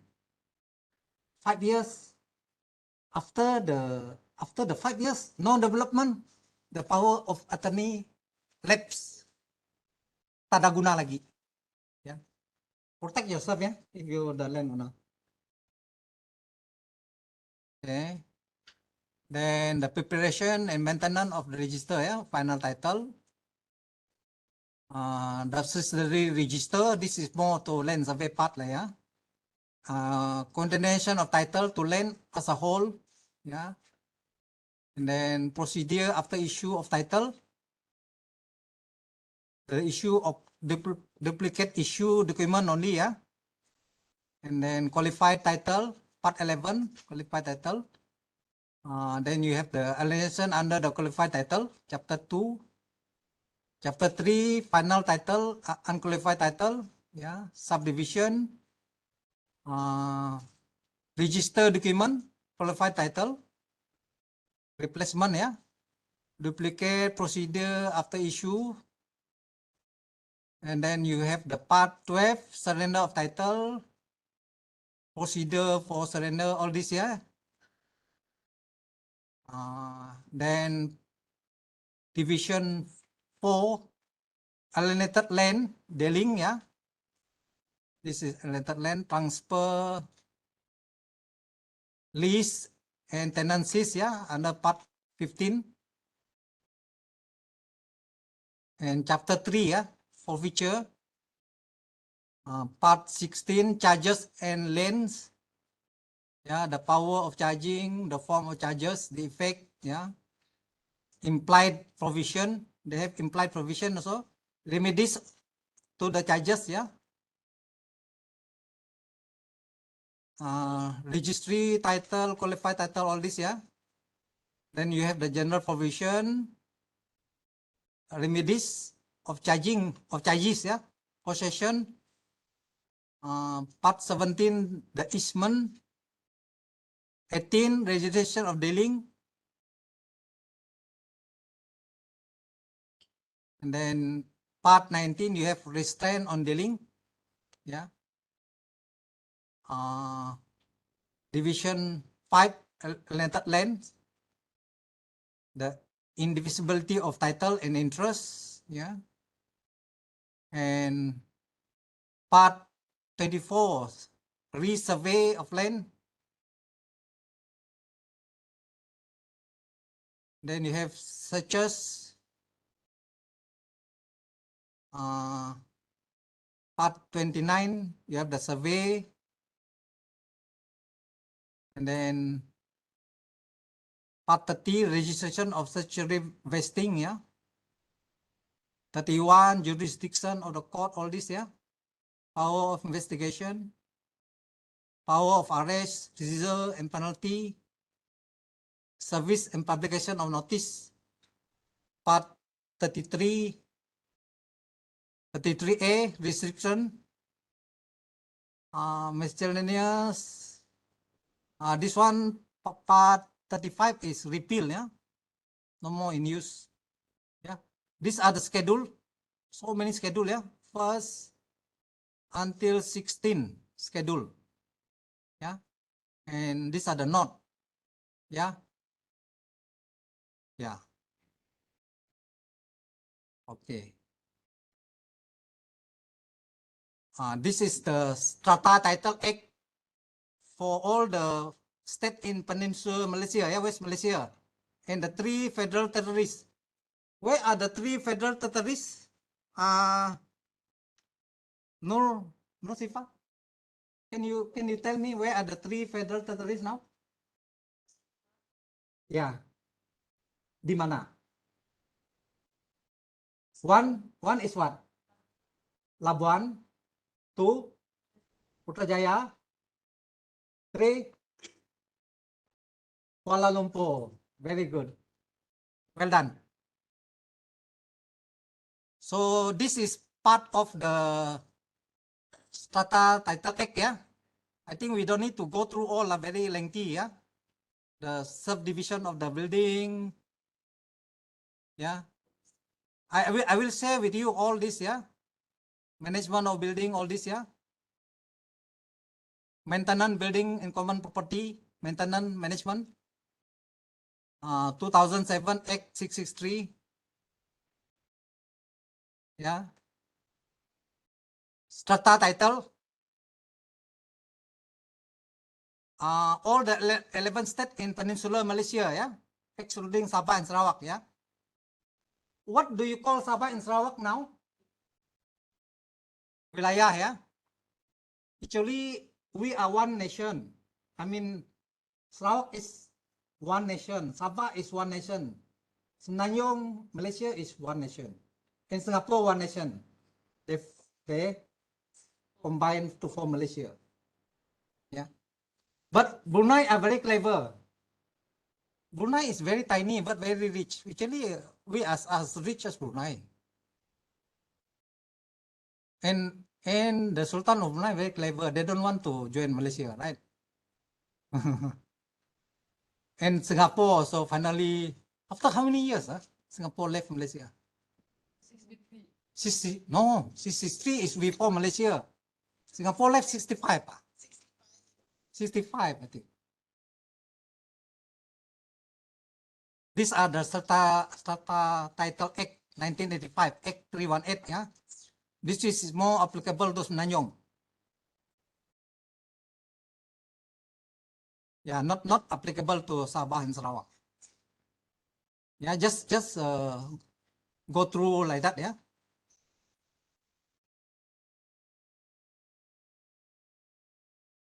Very detailed, but very good, very systematic.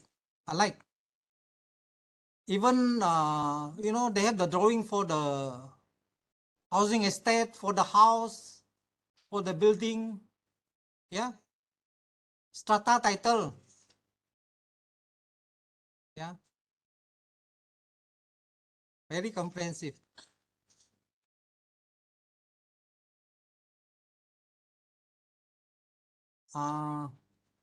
Lee, I cancel this one. Is it Lee to go to the Sarawak ordinance? Close, huh? How about this one?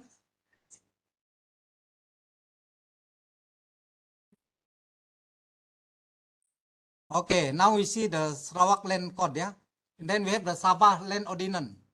The Sabah Sarawak land code, yeah? Okay, this is more relevant to you all. Okay, chapter 81.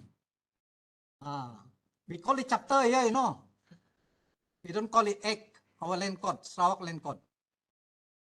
Chapter 81, 1958, yeah, but updated to 2019.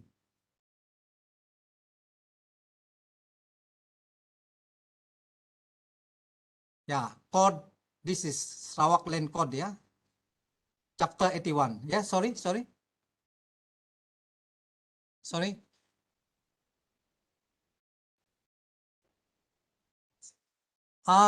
Wait, why is it? I think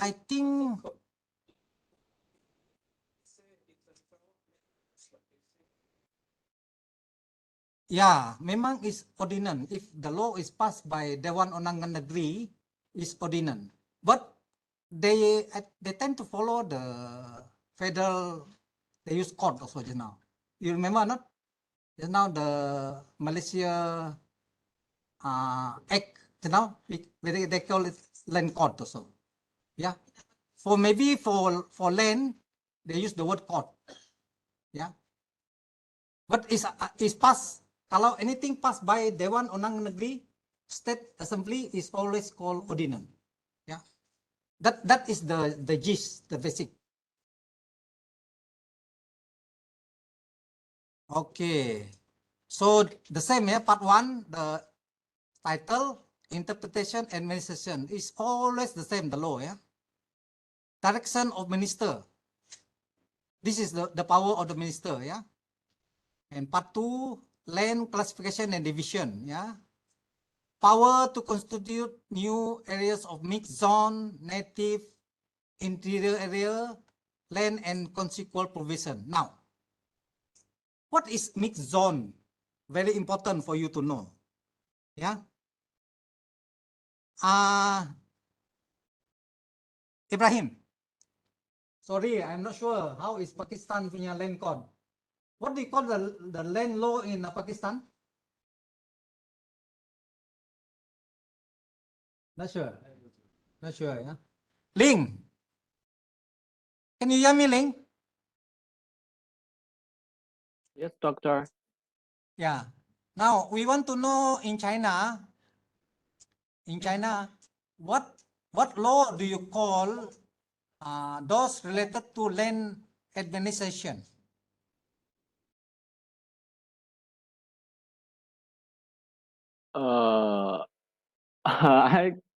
I don't know that. Maybe I need to find that. Okay, it's okay, Ling. Never mind. You listen to us, yeah.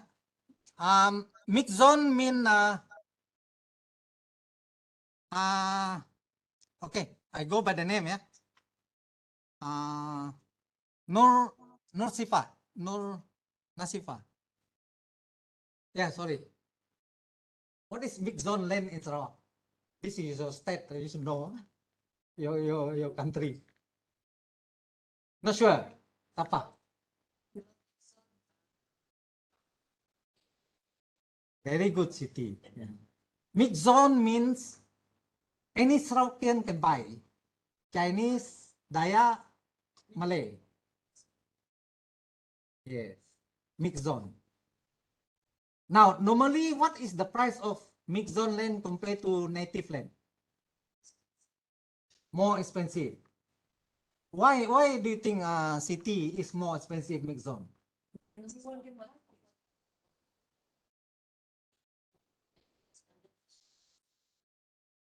Yeah.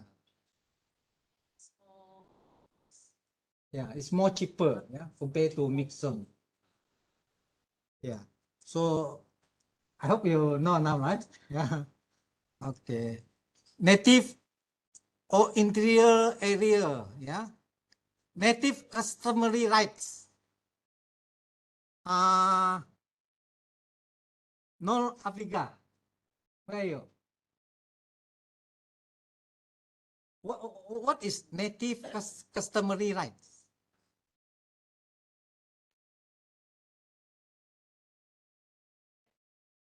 Yeah. Okay, never mind, we help you, yeah. Ibrahim, I don't think he knows. Melissa, where are you, Melissa?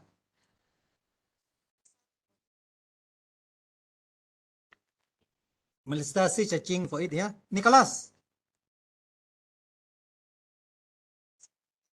Yeah, what is NCR land? Native customary rights, right? Okay, I say it with you. You Iban, he's Iban. You also Iban.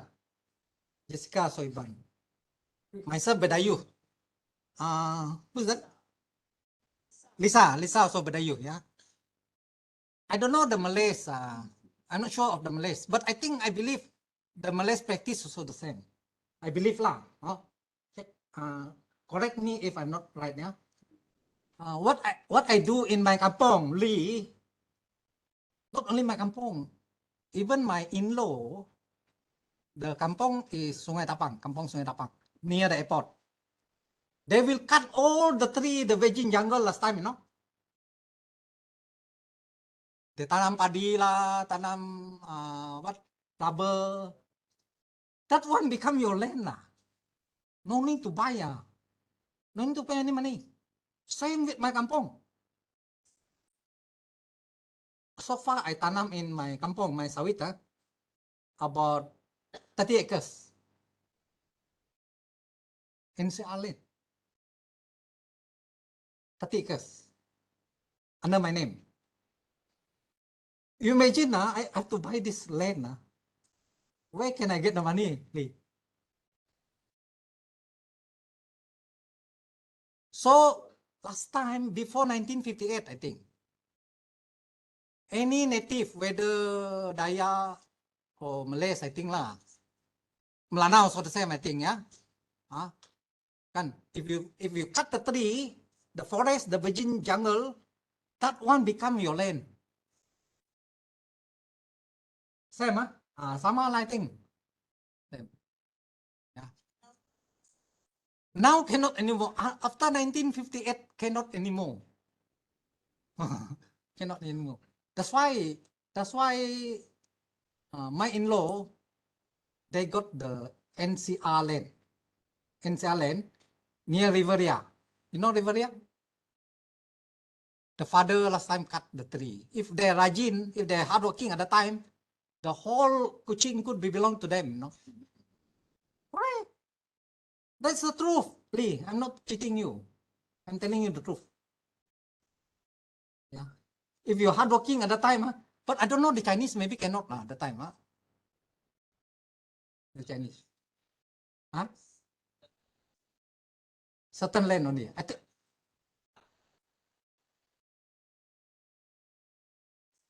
Oh yeah, the Chinese village in Tapah there. I think that one is because of communism, if I'm not mistakenly. Yeah, because last time the communist was very strong at that area. Yeah, so what they do, they put the Chinese together so that the communists don't influence them to join the Communist Party. I think something like that lah. Yeah, because I remember I went to audit the land there. I went to the police station there. You know? So this is what I know. So the government give them the land, alienated the land to them, yeah, for building houses and farming. But they get it, they get the area, you know. And now the land belong to them. Yeah, I don't think they pay anything at the time. The government just give, let you stay, farm, and give you the land. Yeah. So those Dayak mean the Iban, Dorman. Dayak mean the Iban, the Badayu, Orang Ulu, yeah, all this native plus the Malay, and the Melanau. We can cultivate the land, and then the land belong to us. So that is the good thing about Sarawak. Yeah. So 1958. Yeah.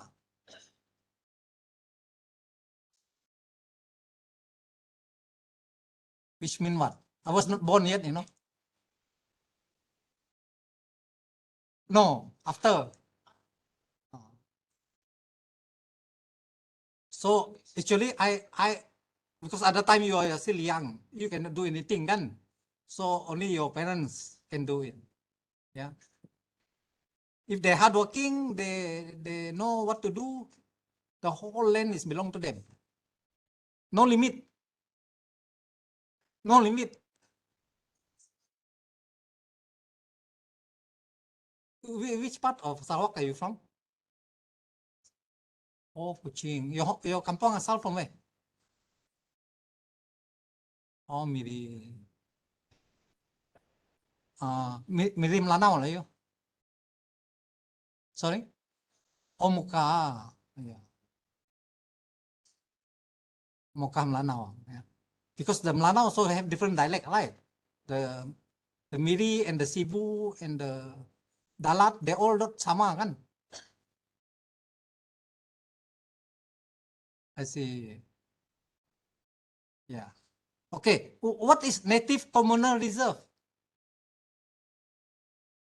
Yeah. So besides the land you have just now under your name, yeah, you have the reserve for the communal, for the community. We call it hutan, whereby the native can get the timber agriculture product from there, you know. But my kampong no more, no more native communal reserve. I think the Iban they call it Pulau Galau. The Malay they call it what? Maybe no more. This communal reserve, no more hutan, yeah. And then the native territory domain, yeah. The government reserve. What is government reserve? Malaysia. What is government reserve? No, normally these are government land, yeah. Government land. That means any land that are not belong to any individual, that is a government reserve. Yeah.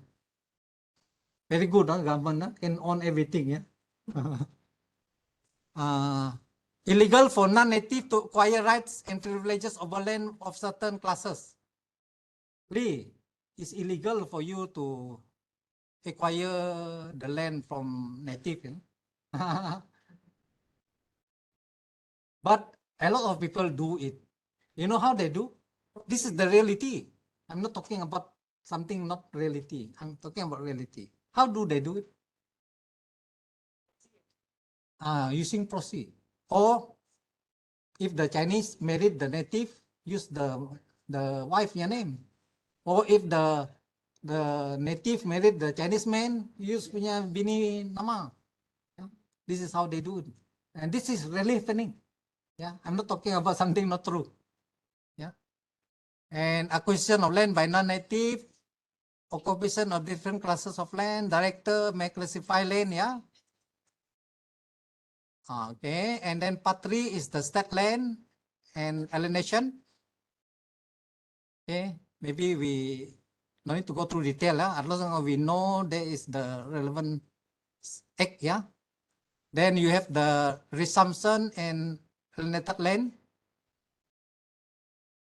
Yeah, and then settlement general, settlement of alienated land, settlement of state land, miscellaneous, the survey, the power to survey, all this, yeah. Registration, very important. You have registration, transfer. When you buy, the land is transferred to you. The charges involved, yeah.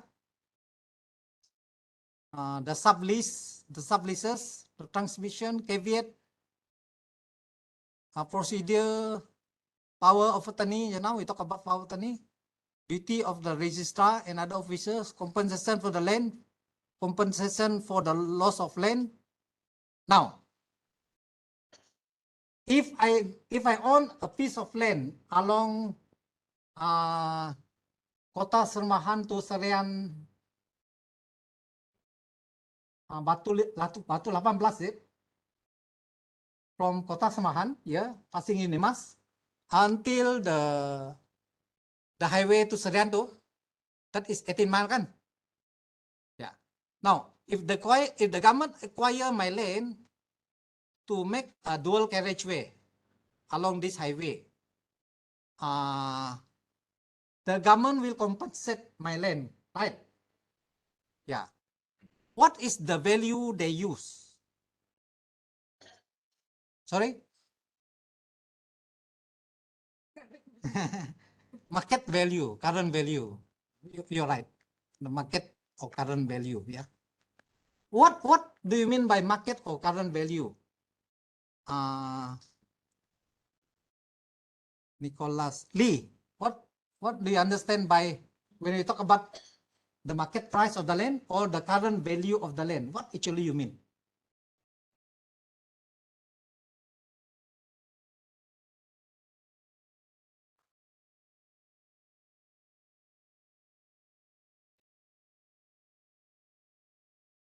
Yeah. Normally, what we mean is the value the business transaction is paying for. Yeah. That means if there is any buyer and seller of the land in that area, the current one, the current status, that is the market value. Yeah. Let's say I got a farm there in between Unimas Alabout and the UDM, is it? UDM camp. If you go to Serian to the right, my farm is there. The land is next to the main road. Yeah, I got 2 acres there. Yeah. So last time they acquire part of that land to build the road and the drain. Yeah. So they pay everything I plant on the land. They pay compensation plus the value of the land. Yeah. But if you ask me, do I want to surrender it voluntarily? What will be my answer? Very good. Why? Why do you say you don't want to surrender? It's correct. Your decision is correct. Why? I want to know why. Yeah, to protect your interests. Yeah. But the main reason is, you know why? The value of the land never go down. Correct or not? The value of your house never go down. Correct or not? My friend bought one double story semi-D, Taban height. You know Taban height? First row to the main road. Last time the price is only 149,000. Double story semi-D, 149. Now you know how much? 600, 800, 1 million. Yeah. His neighbor, he sold his house, 1.2 million. 149 to 1.2 million. Where can you find the money to buy? But your gaji, your salary, will it increase like that or not? No. That is the problem with us now. Yeah. And not only you, your children next time also will be facing the same problem. Yeah. Okay. The government not liable. I got one land in my kampong where I tanam sawit. Yeah, tanam sawit. Now the government passed through my sawit, pon sawit. They kill about 14 sawit, 14 palm, 14.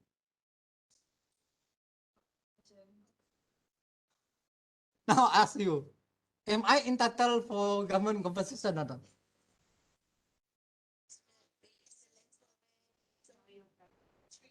Sorry. Yeah. I didn't hear you. Yeah.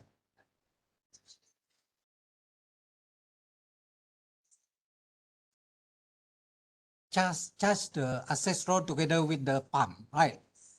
By right, the government must pay me compensation for my palm, oil palm, 14 trees, and my land. But sedih, yeah, sedih. So I think all of you must address this problem because one day it may affect you or maybe your children. Yeah. I went to see Jabatan Pertanian who built the road. You know what they say? If you ask for the road to be built, going through your land and all the kampung people punya land lah, for farming lah, you have no right to ask for compensation. Is it fair? Not fair. Not fair. That's what I was told, you know. That's what I was told. Because you request for the land. Memang betul pun, we request for the land. Because no road ba. When I tanam sawit there, and all the farmers tanam sawit, right? They use the land, not only me lah. Everybody use it. Yeah. The government should pay us for the land and also for the crop. Because I asked them this question. If you pass a land in Kuching, you pass through the farm, will you pay compensation? They said yes. So why you have double standard? You go through my kampong land. It is the owner is orang kampong. You don't pay for the compensation. Is it fair? Not fair. So double standard. There are two standard here. One standard to the orang kampong, yeah, and one standard to the orang bandar.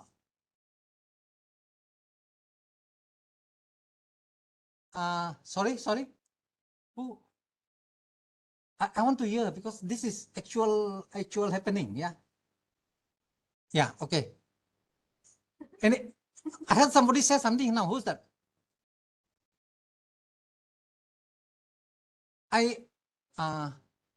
You say something?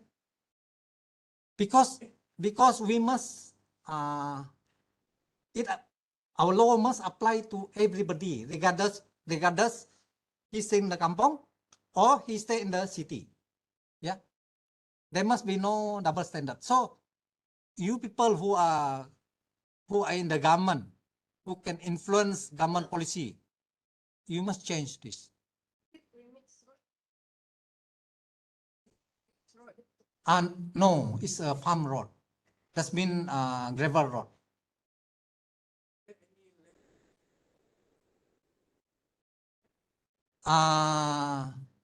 They have made the survey. DBNA have made the survey, which is our Dayak Badayu National Association. Yeah, this is one good about DBNA. They have to survey all the Badayu land. That's why I salute orang Badayu. Yeah, not because I'm Badayu, I puji myself, no, but this is the initiative they take to have to survey the NCR land. Yeah, which the Iban community and the orang Ulu belum buat. Yeah, but the Badayu buat. And the land belum ada title. Is NCR land. Yeah, belum ada title. But for NCR land, as long as the Tua Kampung certified that is your land, that is your land. Because I also got land planted by Sarkra, and I have the title because Sarkra survey the land, so I have the title to the land. Yeah, but those area not planted by Sarkra, no title. Like that. But I think you all in the government do something for the rakyat, for the orang kampung. Yeah, we have to be fair to all the citizens of Sarawak. Yeah. Okay. No document of title to be altered without authority. Yeah, very important. Yeah. The additional power of the register book to be kept. Yeah. Compensation. We talk about compensation. Yeah. Then we talk about offenses and sanction. Very important. Yeah. Take note. Yeah. Section 209 to 211C. These are the offenses. Yeah. For unlawful occupation, cultivation, clearing of state land, power to arrest. You can be arrested. Take note. Yeah. Power of eviction, seizure, custody, delivery of things seized, forfeiture, no cause or damage arising from seizure, power to compound of offenses, power to investigate other offenses, penalty for carelessly destroying, penalty for continuing offense, offense by corporation. Corporation mean entity, yeah, or company, yeah, who may prosecute, yeah. And then part 4, arbitration, miscellaneous, yeah. the rules involved, the notice, all this, yeah. And then development and subdivision of land, yeah. State planning authority, yeah. The function of state planning authority. Who are the state planning authority, yeah?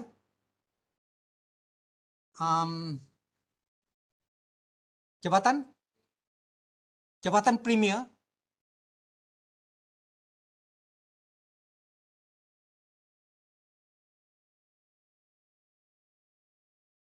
Jabatan Premier mean actually is the Chief Minister Department lah, Jabatan Premier lah.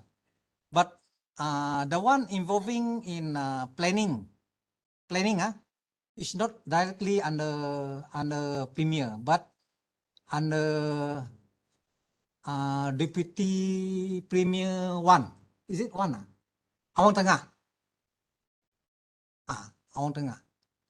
He is the minister directly involved in the State Planning Authority, the EPU, Economic Planning Unit. Yeah. So they are the people who have the authority to what do you call that? Approve all the planning development in Sarawak. Yeah. Okay. Then we have the 5th schedule. Yeah. The 2nd schedule. These are the detail. Yeah. The detail part. These are the whole.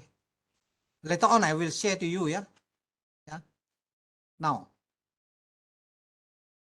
it's already 12:30. Maybe we go for break. We will look at the notes after this. Yeah. The notes and some of the real case under the Sarawak Land Court. Yeah. So we can go for lunch break. We come back at 2 o'clock. Yeah. 1.5 hours.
Okay, kita dah kita.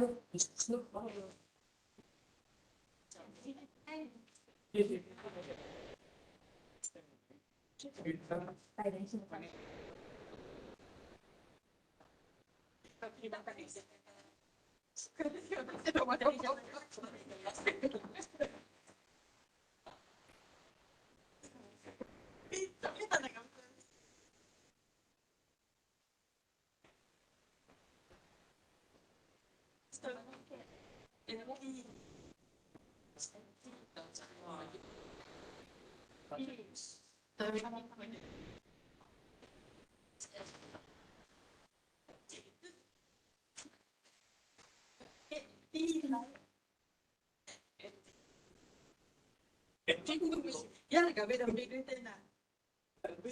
Kami dah group lebih. Kita dah group lebih. Kami dah jadi dah. Kami ingat free tu.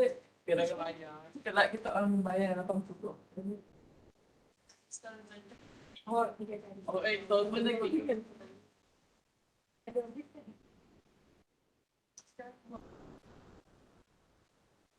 Jangan fikir ada lagi.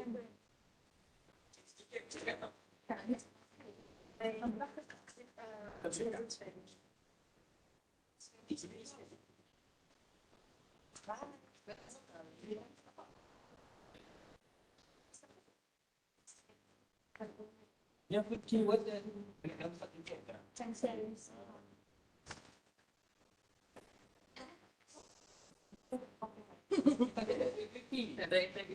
kendala tu dia. Apa nama website?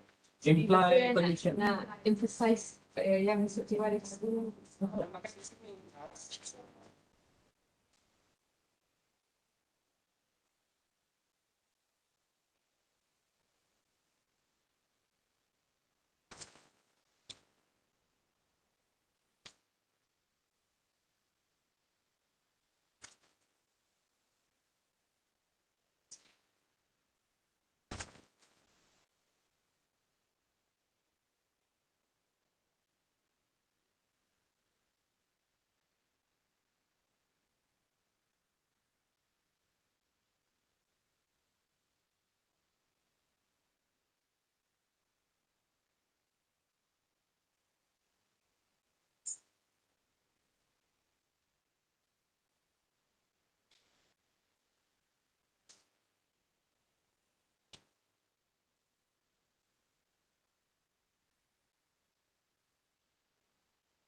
Berlawan macam keras kepala apa semua macam itu.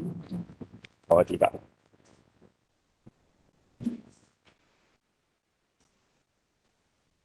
Itulah buat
Why?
Oh iya no, saya jadi yang oh. Dalam tak ada lah.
Yeah, that's something. Oh,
7.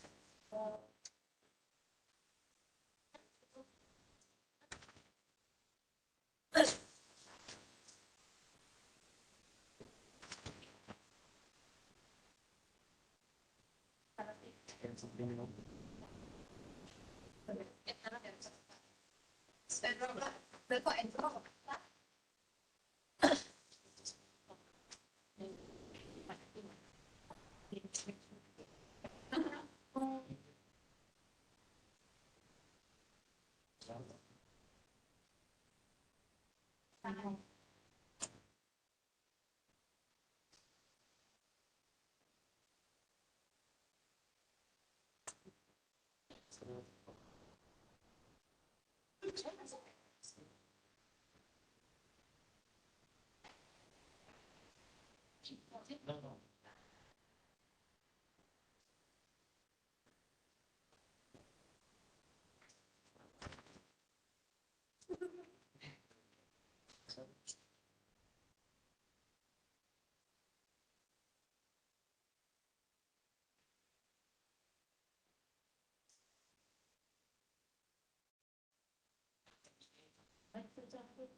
Pada resign, sudah becek lah.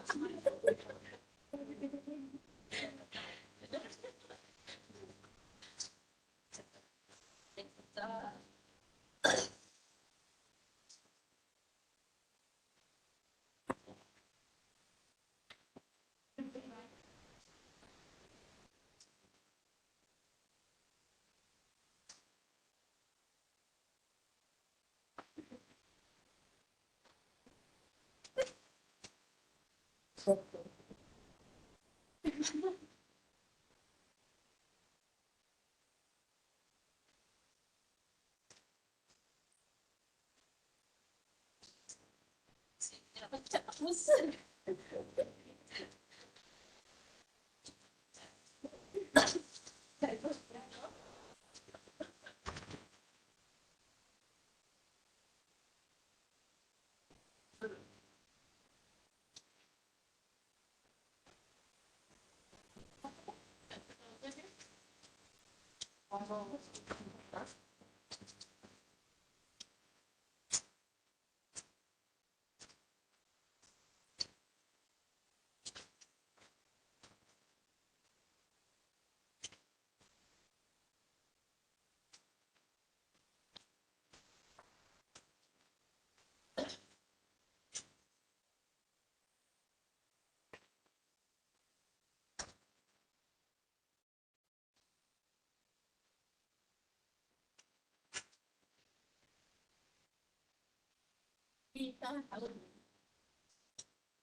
Good girl.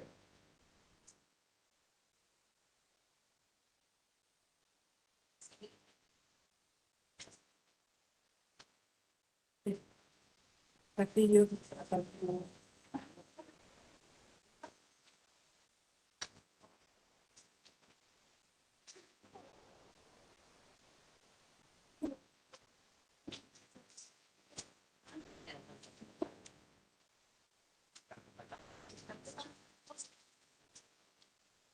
Dia nak bini.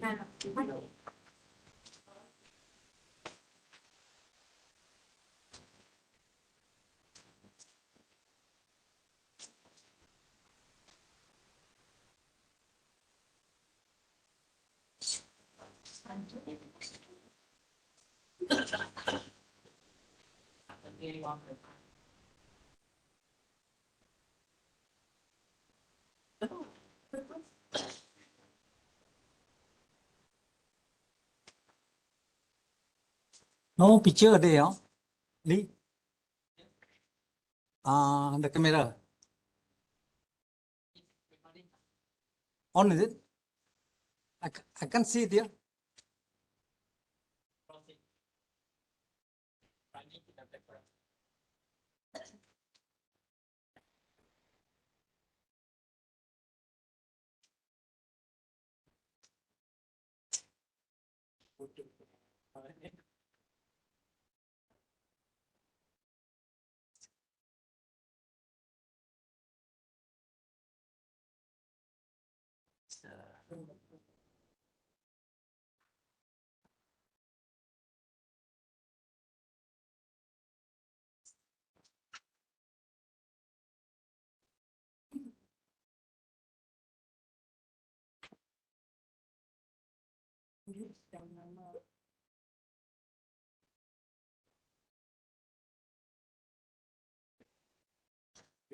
Oh, you don't disturb.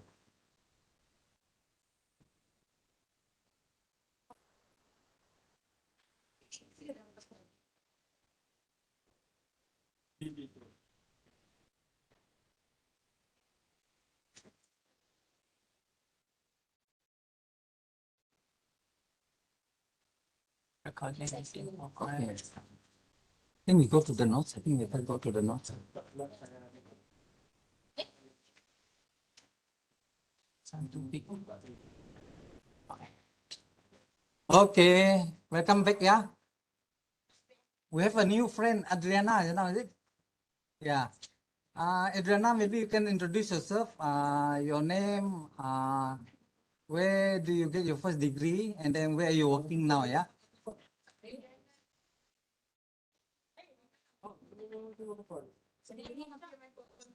Pakai microphone.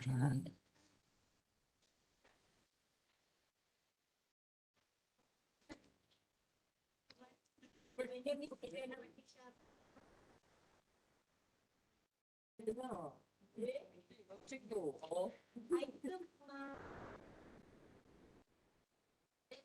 electronic engineering from Unima. Graduated 2 years ago. Okay.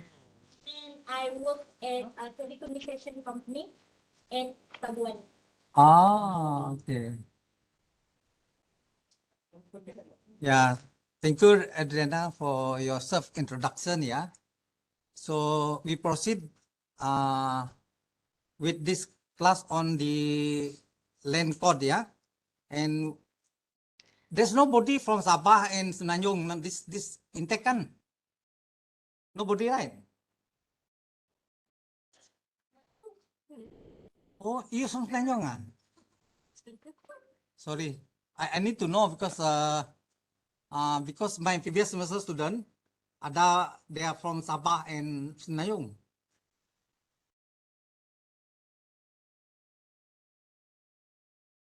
Hello, Dr. Ting. Yeah, the bell is still ringing. Yeah.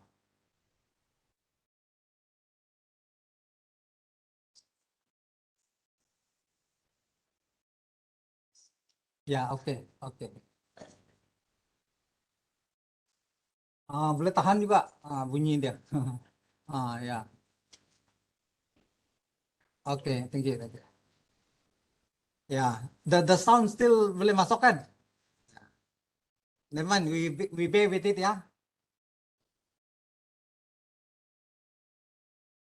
Oke. Just now we have covered the OSHA, yeah. You missed the OSHA, safety and health in the workplace, yeah. Now we're going through the land code and land ordinance, yeah. Later we will go into the building ordinance, yeah. So land matters for Peninsula is governed by the National Land Code, yeah, 1965, and the Land Acquisition Act, 1960, yeah. So Sabah and Sarawak have the right to enact any law in relation to the land, yeah. So in the case of state in Peninsula, yeah, they are empowered to make rules for carrying out the object and the purpose of the National Land Code, yeah.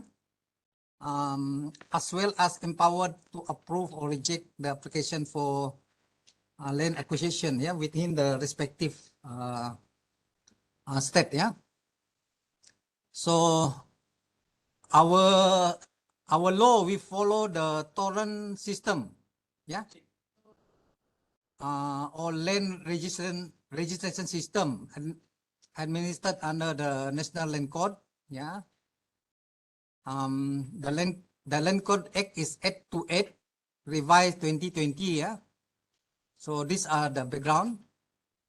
It does not apply to the state of Sabah and Sarawak, yeah, as we mentioned earlier. So the National Land Code, just now we talk about the main objective is uniformity of the land code, yeah, covering all the 11 states of Nanyong, yeah. So it did not cover Sabah and Sarawak because we are unique. Sabah and Sarawak are unique, yeah. So the law and policy with respect to land tenure, registration of title, transfer of land, lease, charges in respect of the land, yeah, easement and the other rights, yeah, interest on the land. Okay, so there are 5 category of land in the land code, yeah, for your knowledge, yeah. Unrented land means registered land, yeah. Mining land, mining leases. Normally in Semenanjung, the mining land is for what kind of mine? What kind of product? Biji timah kan? Biji timah, yeah. Majority in Semenanjung, yeah. And they have the reserve land, yeah. Reserve for public purpose, yeah, under Section 62. Forest reserve, gazetted under the National Forestry Act, yeah. And state land, this one, all the land belong to government, yeah. So they have the National Land Council under Article 95, 91.5, yeah. They look into the national policy for the development and control of the use of the land, yeah. So this is the meaning of state land. Land means the property owned, controlled, or operated by the department Kalau the land under the government department, yeah, or under the agency or under institution, yeah, these are called state land. Yeah, who are the administrator in the Peninsular Malaysia, yeah. So the Department of Survey and Mapping, they call it, yeah. Kalau in Peninsula, also the district land office, they have the district land office. They're involved in cadastral survey and ownership rights, yeah. Cadastral survey is only for professional surveyors, yeah, who are land and survey officers normally, or the private surveyor, yeah. So what is communal land is mostly rural area, yeah, totally in possession of a community rather than individual or company. For example, we have a communal land in my kampong, yeah. So the community can use that land. So we have the Malay reserve land. Also in Sarawak, we have the Malay reserve land, kah? Do we have that? Macam tak ada, ya. Malay reserve land ada kah di Sarawak? In Semenanjung only kan? Yeah. So we have the NCR in Sarawak, native customary rights. Like I told you just now, our ancestor tebang the kayu, the virgin jungle, yeah. So the land belong to us, yeah. And Bumi Putra in Sabah, they call it Bumi Putra land. They don't call it NCR land, yeah, in Sabah. So what is freehold land? Yeah. It refers to property title that give you full control over the house and the land, yeah. So leasehold give you restricted ownership, restricted, yeah, in terms of the years specified in the lease. For example, 99, 9999. I think 999 is the longest I've seen, yeah. Almost 100 years, yeah. Kalau di Sarawak, like my house is only 60 years. So what happened if after Very good question. What happened after 60 years, the lease period expired? What happened to my house? Will the government take or not? Under the land code, land ordinance, the government have the right to take. If it is going to be used for public purpose. Yeah. For example, what is public purpose? Example? Jalan, school, clinic, hospital. For public use lah. Yeah. But normally the government renew. Normally. Yeah. And then during the renewal, you have to pay premium, I think. Yeah. Premium. So how to check whether you have a land title in Malaysia? Yeah. First, you conduct the title search. Yeah. Or you can use your lawyer, or you can go to the counter yourself, to the land office counter, yeah. In Kuching, I think you can go to the land office counter, yeah, in Kuching. So, what is the difference between public land and private land? Public land owned by the government, owned managed by the government, and private land is only for individual use, yeah. So one difference is that the private land owners pay property tax. What is property tax?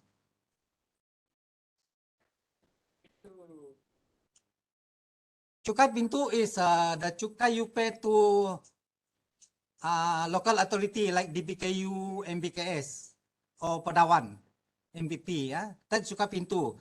But property tax you pay to Inland Revenue. Yeah, property tax you pay to Inland Revenue. Yeah. So this property tax normally paid when you sell the house. Yeah, then you make some gain, you untong. Then you will pay on the property gains tax. Yeah, but the government, they don't have any tax. The government no tax. Yeah. So private, state and local government and public agencies, For example, the school, water district, they can own the land, yeah. School, they can own the land. The agencies, they can own the land, yeah. So this is how the land code created, yeah. Yeah, in order to ensure uniformity of law and policy with respect to land tenure, registration, transfer, lease, charges, easement, and other rights, yeah. So in Peninsular Malaysia is uniform, yeah, the law and policy, but different compared with Sabah and Sarawak because the local environment not the same, yeah. So the land code established the legal title of the land, yeah, the land code. So these are the land title and land usage in Malaysia. There are two types, freehold and leasehold. Freehold mean what? No tenure, perpetuity. Yeah, freehold, just like mixed zone. Mixed zone normally no period. NCR also no period, perpetuity. Yeah, like my land title under NCR, the title tenure is perpetuity, no period. Yeah. Leasehold, it can be 60, 90, 99 just now. Yeah. And then town lease, within the town area, 99, 60, 30 years. Country lease, sometimes they call it mixed zone. Yeah. So the leases are between also the same, 999, 99, 60 years. Native land, owned by native, perpetual. What is the meaning of perpetual? Meaning? What do you call that? Infinity, no period. Yeah, forever, it means forever. Yeah, very lucky, yeah. Those who have perpetuity, yeah. So the particular bankable value, yeah, that means you can use the land title to get loan, yeah. Malay reserve land only owned by Malay, yeah. Can other native own the Malay reserve land or not?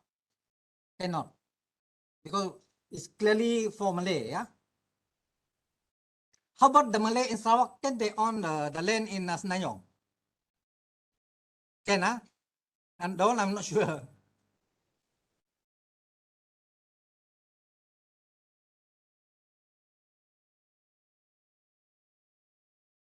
I see, okay. And then field register, the land classified under the native title, yeah. Field register, provisional lease, that means it's only temporary title, provision, yeah. It's not a real title yet, yeah. And then temporary occupation lease, TOL. We have TOL land in Batu Kawah. Do you know that? And Stampin. That means the government give a temporary land title before the real title is issued. Yeah. This one is for penempatan semula in Batu Kawah and Stampin. Yeah.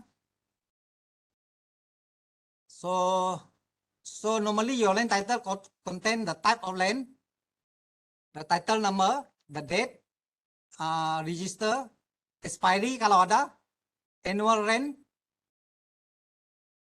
special term if there is any, yeah. And then the land size, the site plan, the owner name, yeah.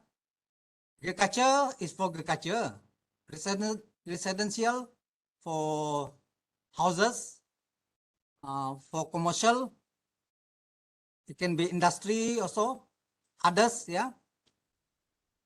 And this is the land code we're talking about just now, the Sarawak and Sabah ordinance also.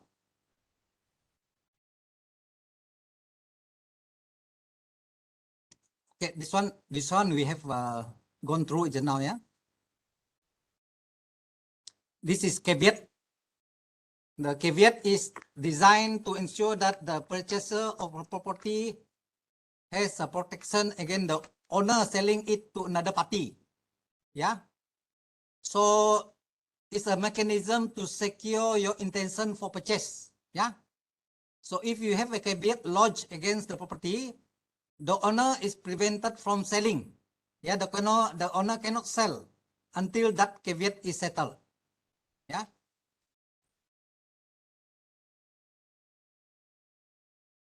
Okay, our land code is very comprehensive, yeah, and complete. This is applicable to Semenanjung, but I think our ordinance also is complete, right? Qualified title mean the title have some condition, yeah, qualified. Final title is the real title given out, yeah. JUPEM is the land and survey in Semenanjung, yeah, who do the survey of the land, yeah, JUPEM. Alienation is a form of disposal. That means that give you the right on the land ownership, yeah, through the document of title. Yeah? This one is normally from the government. Alienation is normally from the government to the company or to individual. Yeah.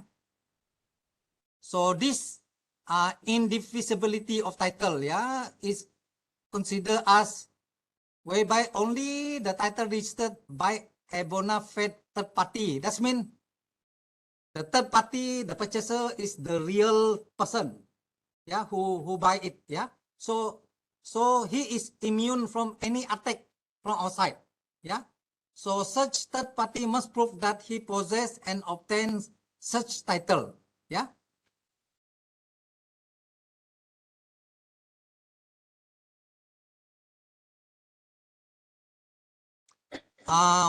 What is good faith? The meaning of good faith in land title, yeah, it means sincere, or in the Latin word it can bona fide or genuine or real, yeah. That means you are the real owner of the land, of the title, yeah. That is the meaning of good faith. Atau in Latin is bona fide, yeah. This is under section 3403, yeah.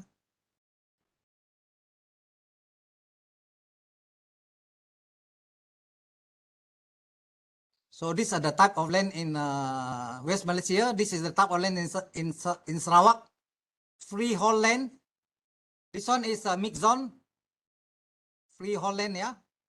No tenure. Perpetuity.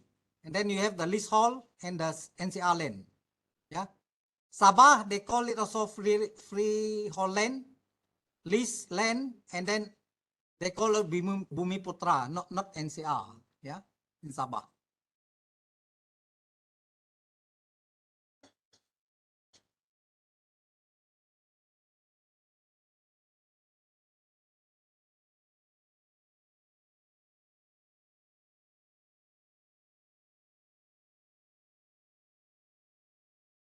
So these are the type of title, yeah, freehold land title, leasehold title, qualified title, final title. I mentioned just now, yeah. Mukim is in Semenanjung also, yeah. Mukim. Categories of land use: agriculture, industry, building. Express condition mean the condition stated in the title, yeah. That is the implied condition. This is implied condition just now, Jessica, yeah. It provide for implied condition affecting the land, the specific one for each land category, yeah. Implied condition relating to agricultural land are contained in section 115 of the National Land Code, yeah. So this condition is implied. This will not be stated in the document of title.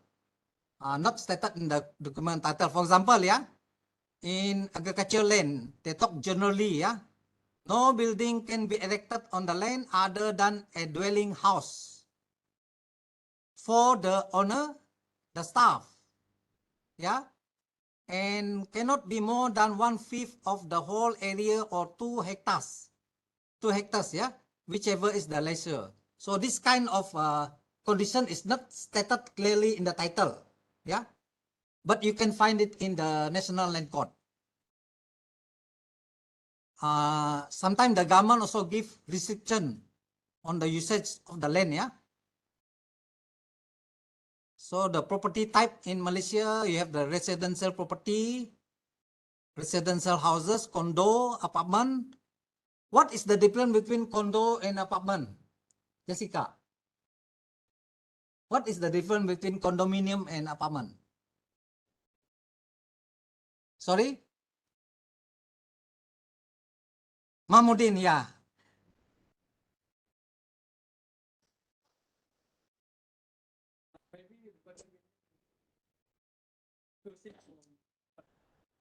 Yeah, the condo is more expensive, right? Yeah. Normally, how many story condo?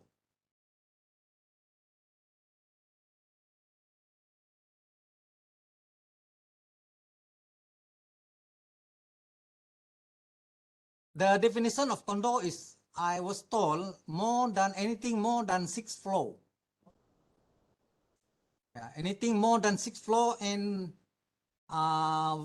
normally very what do you call that? Looks much more better than normal apartment. Yeah, macam luxury. Yeah, that is the definition in Senanyong. Yeah. So apartment are relatively self-contained housing. Yeah, that is either high rises or low rises. Condominium comprises of condo daripada recreational facilities, 24-hour security, including swimming pool, tennis court, gym, convenience store, yeah. And then consists of different variation of floor that cater to the individual needs, yeah. They call it studio apartment. Studio apartment, how many rooms you have? What in one studio? One only, right? One room.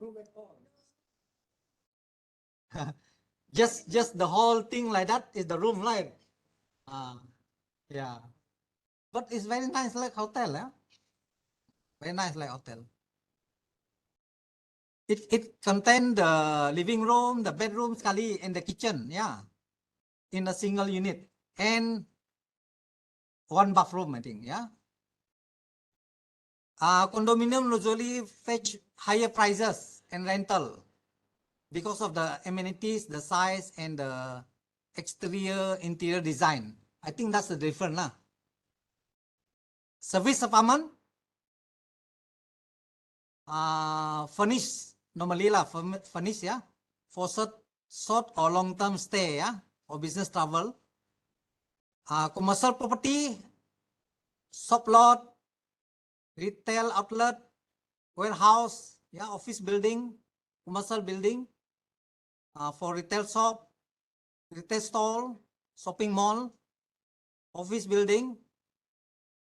Vacant land, there are 3 types of vacant land lah in Malaysia: freehold, leasehold, and Malay Reserve or NCR land, yeah.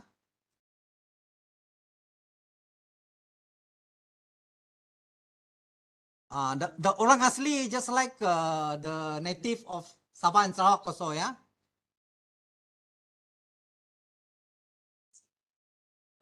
Yeah, they have. They call it orang asli rights land. Like in Sarawak, they call it native customary rights. In Sabah, they call it Bumi Putra. So different name. Yeah. And this orang asli, they own very big stretch of land, you know, orang asli. Yeah. Because you know why? They are like the Penan, the Penan in Sarawak. They are allowed to go and roam the jungle. You know, so they can claim that land. Orang asli. In Semenanjung, we don't have orang asli in Sabah and Sarawak. Yes? Anything? Yeah. Yeah, until today.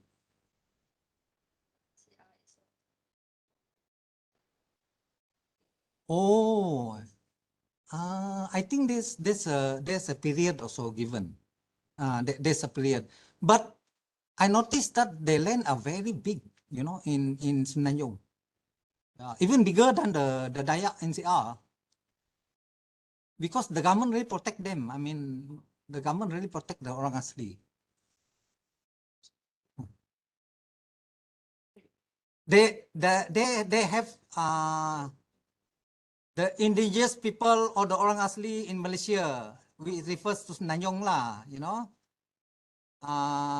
Not necessarily rightly equated to the citizen of rural Sabah and Sarawak. Yeah, that's what they mean lah.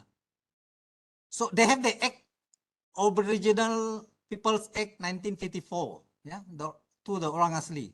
Yeah, and also protected by the Federal Constitution under Article 85C. Yeah. So these are the cases, the orang asli case. Yeah.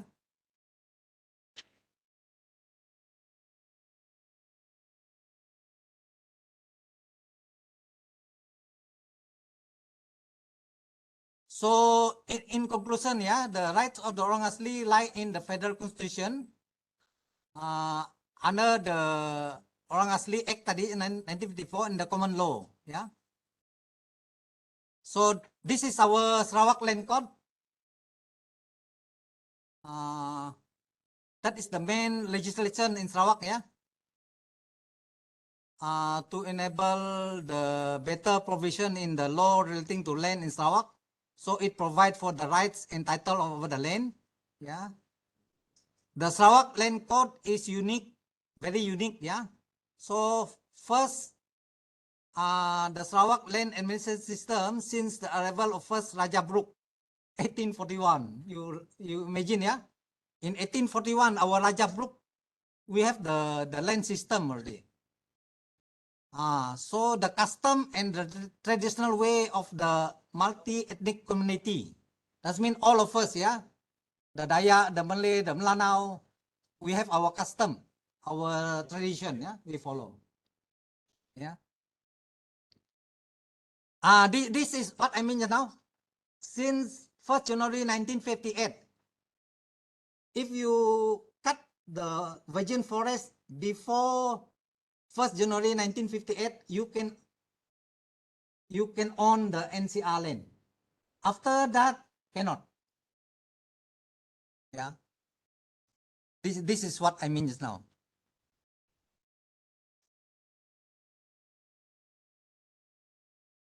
So under the NCR land code, yeah, under the Sarawak land code, what is a native land? So it's that before 1st January 1958, any native of Sarawak could clear any part of primary forest to farm, to log, and to possess automatic gain to native customary rights land. If you imagine, if you know at the time, before 1st January 1958, you go and cut all the virgin jungle, and that belong to you. Only you can ask the native to cut for you, yeah. So mixed zone, refers to land which can be owned by both native and non-native. Non-native mean the Chinese lah in Sarawak, yeah. So these are the mixed zone land, yeah, by virtue of former land ordinance 1948, and then the dealing in land ordinance 1952, yeah, and mixed zone land 1st day of January 1958. These are all what we call mixed zone, yeah. So the Chinese community, they can buy and sell the mixed zone land, yeah, and normally they're very expensive, yeah. So both the native and the non-native can own the mixed zone, and the price of the property in mixed zone are normally very expensive, yeah. So mixed zone land in Sarawak is about 13%. So if you have a mixed zone, you are one of the 13% people in Sarawak alienated to the Chinese. Yeah. And then we have the native area land, native customary land. Yeah. So these are the land 5 classification, yeah, in Sarawak: mixed zone, native land area, native customary, reserve land, interior land, and then we have the mix. Yeah. So these are the land classification in Sarawak under the Sarawak Land Code. Yeah. We mentioned it already just now. Yeah. Mixed zone, native area, native customary, reserve, interior land, area land. Yeah.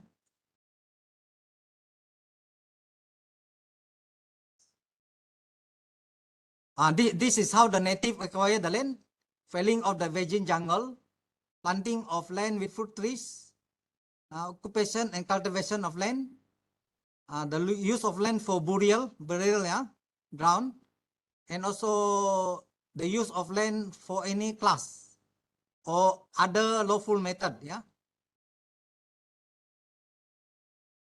So this is very powerful. Yeah. Section 18 of the Land Code. Yeah. The director subject to the direction of the minister. That does mean the minister must give direction. Yeah.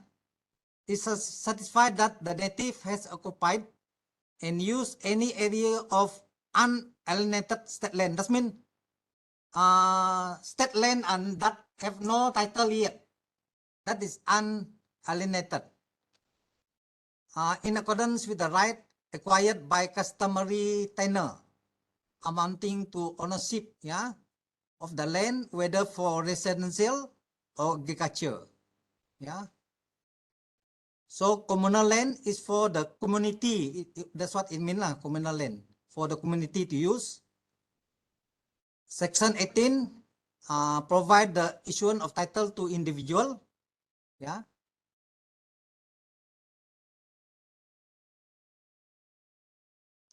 So this is what our premier has quote on the NCR land. Yeah.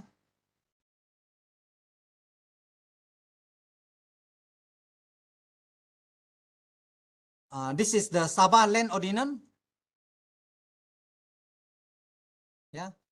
So this is the legislation that manage the classification of land, yeah, and the rights and the title over the land, yeah, in Sabah. They have the native title, Sabah. Yeah, the native title, they call it, which is the Bumi Putra just now, yeah.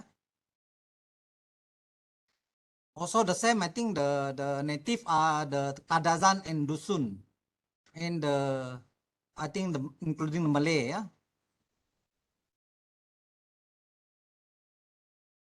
Okay. Lee, how do I see the cases now? Just now I want to share the case. Come in.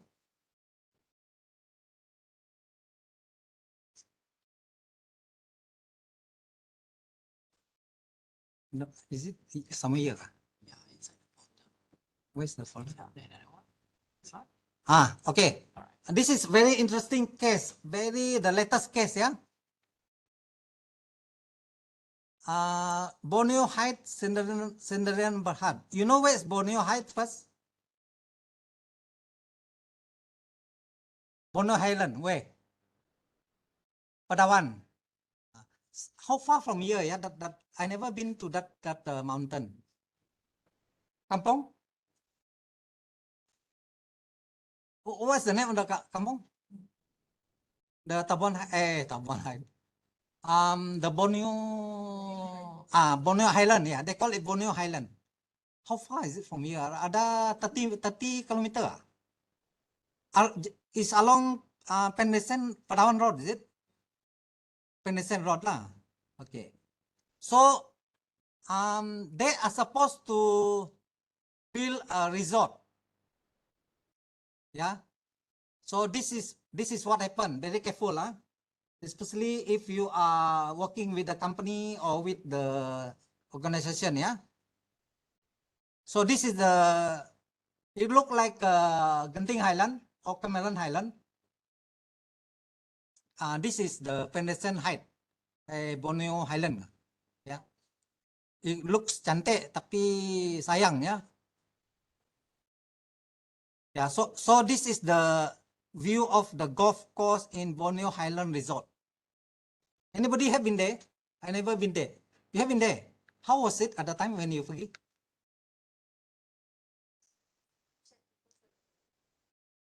Right. It is stated clearly in this case, not in good shape due to the poor maintenance. Yeah. This is the classic case.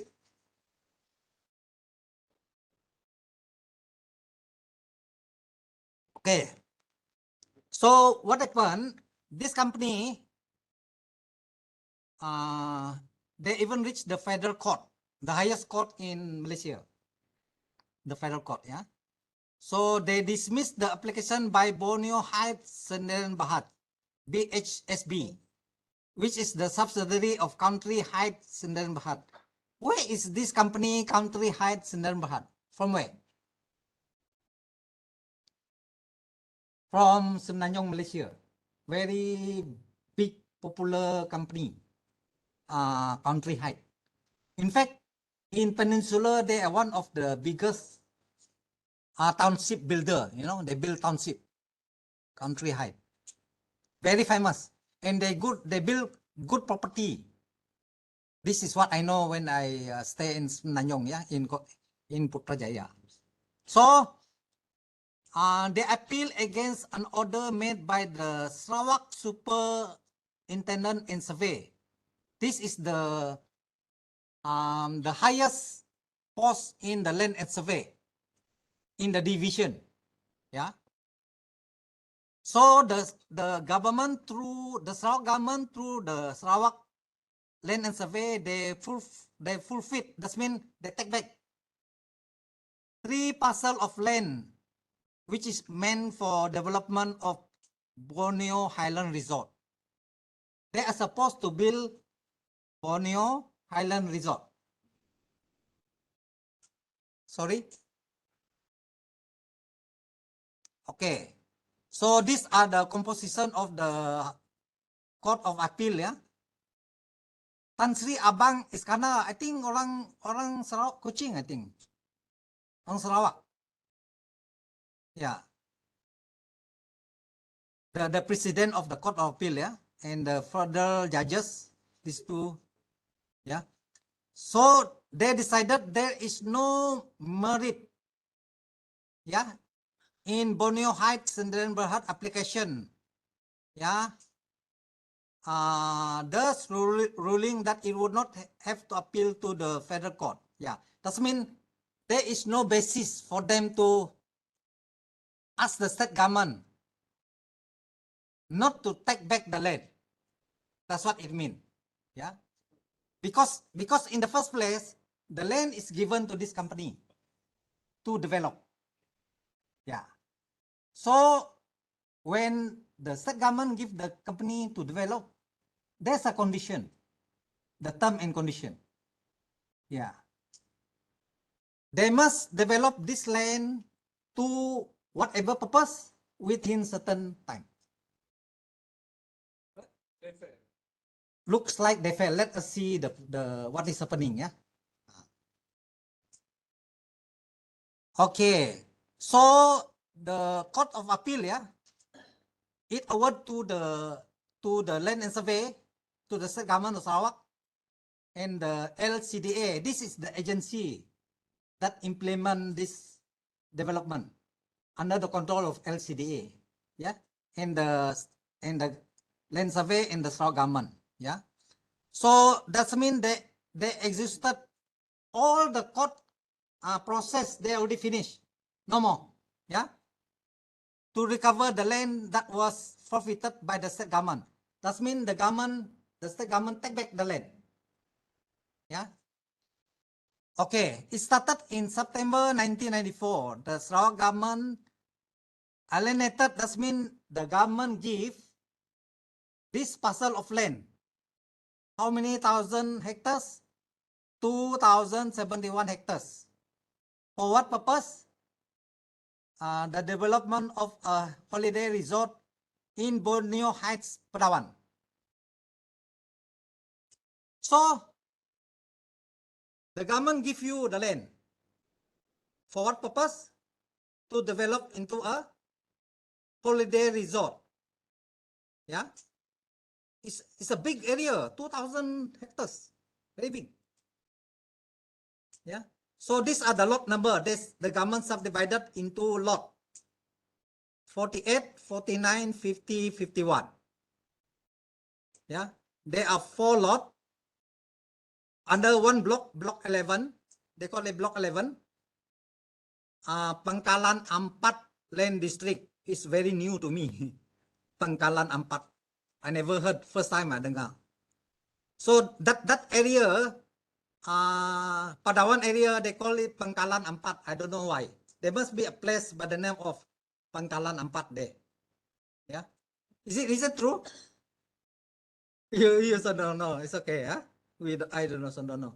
So under the title condition, Mahmudin, there are title condition.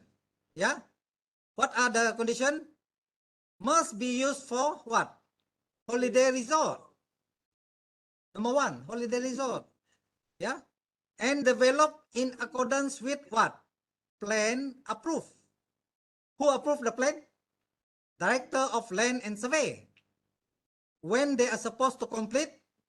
September 1999.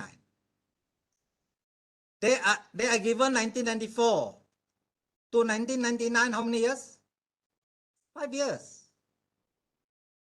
Is it a reasonable period? 5 years?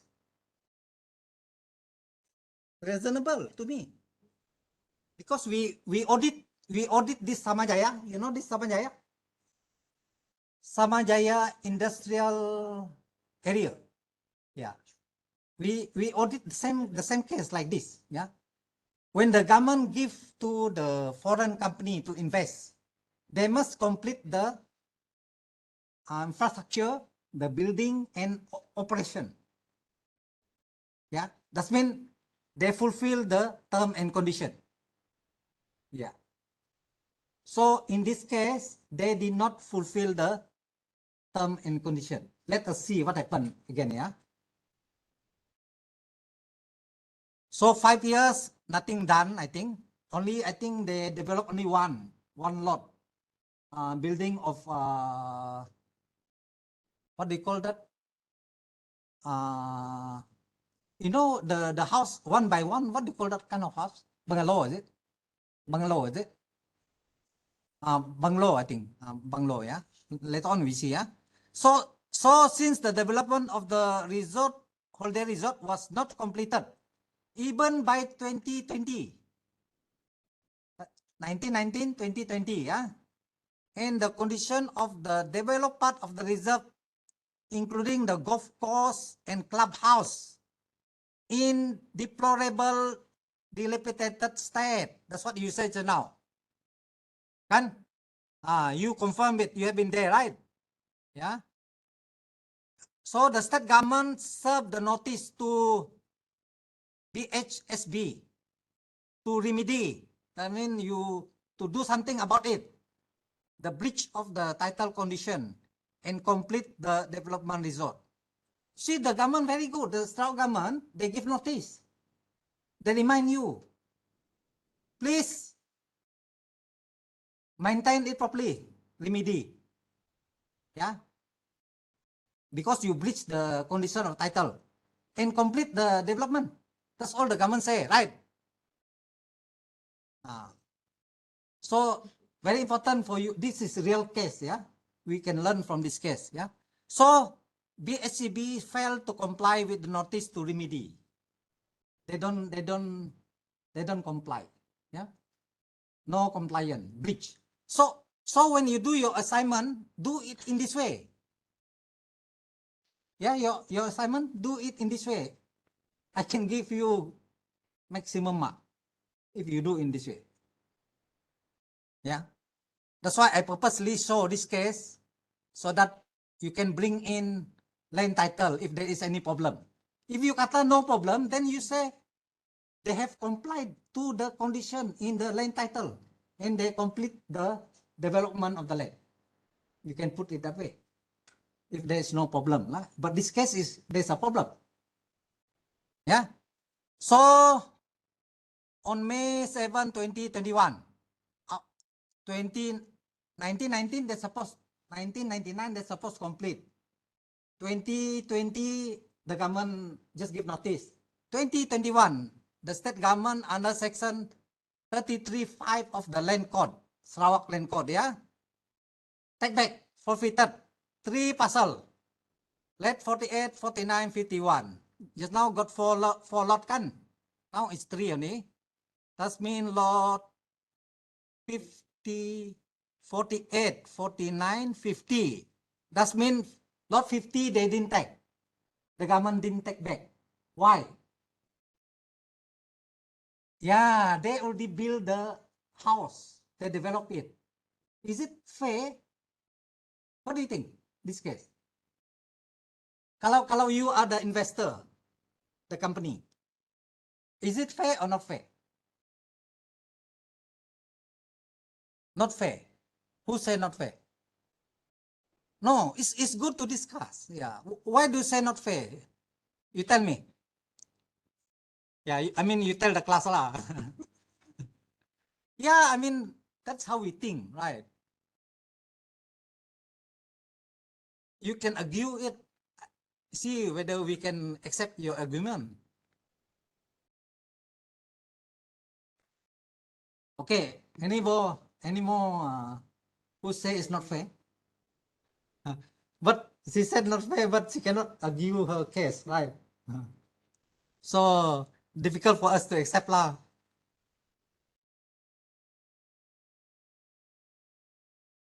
Yeah, Adrena, I want to hear from you.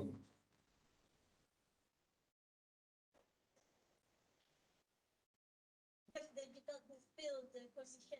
Correct, they did not fill the condition. The one you fulfill, the government don't take. There's one lot 50, yeah? The government don't disturb. They only take back the one you did not develop as per the condition. Is it fair or not fair? To me, it's fair. To me, it's fair. Yeah. I already give you the time. I already give you the notice. In fact, I'm very good to give you the land already. In fact, if you, the government, they ask very minimal premium from the land. You know, they don't ask you to pay the maximum market value normally. They pay lower. Why? Because the state government, the Sarawak government want investors to come and develop our state, our Sarawak. So that is the reason. They have to balance between development and getting the money from the company. Sorry. Mahmudin, yeah, anything you want to add to the discussion? Okay, later on, there's a detail there, yeah? There's a detail later on. Okay. So the forfeited land becomes state land, huh? Any land the government take over from the company or individual, it becomes state land and under the control of the Sarawak government, yeah? Yeah. Lot 50, which has been developed into residential lot, sold by the company to various third parties, was not forfeited. Very fair. Right? You develop the land, convert into residential lot. After that, you sell it to third party. The government don't take what? So Sarawak government very fair. And okay. So in August 2020, yeah, the Court of Appeal ruled in favor of the Sarawak government and LCDA. Yeah. SCDA represents our government, yeah. So they dismiss the claim by the company, PHSB. They want to declare that the declaration to annul the order of forfeiture. That means they want to say that is not sah, tidak sah. When they forfeit, when the government take back the land, they want to say that is not right. The court said no. They dismissed. The court said dismiss. Yeah. See it again. Yeah. This is good lesson learned. Yeah. So the company they dissatisfied. They don't agree with the court. Yeah. With the court of appeal. So the company and its majority shareholder, Country Height. If you go to West Malaysia, you can see Country Height is everywhere. Yeah, they developed the township. Yeah, so they sought leave to appeal to the federal court, the highest court in Malaysia, the federal court. Yeah, so these are the lawyers that appear for BHSB and Country Height. Yeah, Clarice Chan and Joshua Baru. Yeah. They argue there are points of law that require the federal court to determine on the appeal. The case is primarily based on the thought of conspiracy committed by several government officers to injure the business of BHSB and Country Height just now. Yeah. So that is what the lawyer of the company said. Yeah. The government officer, they want to injure, they want to sabotage the business of BHSB and Country Height. That's what they say. But so the government lawyer, Dato Sri Fong, yeah, submitted that the action is based purely in public law. Yeah, that is whether the state government, the Sarawak government had acted unlawfully in issuing the order of forfeiture. That means unlawfully mean not in accordance to the law. That is what the test is. Yeah. So is it unlawfully not according to the law? That is the question. Okay. So in this case, the state government had complied. Sarawak government had complied with all the procedure set out in the land code. Yeah. To forfeiture the land, and they are just ground for forfeiture. That means they comply with all the requirements in the land code, and they follow the procedure, and these are the ground to forfeit, to take back the land. Yeah, yeah. So the land code provided BHS a remedy. That means the company are given some remedy, yeah, to appeal to the minister in charge of land to annul the forfeiture. So the company BHSB exercised that statutory remedy. That means the company follow that remedy, yeah. So the minister had given the reason why the forfeiture of the land would not be annulled by him. That means why the minister will not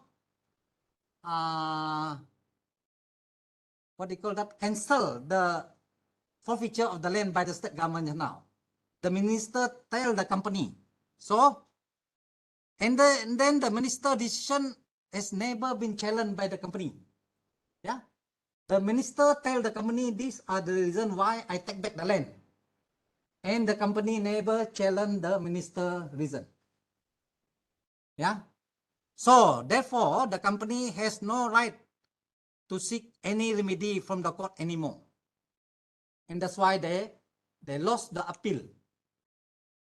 The court maintained that the decision of the Sarawak government is correct. So this is the latest case of what happened if we don't follow the term and condition of the land title. Yeah.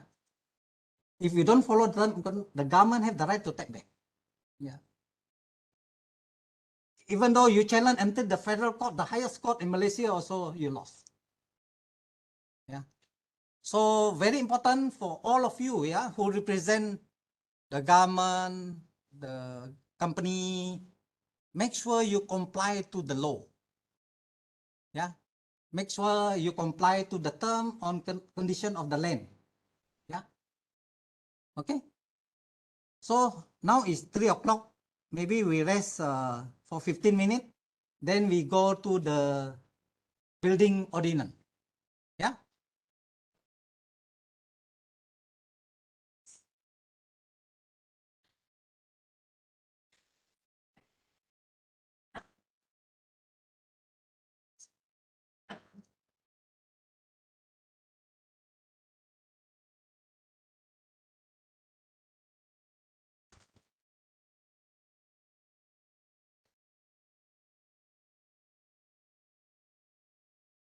B. B.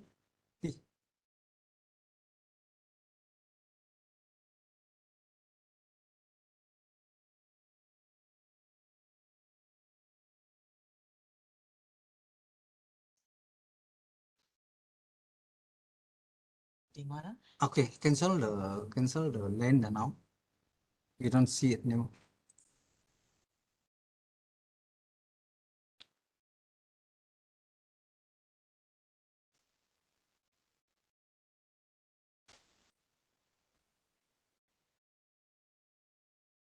Okay.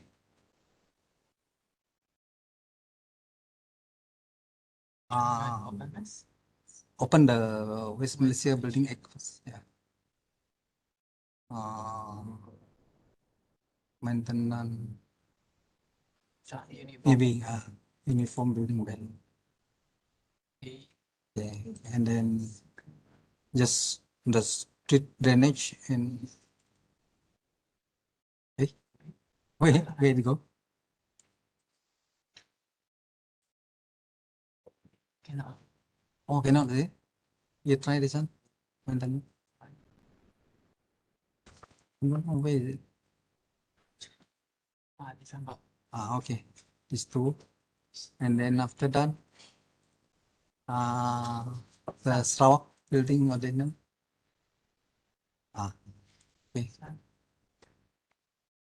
Yeah, this is the Sarawak building ordinance, and then this one cannot finger. The one is of idea. Yeah, go to the Sabah. Sabah. This one. This one. Building by laws. This is the old one, isn't it? Tapat. Sabah this one. This one. 2010. 2010 or 2020? Yeah, 2020.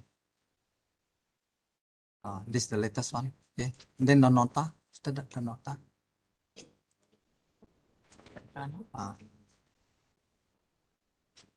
Yeah.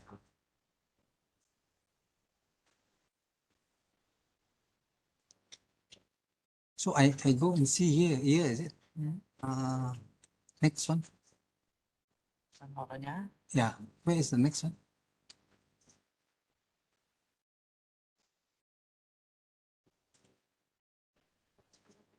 No, I want to see after this. I want to see SO the one.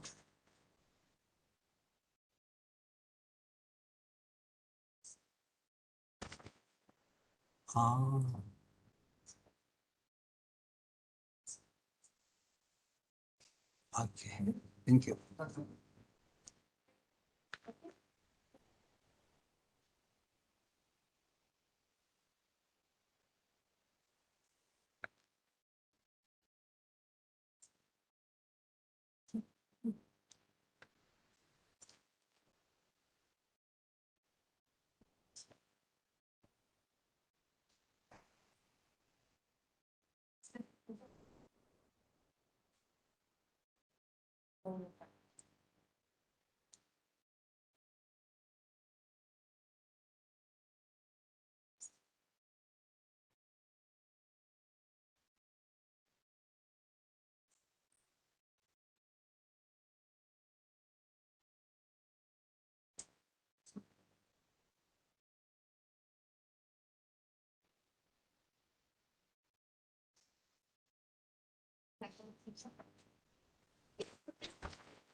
Còn thì nó tự sự kiến nó chỉ là nguyên cho được sau một công tay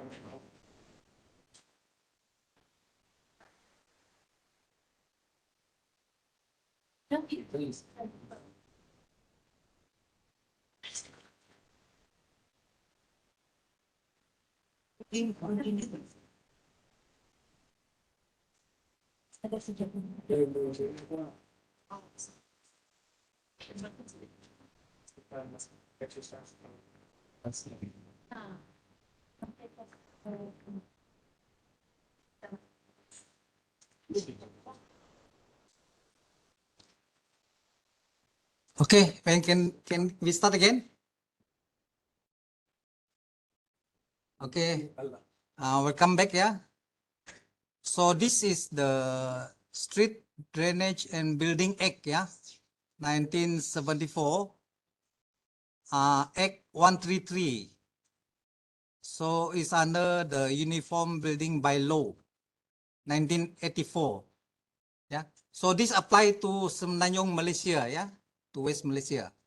And by the way, later on, please check the spelling of bylaw is BY-LOWS. Yeah, because sometimes some people write it as BYE. By. Yeah. So take note. Yeah. Yeah, which is wrong actually. Yeah. Yeah. I think my notes also you may meet BYE. Yeah. But actually the right spelling is BY. Okay. So these are the arrangement of the bylaws. So this apply to Semenanjung just to highlight to you. Yeah. So that you are aware of that. Yeah. Okay. Part 1 normally is the introduction, the interpretation, the citation. Yeah. And part 2 is the submission of plan for approval. You must have plan, and then that plan must be approved. Yeah. So these are the bylaw from 3 until 29 in Semenanjung. Yeah. 3 until 29. And then part 3, you're talking about space, light, and ventilation. Very important. Yeah. You must have the space, the light, and the ventilation. Very good bylaw in Semenanjung. Yeah. And very uniform. Yeah. So the bylaw number 30 to 47, talking about the space, the light and the ventilation. Yeah. Then you have the part 4. Yeah, part 4, temporary works in connection with building operation. Yeah, temporary works on. Yeah. So the bylaw involve 48 to 52. Yes. Very important if you are in Semenanjung. Part 5, structural requirements. Yeah. And very important part of the building. Bylaw 56 to 80. So maybe we can go through part of it, yeah. Bylaw 53, building material. Yeah. Nur Nazifa, is it? Nazifa. Oh, tada. Oh, okay. Siti Aisyah? Yeah, Siti. What kind of building material they're talking about here, yeah? Uh-huh. Yeah, for example, like cement, yeah. What else? You know, you use sand, concrete, the wood, the wooden structure, right? Do you use wood also for the frame? Timber, they call it timber. Sorry, timber. They describe as timber. Now, sometimes people got confused. You know, is it the timber, the hard billiard? That is timber. But when you talk about the wood used in the house, you call it timber also? I'm not sure. Because I always read in the contract, they call it timber. You're right. So what is the difference between the timber in the house, the wood they use, and the real timber? Brilliant.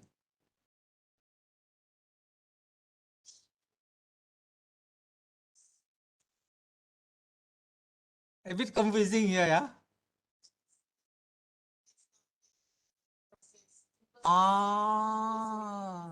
Yeah, that is the professional definition. Thank you, yeah.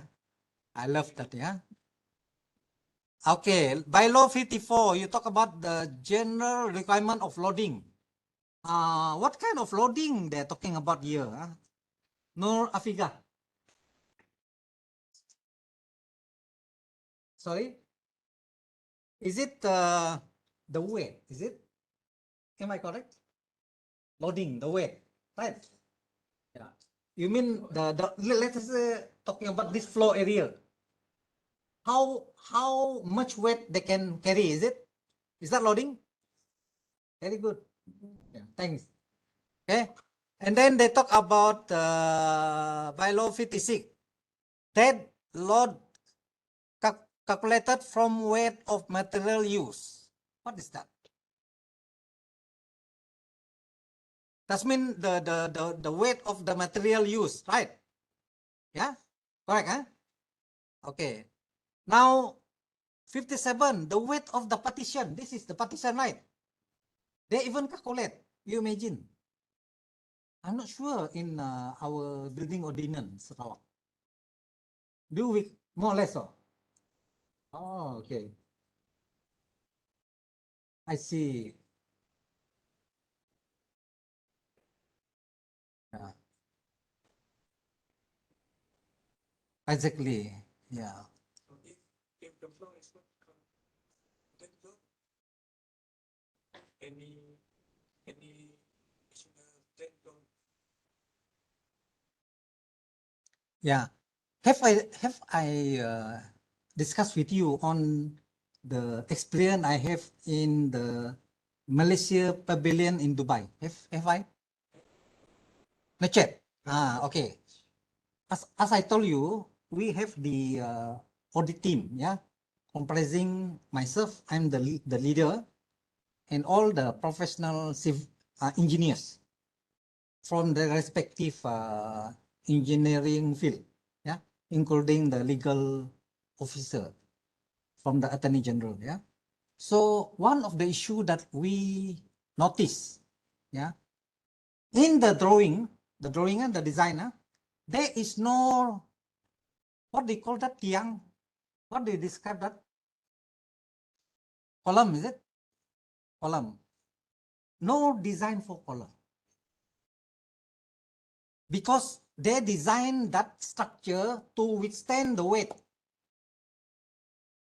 Do you get me? Do you get me? That means the design is already catering for the weight. That is what the drawing say, and that is what described in the spec. I didn't add anything. The design, the drawing saw, and is described in the spec. Okay, you see the scenario, yeah? Okay. When we go and audit, our team go and audit, they put a structure there. Seolah-olah macam tiang. Tiang to support. Tiang to support. So we ask them, we ask the developer and the contractor. In the drawing, there is no tiang. Pillar, is it? You call it in column. I always use the word tiang, sorry lah. Column, yeah. In the drawing, there is no column. Yeah, no column. And in the spec also no column. Yeah. So we read it in conjunction with the design, the drawing, and the spec. No column. And we discuss among our audit team. Very clearly, they said this is the weight. If many people come to use the building, that weight can withstand the weight of all the people who use it. Yeah. And then we discuss with the consultant to the contractor. Yeah. And also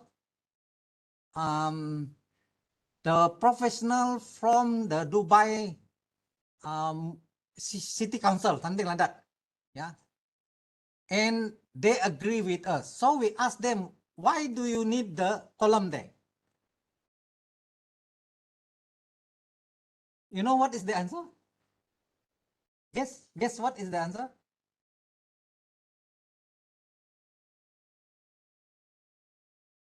They said they worry the weight is the design is not strong enough to carry the weight. Can you accept that explanation? No. Why no? Yeah. Why no? No, because when we write the report, we have to write the truth, you know. We cannot simply write.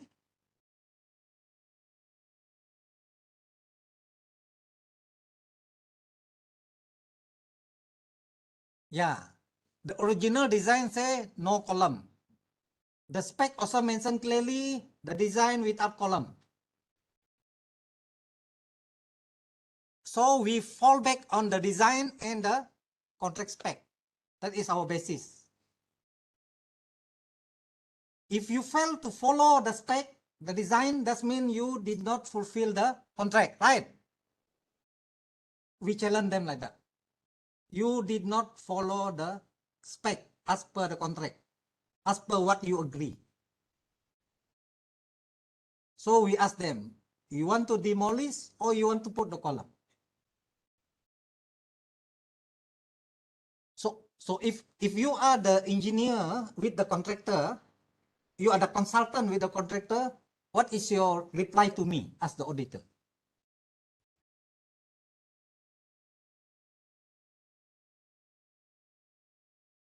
Sorry? Just retain that column.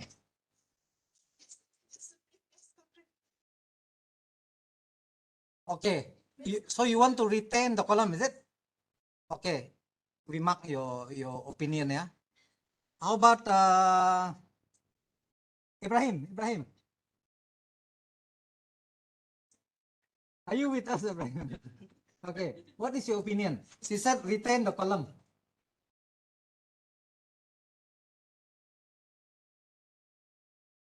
I still got lecture. I still got lecture until 6.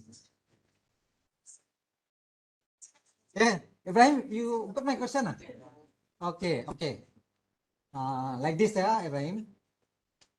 This building is built in Dubai, UAE, yeah, right? This one belong to Malaysian Pavilion for the Expo Dubai. In the drawing, there is no column. Also written in the spec, there's no need for column because it is designed to withstand that weight.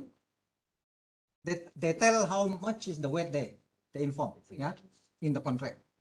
She said, now they build that column, which is not in the design, not in the spec. She said, keep the column. What is your opinion? You are the auditor now. And you are in my team now. Yeah, I'm the leader of the audit team. You are the engineer together with me. What is your opinion? Of course, there will be indication, right? Uh-huh. How the design can sustain this weight. Mhm. If the design need a column, so there must be any specific rule they will have, right? If they will, that this design can sustain without column. He is right. We insist on, is there any test done to say, oh, this is designed fulfill this weight? We ask them. Then after that, they do the test. They do the test. Yeah. So the test says no need the column. Yeah. No need the column. And we insist also no need the column. Because your test result shows you can withstand the weight. If you have to build the column, that means you did not follow the design. You did not follow the specification. Okay? So, yeah. It's good to discuss, yeah, Jessica? Yeah. Yeah. So the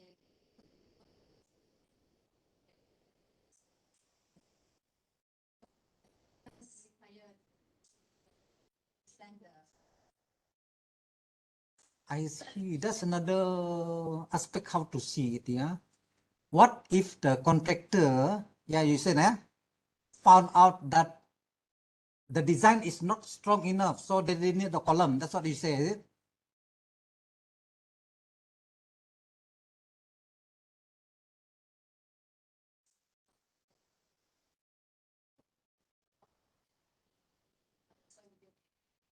Yeah.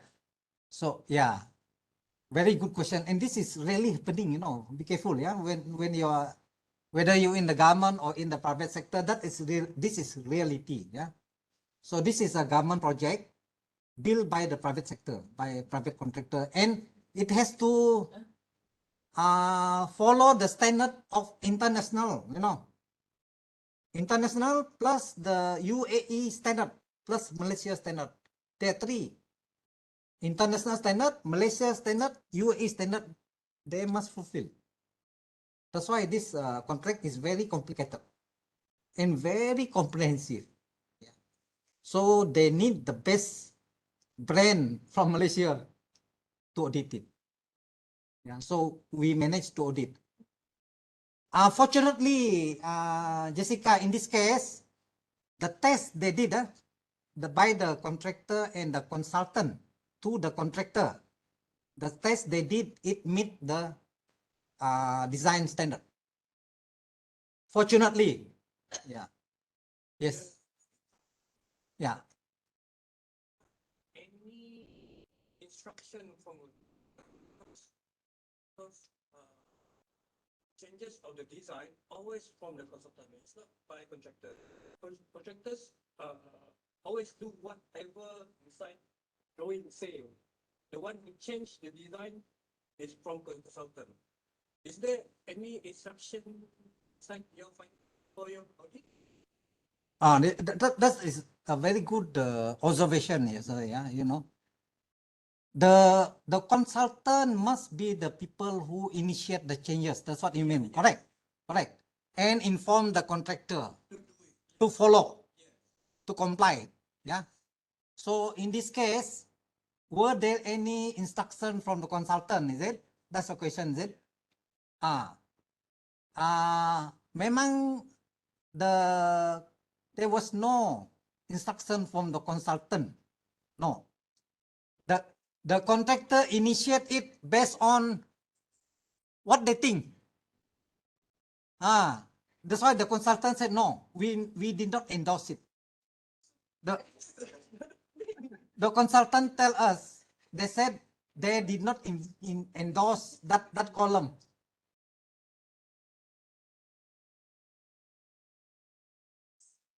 Yeah.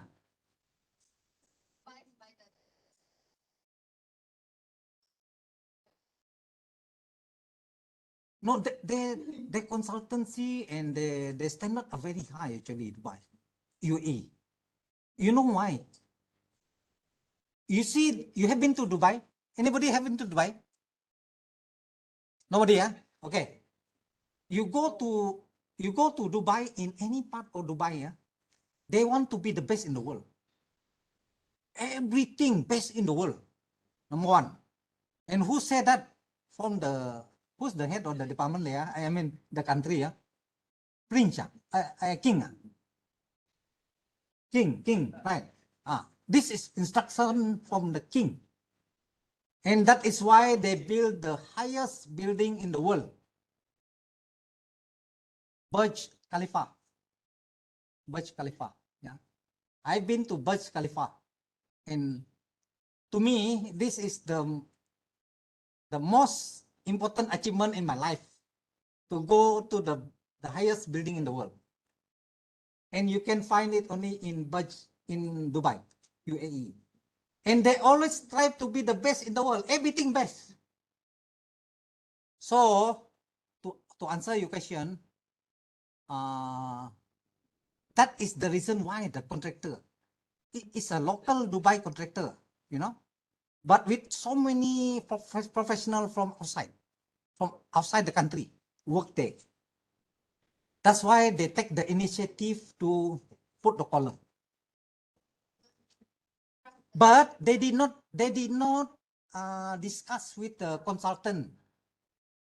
Mahmudin, at that point of time, they did not talk to the consultant yet. The consultant, the supervision consultant should be also about that. Sorry. Consultant supervision. Supervision from consultant. You're talking about the consultant. They are there all the time to see the work, is it? Okay.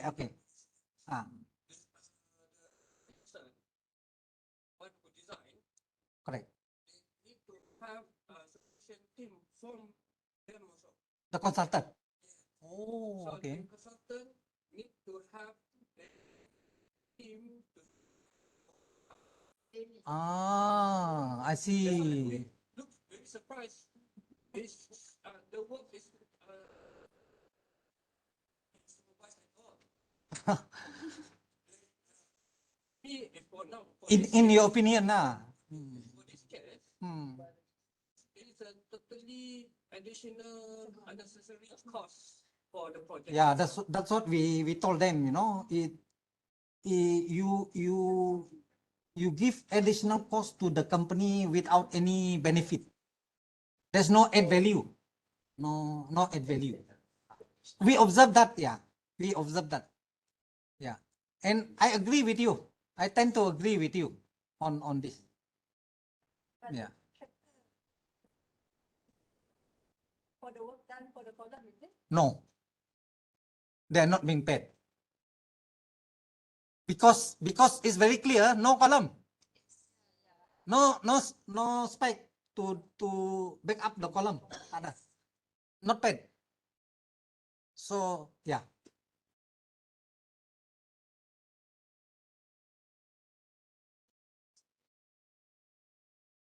That part, I think they don't have the evidence, but they feeling only. perasaan. Perasaan. Because they thought that, oh, it's a World Expo. Everybody came there, no? Takut roboh.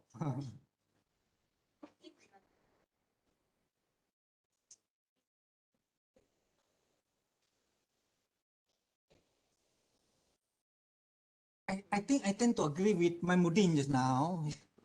The any changes must go through the consultant. I tend to agree. I tend to agree with him. That should be the right flow. Otherwise, they are paid there to give you consult, to advise you, ba? Correct or not? Consultant, ba? But maybe. Ah, Contractors, the one who hires the But still by consultant. but paymaster still contractors. yeah, the paymaster is still the contractor. This project is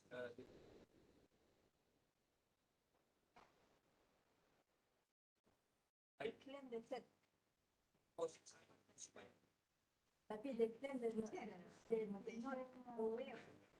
Saya kan sudah kalkulasi. Memang banyak aware.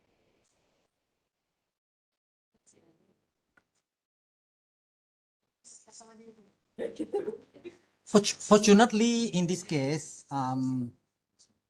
memang the one they built is according to design.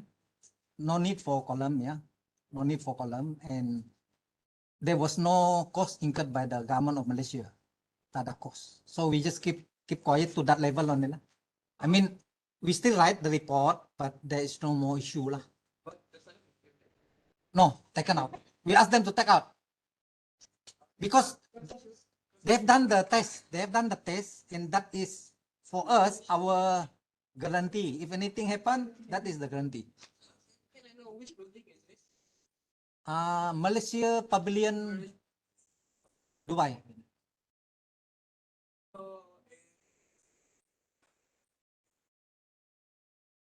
Research here just now.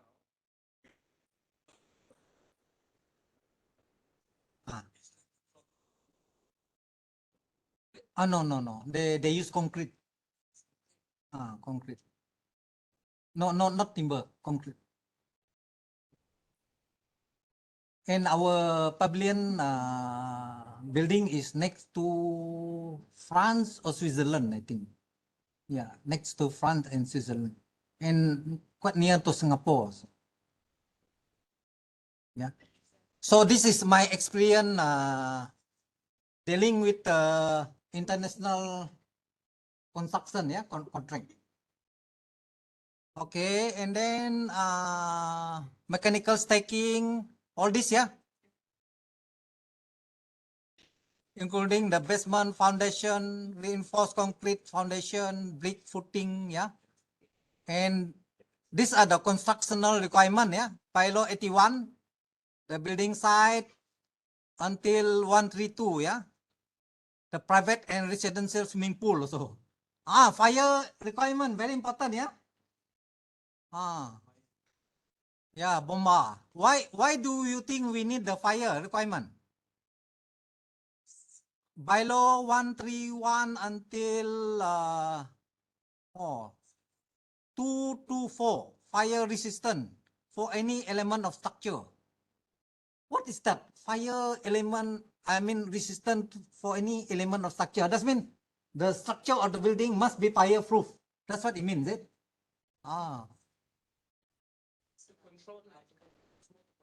Or more to control, is it? Say for this room, it's a big time to Okay. like our So, fire. I see. Okay. Now we are building long house in my kampung now, funded by the government. Rumah panjang. Rumah panjang in my kampung now. One of the issue the debate is regarding the fire. You know, What happened to the fire in the longhouse now? Very easy to burn. And the whole longhouse finished by 20 minutes maybe. Yeah. So in your professional opinion, yeah, how should we build the longhouse to not to completely control lah, but like you say to what? Delay, is it? To delay the spread of the fire. How do we do that?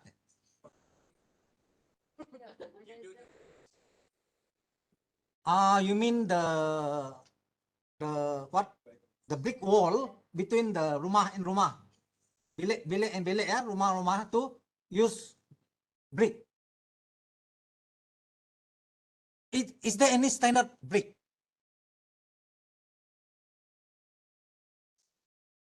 Oh, fire rated they call it.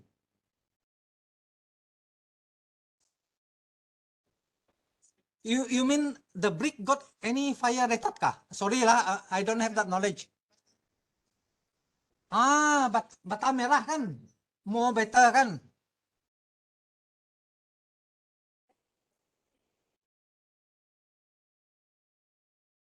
Oh, what do you mean? You mean okay?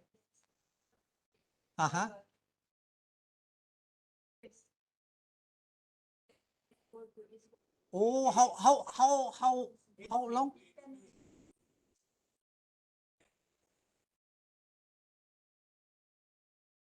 Oh, that is the reason, is it? Cavity hole they call it.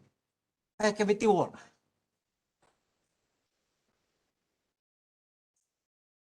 How about our terrace house or our semi-D house? Are they built like that?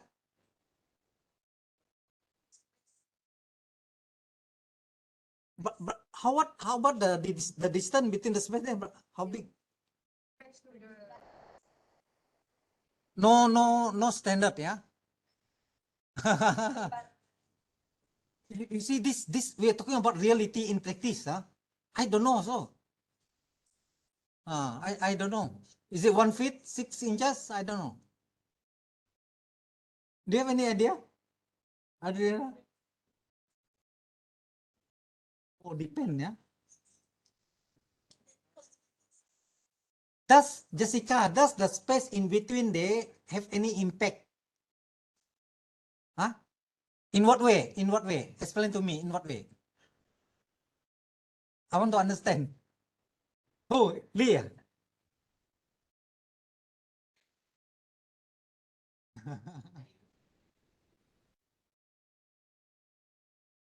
Nah, the gap there, that's it.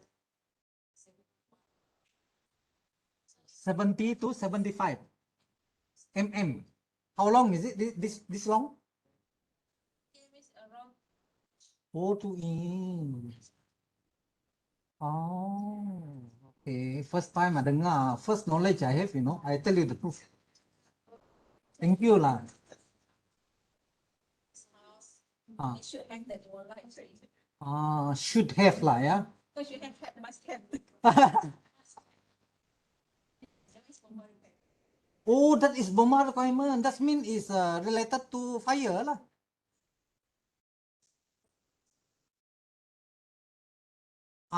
Panel wall.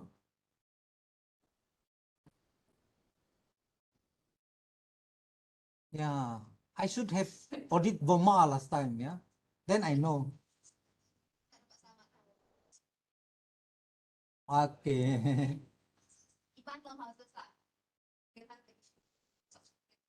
Oh, that's why when we plan design this longhouse, that is the first requirement. It must be fire resistant, fireproof. I don't know whether we can use the word fireproof. Fire resistant, yeah. All right, thank you, yeah, for the input. Fire alarm, fire detection, fire extinguishment, and fire fighting. Wow. This one all we must have, yeah. Pilo 225, 253, and miscellaneous, yeah. And they have so many schedule. First schedule to 9 schedule.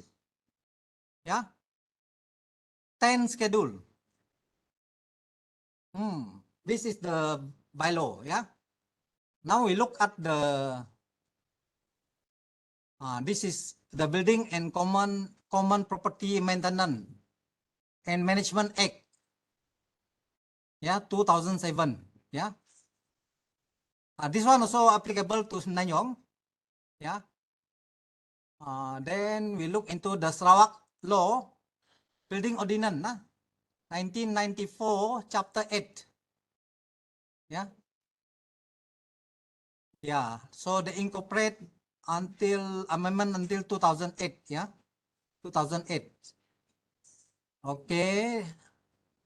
So under Sarawak one, you have the part 1 preliminary, part 2 planning and development control. Yeah. Competent planning authority, regular line of street. Yeah. Projecting veranda pun ada, projecting veranda ya. Determination of the amount to be deposited and the date of completion, notice of new building, yeah. Earthwork, order to review safety stability in erecting the building, yeah. Revocation of any plan, spec, permission, inspection, penalty for failure of building or of work. What do you mean by penalty for failure of building or earthwork? Now, kalau failure of building mean the building collapse, is it that what you mean? Building collapse. Is there any building collapse in Sarawak so far? From your knowledge? So far, no lah, yeah. Sarawak. How about earthwork collapse? Many, yeah.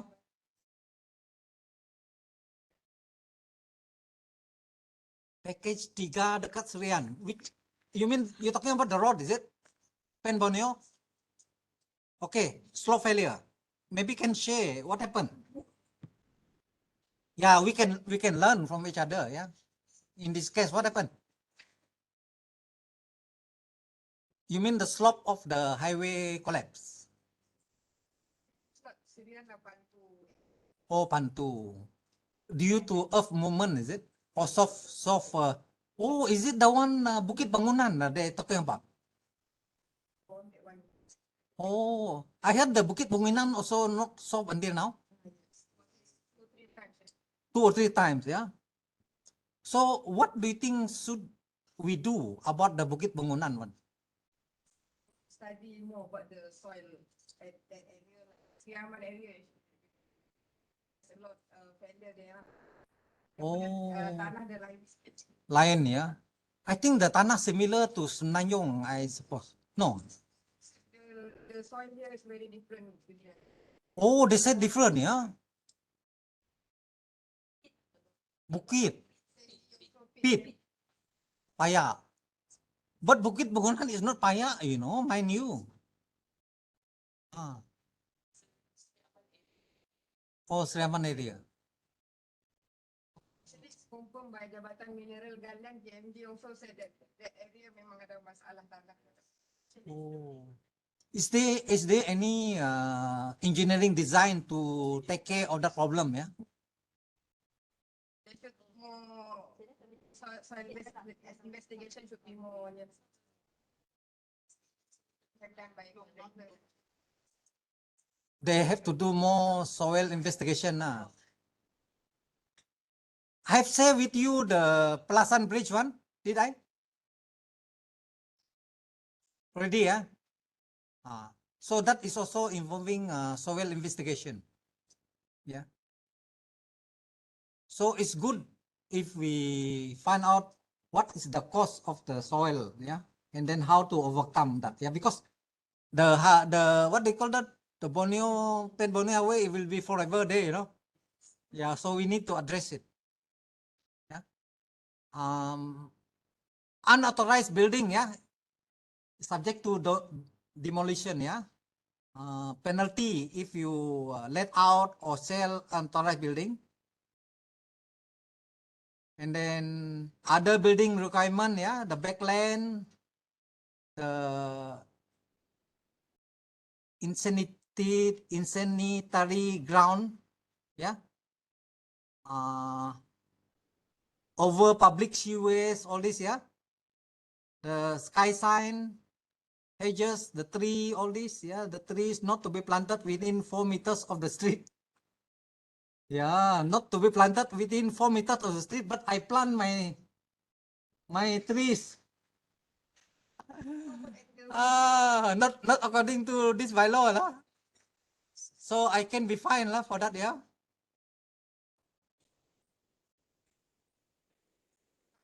Yeah. Oh, you're right. Kan tak sampai 4 meter tu kan?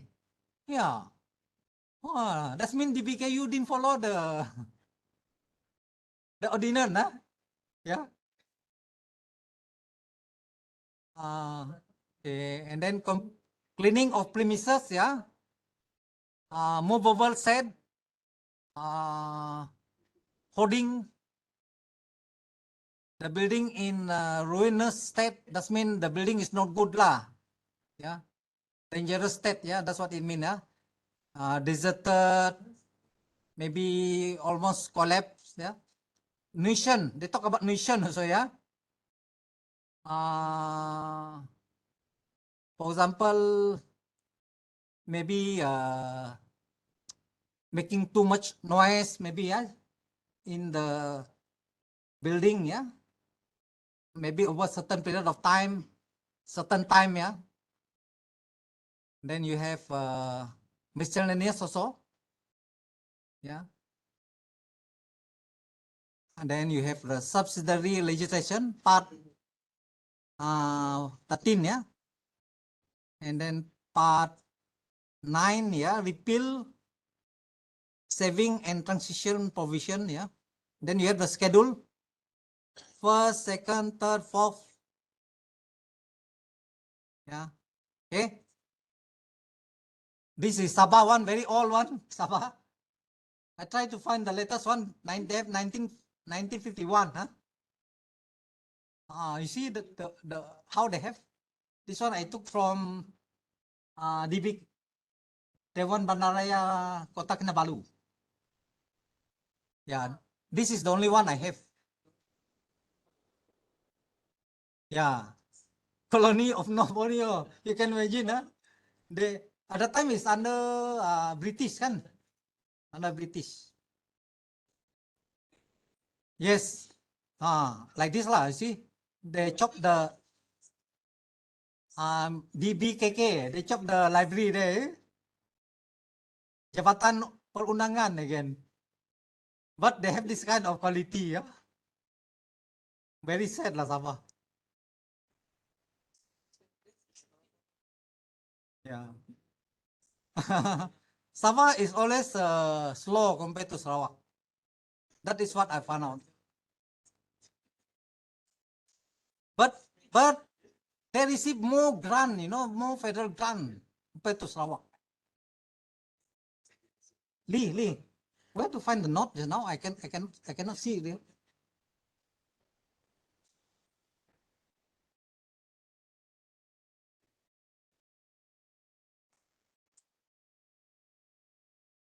After that, where is the note? Oh, there. Okay. Now we see this is the nota that I'm going to share with you all, yeah. The Uniform Building Bylaw is now 1984, yeah. The Street Drainage and Building Act, yeah. This is applicable to West Malaysia. All new building requires submission of plan for approval prior to construction by principal submitting person, PSP, very important. Who are they? Architect, engineer. You people are very, very powerful. Who's architect here? Nobody. Very seldom I found architect. Why? Very seldom I meet architect. What is the reason?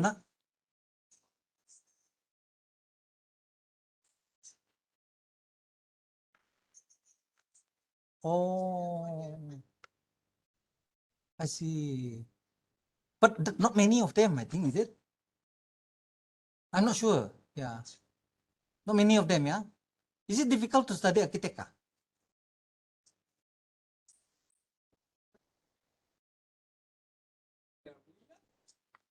I was told, is it true, the architect control the design, the drawing? For building, yeah. How about for the other work?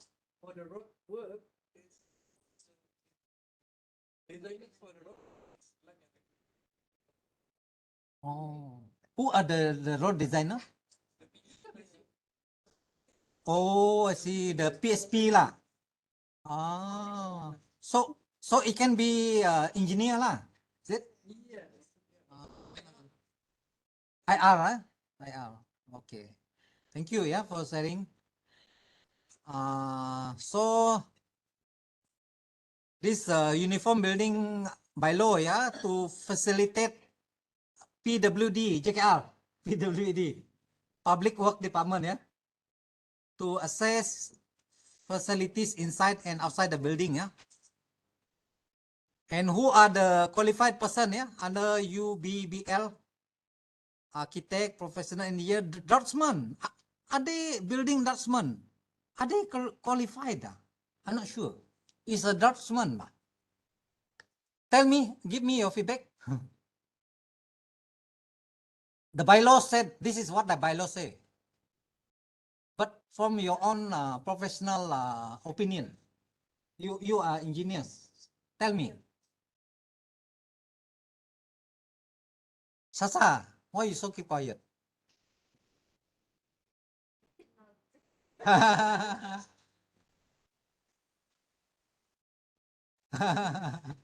Jessica, in your opinion, draftsman. Draftsman refer to what level, yeah? I'm sorry.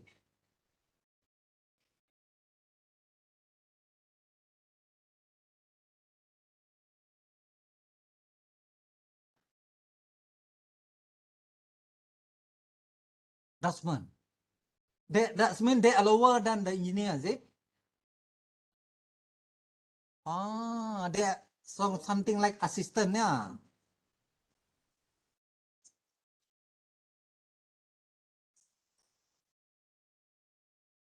Ah, they did the drawing, they do the design, all this, yeah. So the professional engineer and architect will endorse.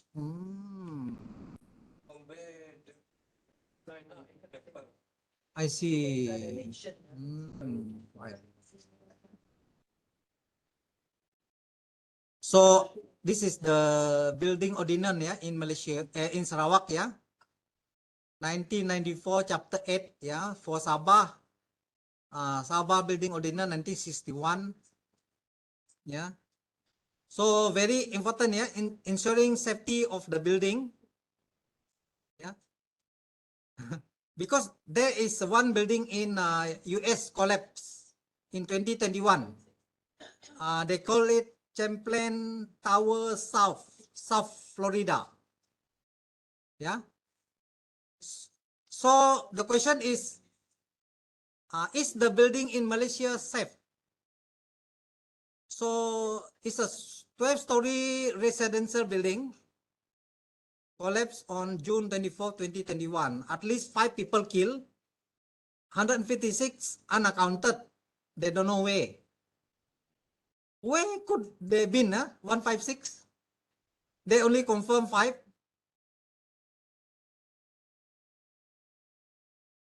So will similar accident happen in Malaysia? Not for pre-colonial age building? Will or not? So far belum ada kan?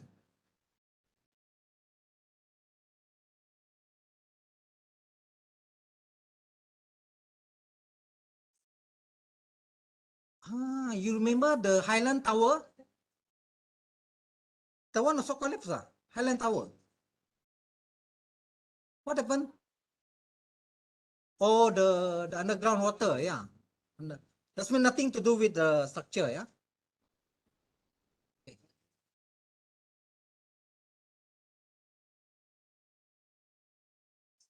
2015.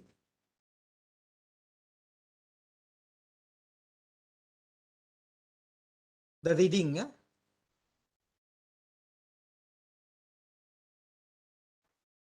Uh-huh.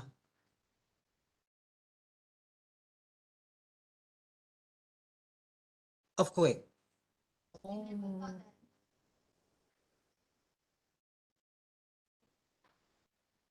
Oh. In Ranau, yeah. Ranau is which part of Sabah? Oh, Kundasang, yeah, I've been there, Kundasang. It's a beautiful mountain, yeah, Kundasang, and very fertile. Kundasang is a beautiful mountain and very fertile, yeah. Okay, so in Malaysia, yeah, under the Uniform Building by Law, 1984, yeah, also the Street Drainage and Building by Act, yeah, and Building Act 1974, all new building require submission of plan for approval prior to construction. I think that's very clear, yeah. The building structure requirement, the design and spec of material, very clearly stated, yeah. Loading, foundation and superstructure, which govern the design. What is superstructure here, yeah? Anybody? Sasa. Sasa, kasihan Sasa, jangan macam tu. Brenda, what do you mean by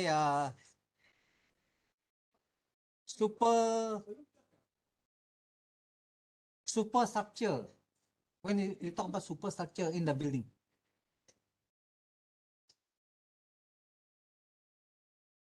the major structure, yeah, very good, yeah. I mean the what do you call the bone, the main bone to the building, yeah. Thank you, Brenda. Loading, specification and construction of wall, yeah. The floor, building structure, yeah. If the building are more 5-story and above 10 years old, must be inspected annually, yeah. Yeah, annually. I think by the lies in the owner of the building upon notice served by the local authority. So the act specified that the responsibility to carry out the predict inspection lies in the owner of the building, if you're the owner. But it must be served by the local authority, the notice. But of course, the owner have to engage the professional engineer. He doesn't know, right? Like me, I don't know. I have to get engineer to help me. Yeah. So the period building inspection shall be carried out by a registered professional engineer. Yeah. After having considered the result of the visual inspection, that means you go and see the building, yeah. So maybe the engineer suspect all this kind of thing, yeah. Defect, deformation, deterioration, structural that likely in danger, reduce structural stability, integrity of the building or part of the building, yeah. And he's a request for permission from the local authority to carry out full structural investigation on the building. What is full structural investigation? Thomas, what do you think?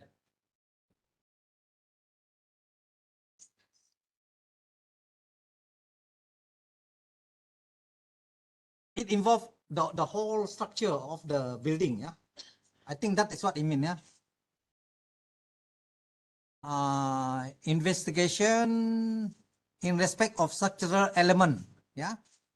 Very important, yeah. Fire Services Act 1988 require all premises to undergo annual fire inspection before they are issued with fire certificate, FC, fire certificate by BOMA. Our private home, yeah, our private house, BOMA no need to inspect. No need, yeah, only the public building. Yeah, I think so. Public building only, yeah. But it says here, it shall be made mandatory that all designated premises. I think designated premises is public building lah, like maybe tall building, yeah. They should display fire certificate in the building, yeah. And the building more than 10 years shall display the proof of periodic building inspection carried out. So under the IR 4.0, yeah, big data technology, we try to compile the information on the building, yeah.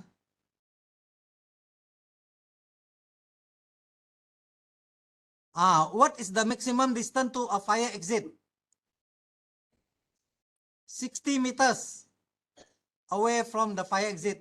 Or kalau in terms of industry, yeah, industrial work, yeah, where high risk of fire involved, so the maximum distance is 25 meters for industry. Maybe for individual house, 60 meters. Now, do all building needs to exit or not? Yes. Yeah. It must be completely independent of each other, yeah. So that easy to escape if there is fire, yeah. High-rise building. What happened to the children falling off from the high-rise building? Like this. Very high, yeah. So they wish to implement additional safety measures. Yeah. What are the additional safety measures? The balcony railing for tall building, cannot be less than 1 meter high. 1 meter is 3 feet, is it? Kalau 3 feet, is it good enough, the balcony? Yeah. For children, safety. Too low, What is the suitable height, 5,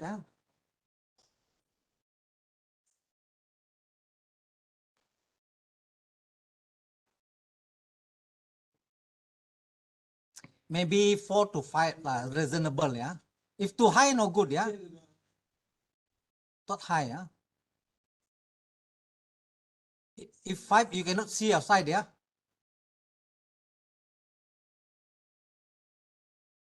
So there's one case here, the mother charged with negligence after the son fall from the 16th floor of the condo, yeah.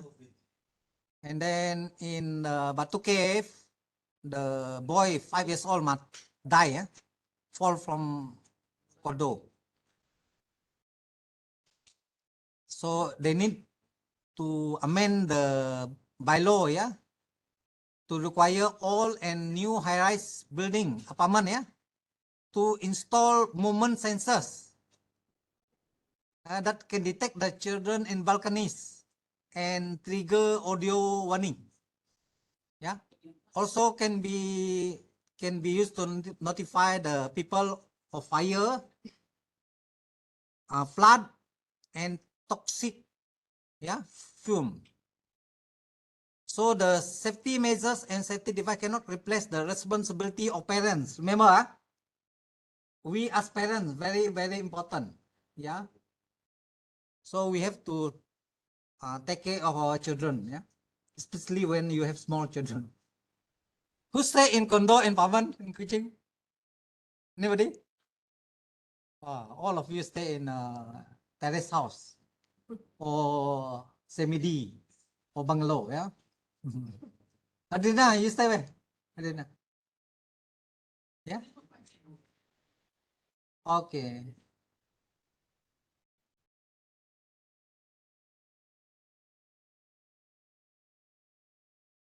So these are the norm of the legal tools that regulate architectural construction aspect of building, yeah, to achieve orderly development, yeah. So these are the needs of the bylaw, yeah.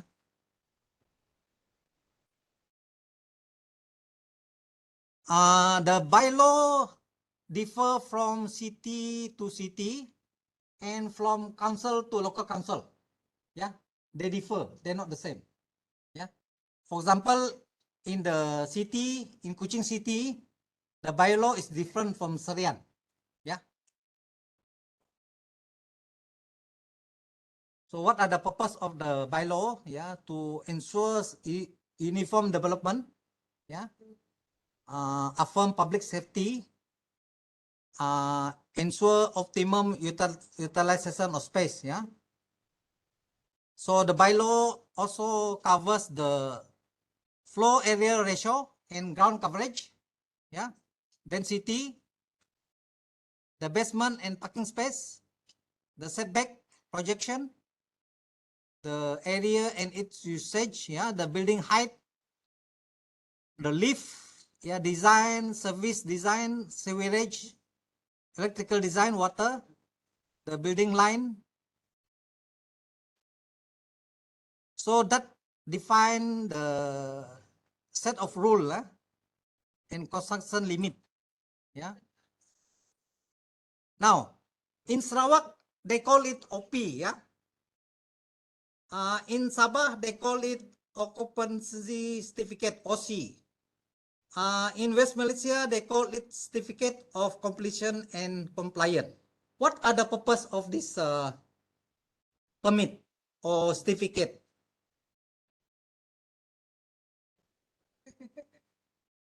Handing over. Yeah, handing over. What else? What does that certificate mean? Sorry? The building is safe for use. Yeah. What else? Safe for use. Handing over. What else? Not the same fellow. Give chance for others to get the bonus mark. Lee. I give chance to Lee. What is the purpose of occupation permit? That is for Sarawak. We call it OP. For Sabah, we call it occupation certificate. For Senanyong, we call it certificate of completion and compliant. What is the purpose?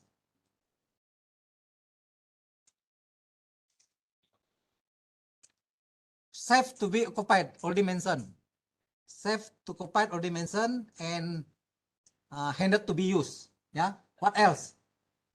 Already, yeah. About Dalia, where are you, Dalia? Dalia. Dalia. Unique name, Dalia. Sasa?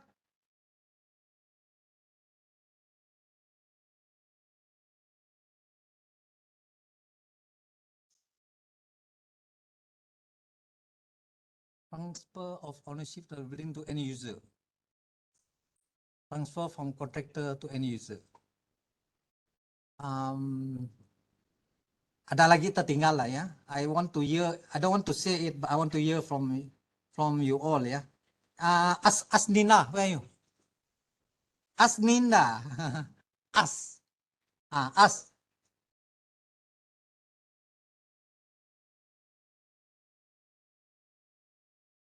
Maria. Lisa Maria.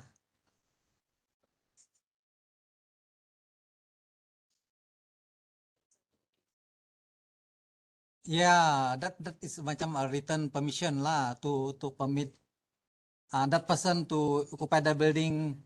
There's one more that I want to hear, but I wait for the answer. Ika.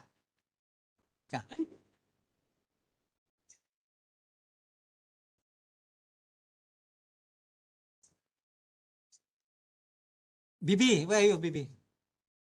Bibi Amira. Bibi. Bibi Amira.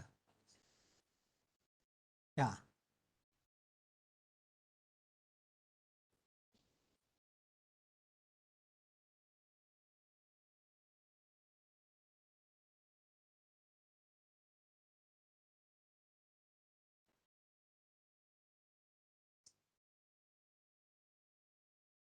Yeah, actually, That mean the building already inspected by BOMA kan on the fire safety ya, fire safety.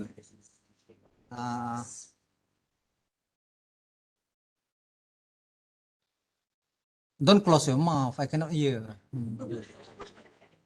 Okay, repeat again. I think it's there. Coba baca lagi. Repeat again.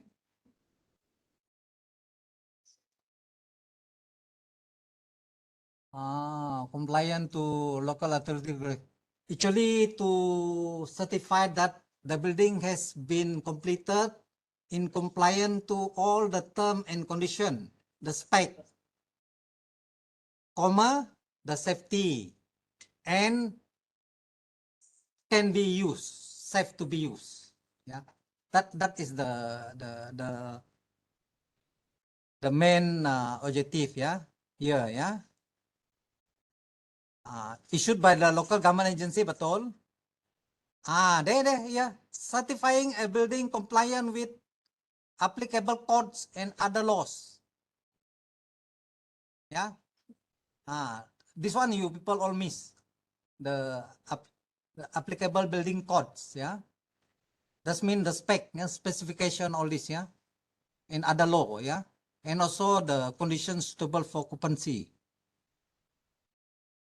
Other laws, I think, including BOMA, yeah. Yeah. OP under for Sarawak, yeah. OP temporary occupation permit or partial occupation permit. This is if it is temporary, yeah. Granted under the building bylaw, yeah. OP in the case issued by local government agency, yeah, or building department, then certifying the building compliant with all the code, yeah. This is for West Malaysia to prove that according to the law, the house is livable condition. That means the structure is according to the design, all this, yeah. According to the contract, yeah. Evident that the building complies, very important, substantially with the plan, spec, very, very important, yeah. Submitted and approved by the local authority, yeah. So this is the CCC in Semenanjung in West Malaysia. How do we get the CC in Semenanjung? That means all the 6 essential services, electricity, water, sewage, lift, machinery department, road, drainage, BOMA, all cleared. Only then you are given the CCC. If you renovate the house, do you require a CCC or OP? Renovation.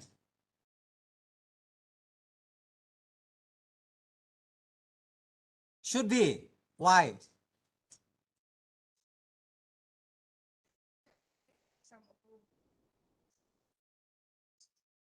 Yeah, you're right. Kalau you renovate the house, you need approval, kan?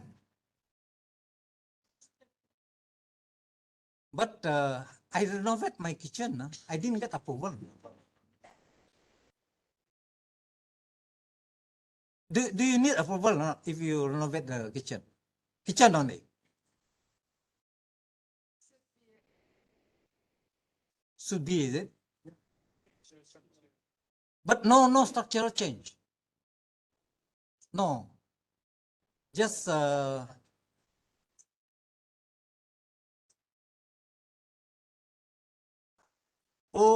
it's within the gate compound.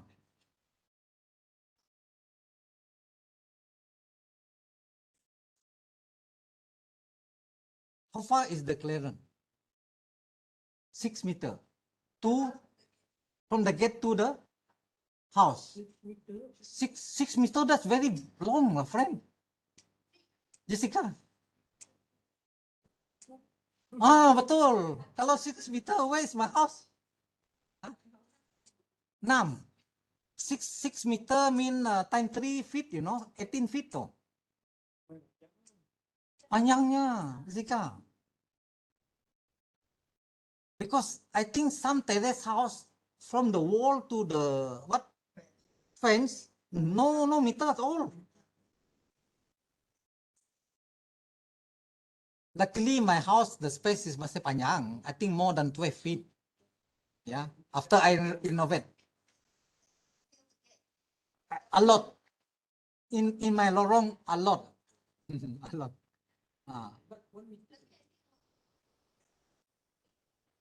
Maybe lah, you are right lah. They tutup mata ya. Okay. So, temporary structure only need a permit.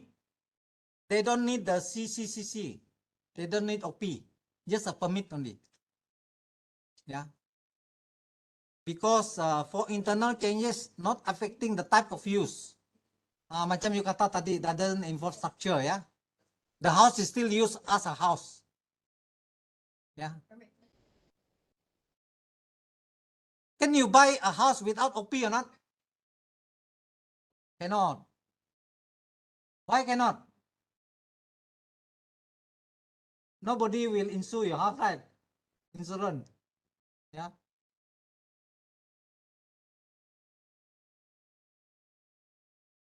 Who will issue the CCC or OP? Issued by the professional architect, professional engineer, registered with the Board of Architect Malaysia or the Board of Engineer.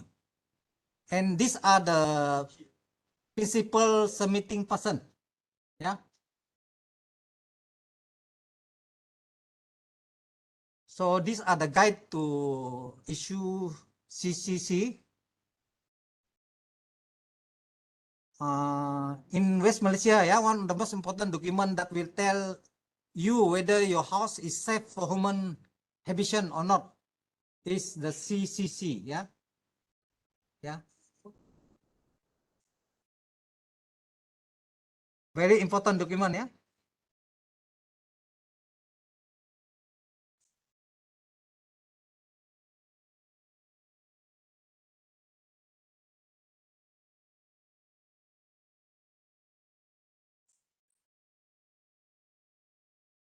Kalau you are the house buyer, so the CC or the OP is macam certificate to guarantee the house is safe lah, safe to use.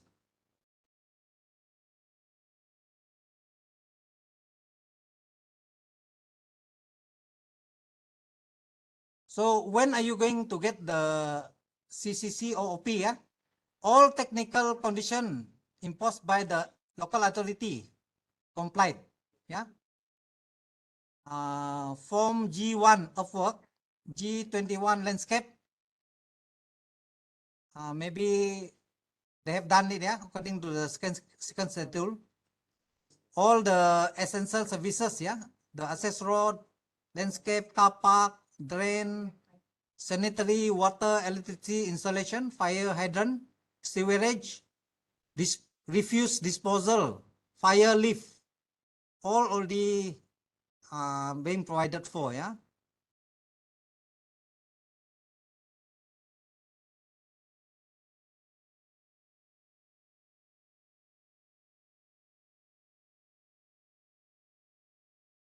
Okay.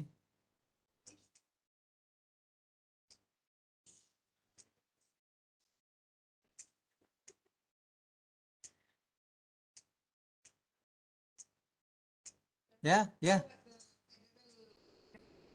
But construct in Sarawak, so they have to follow the state law. Very good question. This is the practical question that affects your daily work. Federal building in Sarawak or federal building in Sabah. Which one they follow? Is it the uniform building by law or the state, not state, the Sarawak building by law? Wait, because this they qualify you for bonus, so I have to be fair to You sudah dapat bonus dah. Give chance to Adriana, I belum beri chance. Adriana, what do you think? The building is built in Sarawak, yeah, but the building belong to federal government, right? Like school, hospital, clinic, yeah, yeah. So should they follow West Malaysian or Sarawak bylaw? Of course, yeah.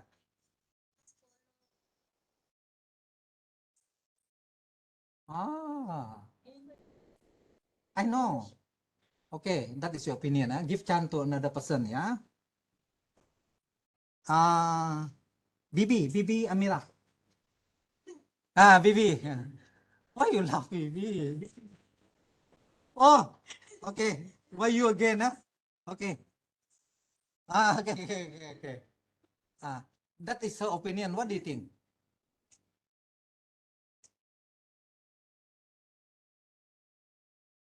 Let her think by herself. Yeah. Don't feed her. She can think for herself.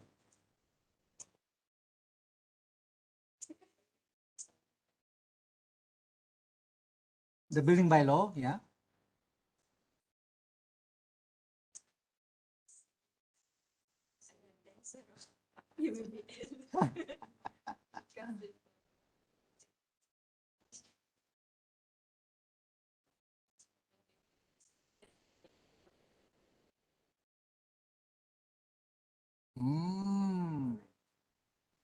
In the process of building the project, the building, they need to liaise with the local authority, right?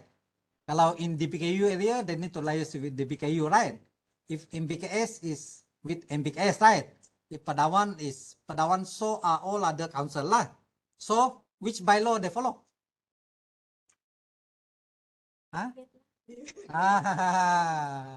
Very good. Yeah, very good. Yeah. One last one. One last opportunity.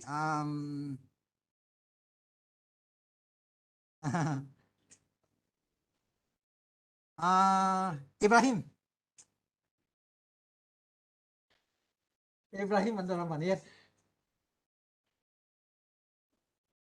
Are you lost again? Sorry. That's when he's lost again, yeah. Ibrahim. Okay. This is a federal government project of Malaysia. Federal government of Malaysia, but built in Sarawak. Yeah. So which bylaw should they follow? Is it the West Malaysia bylaw or the Sarawak bylaw, and why?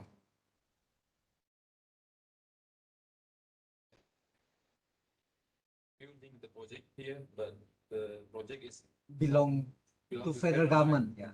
They will use federal law. Sorry? They will use federal law. Oh, they will use federal law. Why? Because thing will managed by the federal. Everything is managed by the federal law, like about that project. State law is they have a lot of similarity. If that is the case, okay, thank you. I want one more opinion before I tell the answer, yeah. Brenda, are you okay, Brenda? You're very quiet, Brenda. Brenda, what do you think? There's no right and wrong answer.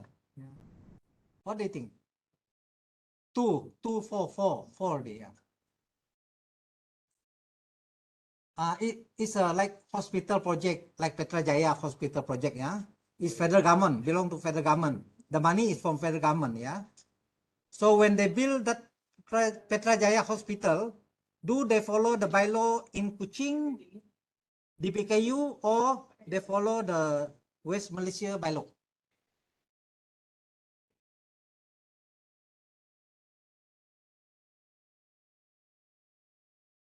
I'm not sure. Okay. Last person, yeah. Jessica, what do you think, Jessica? Based on the experience, of course.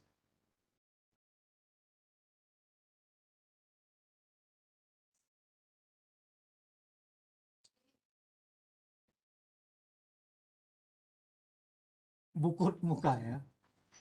I know. I know. Aha. To your klinik kesehatan, to KKM ya. Ya.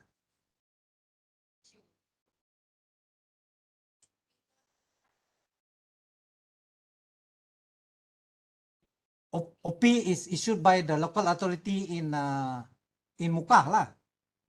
Right. Yeah, it's under Mukah punya district council, I think. Yeah.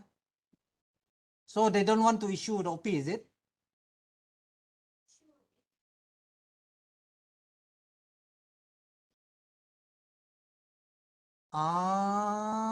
No endorsement from BOMA because BOMA don't endorse due to fire.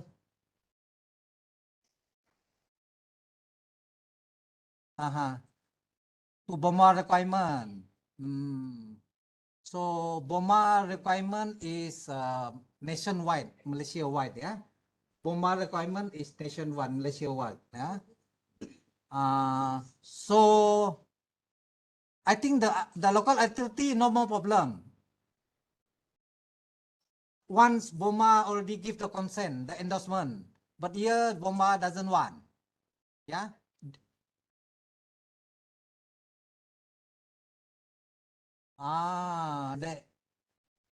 Once you redesign the drawing, Jessica, you're going to redesign the building, you know.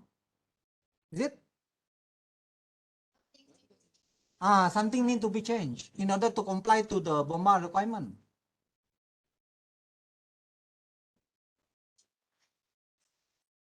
I know.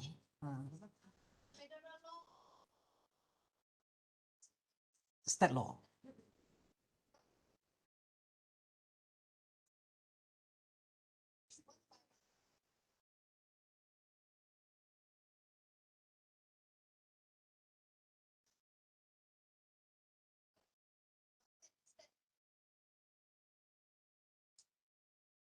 Because federal, I think they stick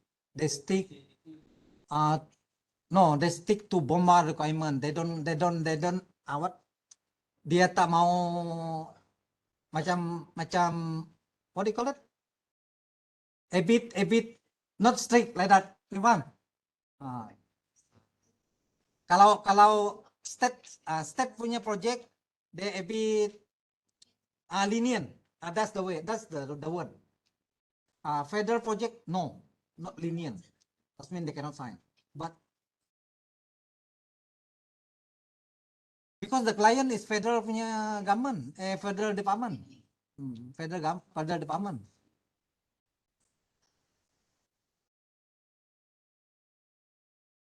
Skoda Drive, where?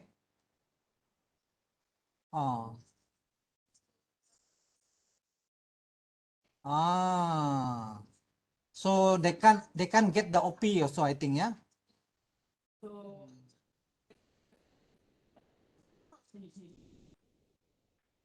No, Mahmudin,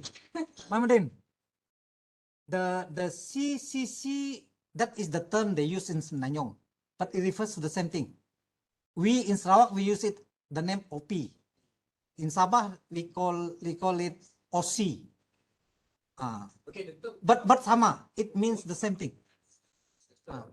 for CCC is following for the building By law. Act, the National Building Act. Yeah, the by law.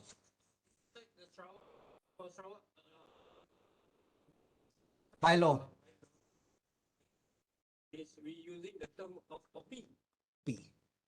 So now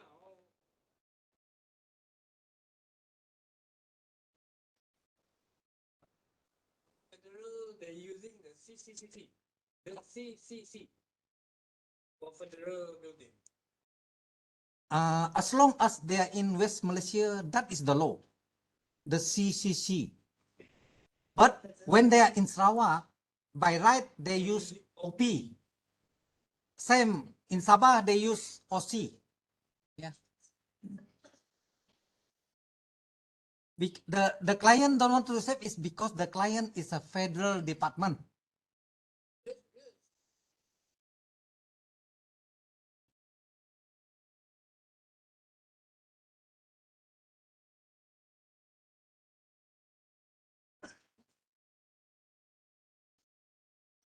You know why? When you are, this is what I learned as a federal official, yeah. If you fail to follow what the federal requirement, yeah, action can be taken against you. That's why the officer, they don't dare. They don't dare. You have to understand that, yeah, because they are federal officer. Yeah. As compared, yeah, sorry. Yeah. Ah.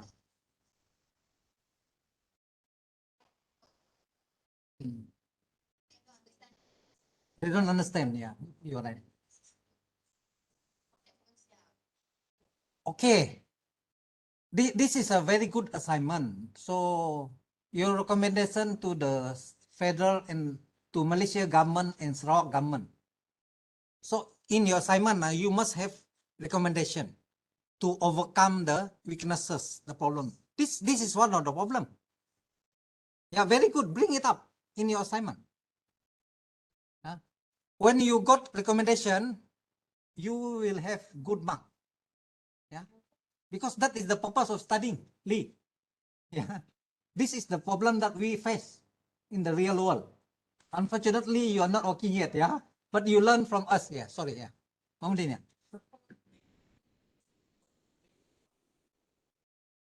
Need to have copy. Kalau dia in Sarawak, OP. No. But the client, because it's a federal department, so they actually want BOMA. BOMA is CC lah, CC. Ada. That's why they want it to be amended just now. Kan?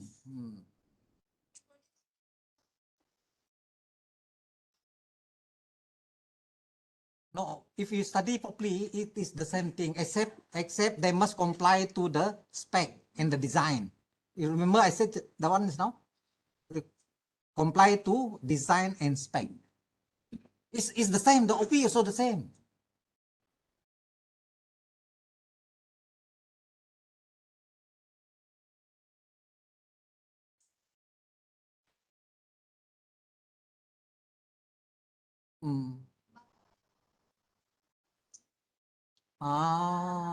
So there is where the mistake started.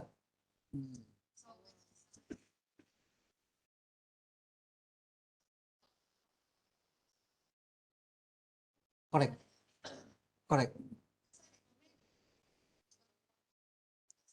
In fact, action can be taken against this architect for not doing the right thing to go according to the law. The government should take action against this architect. If I'm in the meeting, I will say so. Because of his negligence, yeah, he failed to appreciate the law. That is my comment. Comply with bomba requirement, how they can get the OP? Yeah. Because it's also requirement for OP actually, but where they get the OP? Yeah, correct. She got the question there. How do they get the OP without complying to BOMA requirement?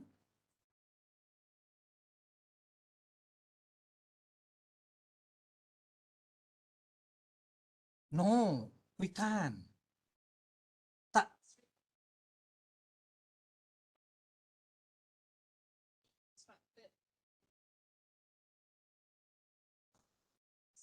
I will not accept too. I will not accept.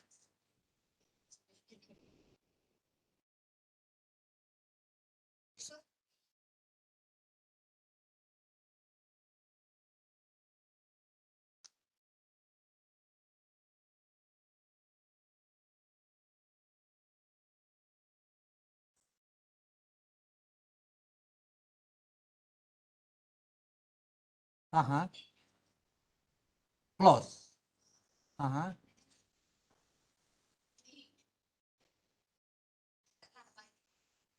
No, because very important, you must comply with BOMA. Because when we comply with BOMA, we take care of the safety of the people who use it, the customer, the people who work there, you know. I think you cannot bypass that safety because no meaning if we build the building, there's no safety for the people. Kalau you follow the whatever that part of the ordinance, I don't think so, you know, because the ordinance clearly say you must comply to BOMA requirement on safety, fire safety. Ah. Ah. Ah.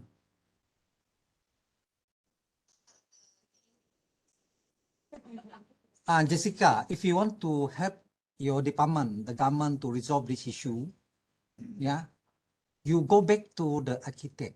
You tell the architect based on what BOMA found, yeah, the government, sorry, and then what did they say?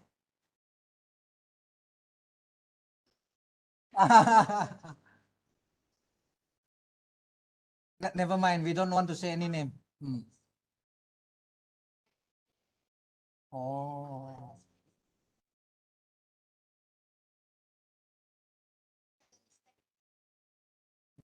That is a better way. If you know the mistake, just do the thing to cover the mistake. I mean to overcome the mistake.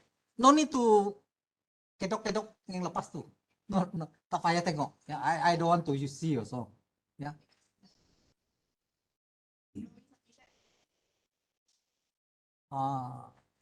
Implementer, yeah.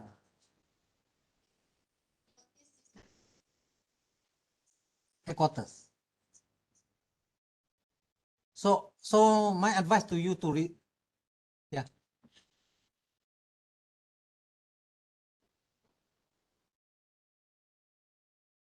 This one is from our Department. as long the project is under JKS, there's no need for Oh. must get the form. Requirement. Safety tadi, safe. Keluarkan sijil BOMA tu. I know. Aha. Kita takkan terima that as a kemudian kita dapatkan That is the right decision, you know why? We cannot compromise on fire safety. Tak boleh. Because that is life. You cannot buy life, you know. No money can buy life. You just take note of what we discuss here. The solution is in future the project, yeah. Make sure BOMA requirement, no matter what, you must fulfill. Yeah. Yeah. And this is the pull the all the head here. We already give you the right you know things to do in the future, yeah. The lepas tu what can we do, yeah, but try to overcome the current one lah.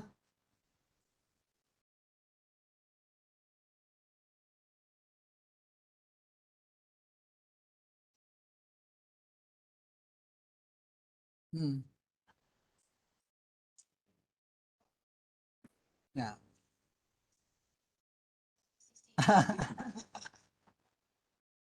Oh, okay.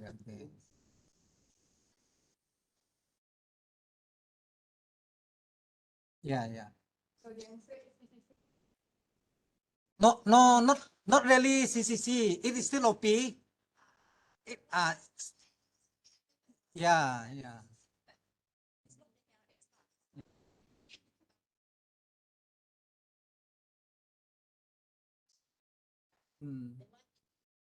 Yeah.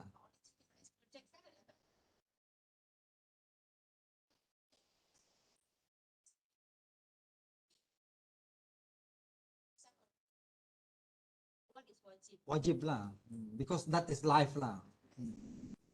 Correct.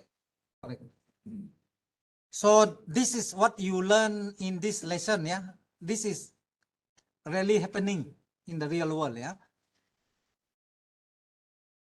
Yeah, but I think BOMA, this is safety, yeah. we cannot compromise. What is the meaning of life if we compromise about life? Yeah, no meaning. Yeah, don't compromise on that.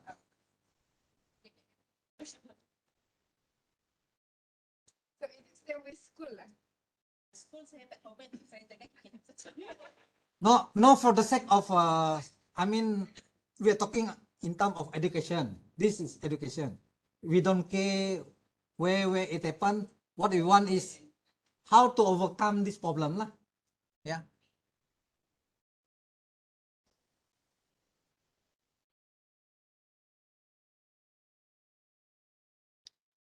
Because of the BOMA, I think BOMA requirement. Yeah.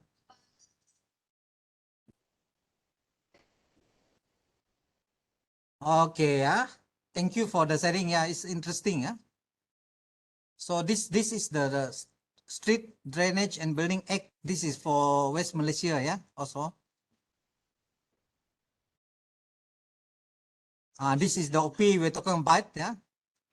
Very important. That a building or part of the building is safe for occupation. OP. Safe for occupation. OP. That means BOMA. So if it's not safe, better don't. Yeah.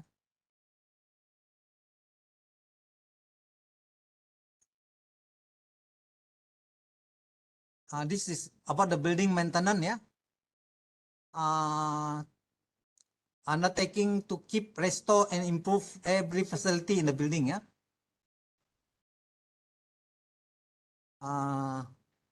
This is the latest amendment in 2020. Rock Building Ordinance. Yeah.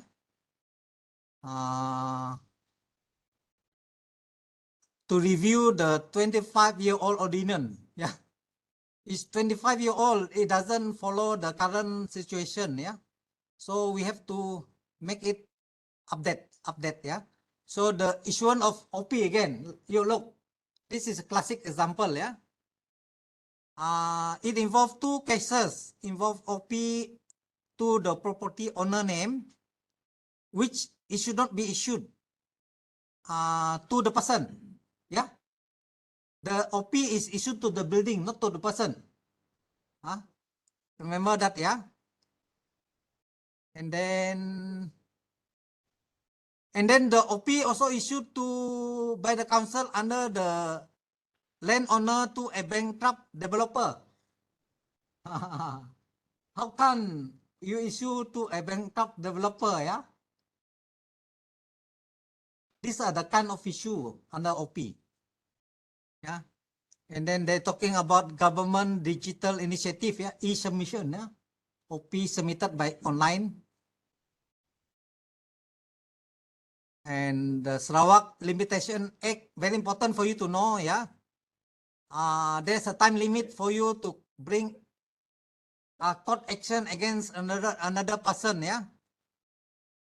This is under the limitation. Chapter 49. Sarawak Limitation Ordinance. Chapter 49.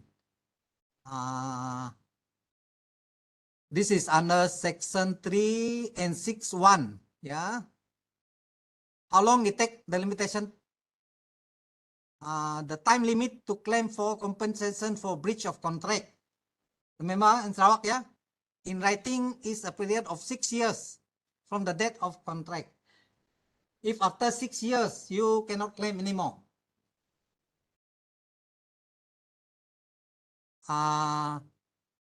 Kalau not stated in writing, the compensation, yeah, for breach of contract not stated in writing, it is only 3 years. The 6 years is the one stated in writing. Yeah, contract in writing. If the contract is verbal, only 3 years, half of the period.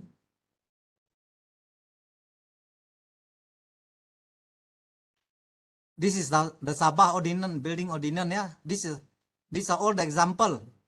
The Kota Kinabalu, Dewan Bandaraya Kota Kinabalu. Yeah, these are all the bylaws they have. They have the earthwork bylaw, local authority order,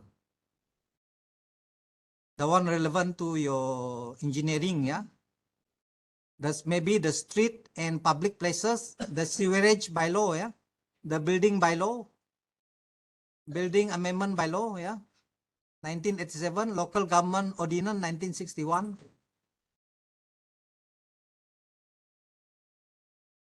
So the building bylaw versus building code, yeah. So in West Malaysia, the construction industry is governed by the building bylaw.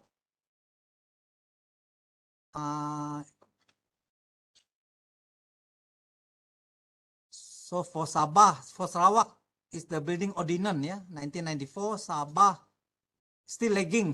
They call it here in this article, yeah. They have not properly developed the state building bylaw since the formation of Malaysia, yeah, Sabah.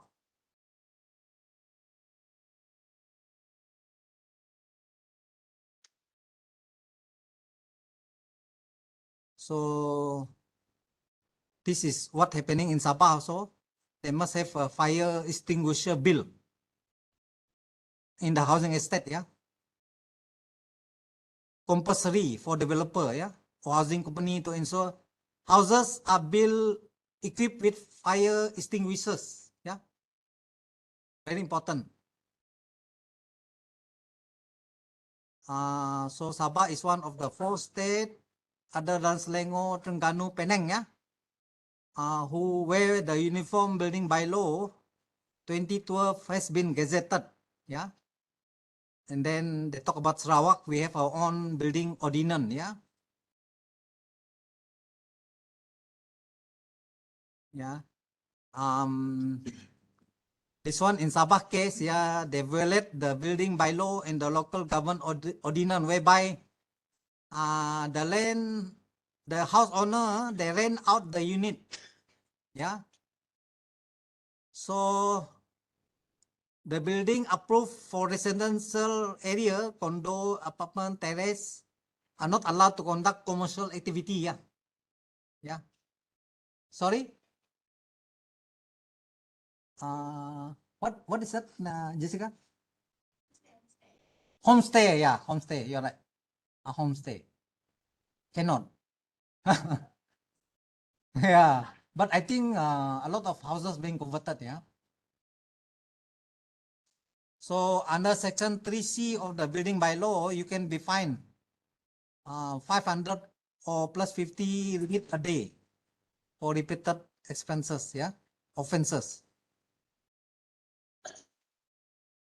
The green building requirement to incorporate energy efficient overall transfer terminal value, yeah, or roof insulation code. I don't know whether this is happening to Sarawak. Any idea? The energy efficient in the new building? Not yet, yeah, I think, for Sarawak. They try to do in KK, they try to formulate the guideline. They call it Malaysian Green Building Confederation. They got such a confederation in Malaysia, yeah? Malaysian Green Building Confederation. Oh, already, yeah?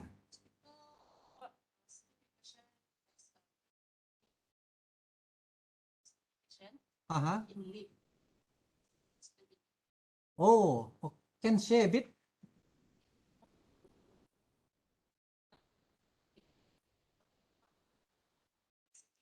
Renewable energy, solar,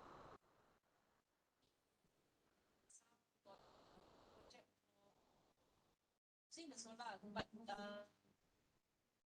use the hot water. Oh, Solar ah, steam, using the yeah. cyst, Uh-huh. meaning for the edge everything is still there. Okay. Is initiative from KNM. So change all the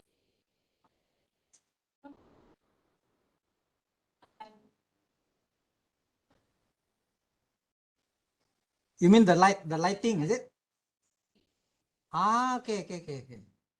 The old lighting to change to LED, lead. Mm. So actually got five, I think five hospital.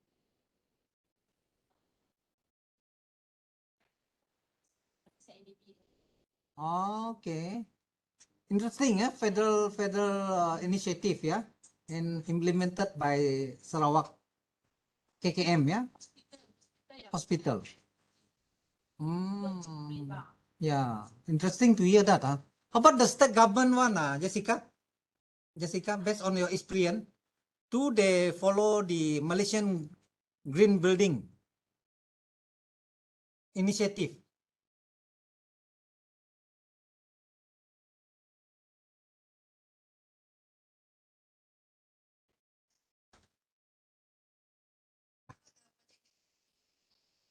Oh,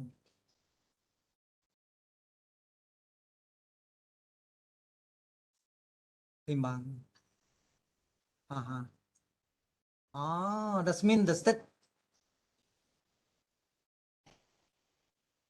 So the Sarawak government is also moving towards Malaysian green building, yeah. I'm very happy to hear that, yeah. How about any other experience in the green building industry? So commercial private. Oh, That's where is it?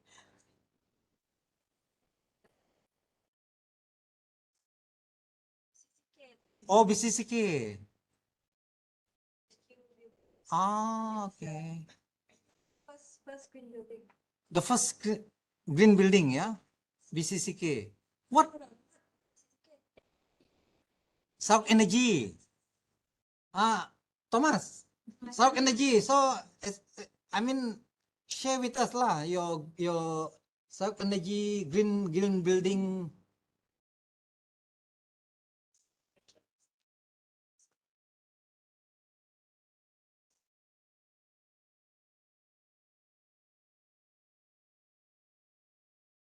Solar panel on the top of the roof, and then the glass wall.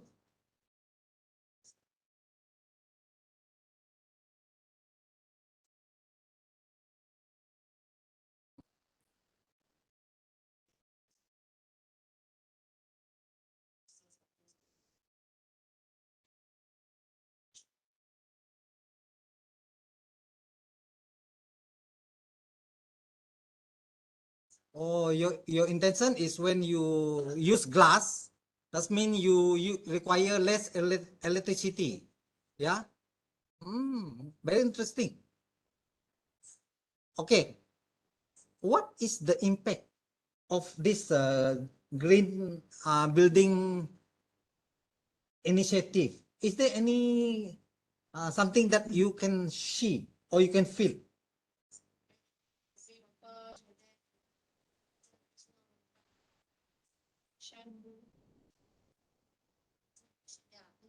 Oh, reduction of carbon dioxide lagi?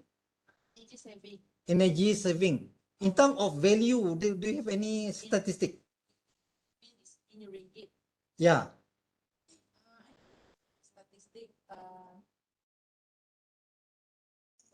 2 billion saving for hospital government, either for hospital in Sarawak only or one Malaysia. Whole Malaysia. One saving in 2 billion. I see. I mean, when we take this initiative, they are saving in terms of ringgit and dollars, yeah. Ringgit and cent, yeah. Yeah, that's good. About stock energy, any something that benefit, yeah, from this? In terms of your green buildings now, any benefit that we can feel, we can share?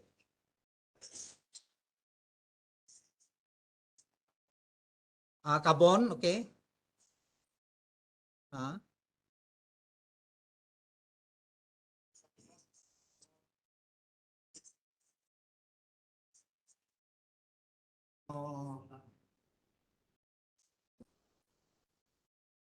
I suggest lah those who do green building, for now and the future, you quantify the benefit. Yeah.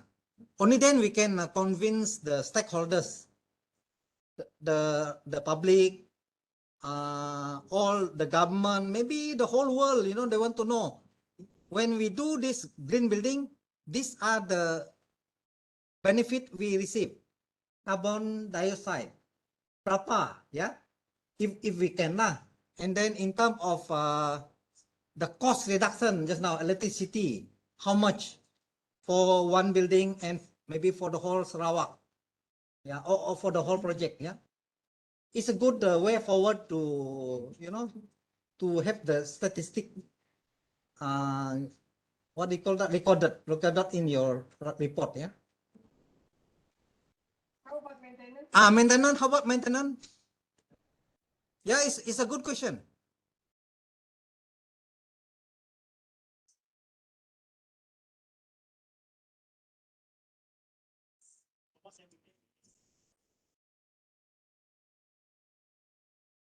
Oh, you mean the panel need to be cleaned every day? That we know. I see. How about your clinic, hospital? I see. Ah, I see. So maybe this cost of the cleaning, all this need to be taken into account. Yeah. That is the only way to improve. Otherwise, we can be just talking, but no data to back up. You understand? Yeah. Otherwise, we'll be talking sok sendiri. Sorry.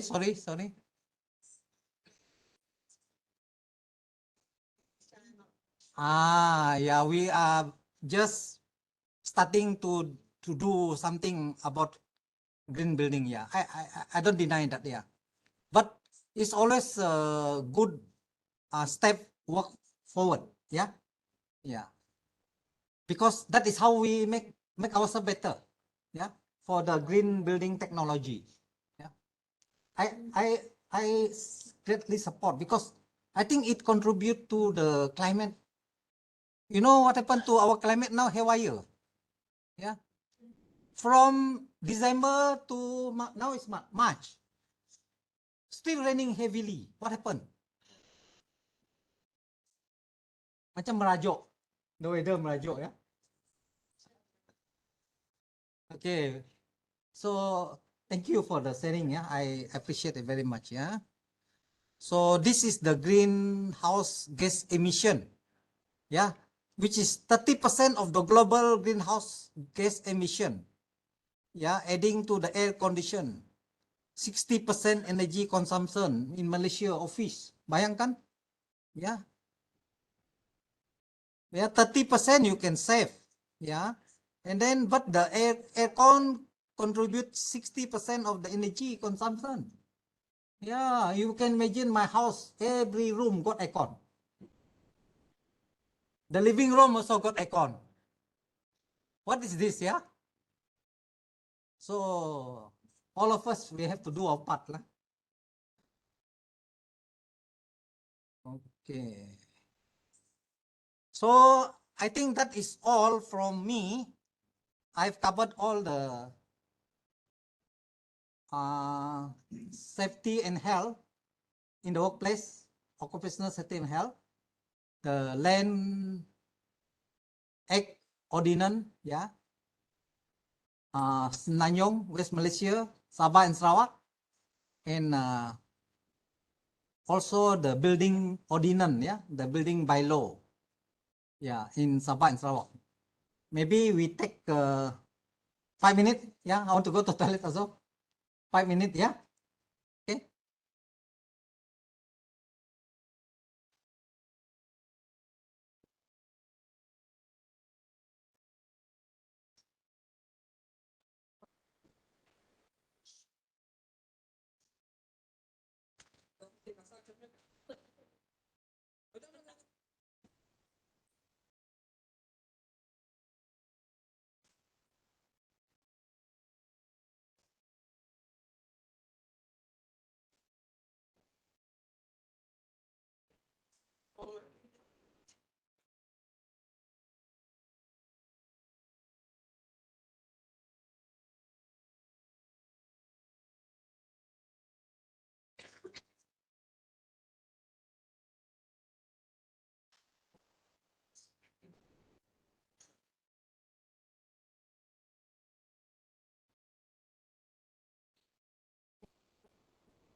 Okay. Which group? Yeah, yeah. You want to show it? Yeah.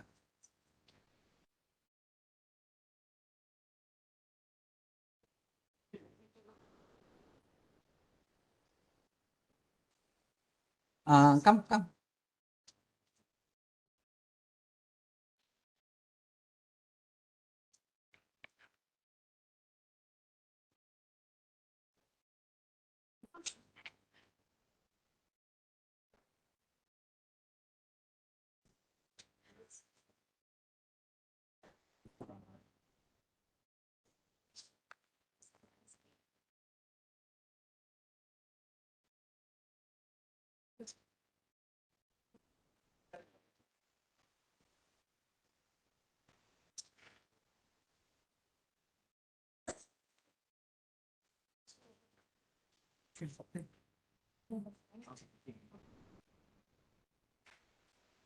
What do you want?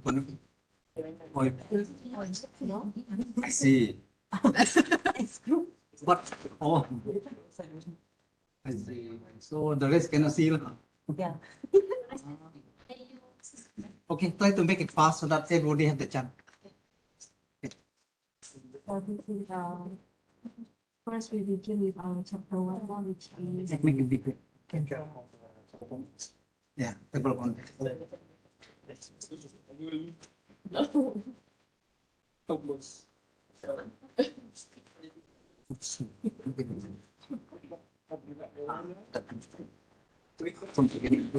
This table contains it. Atas lagi. Okay. What is your project name? features components. Okay. Relevant legis relevant. No, I think this yes. Just put consumption of bridges from environment prediction.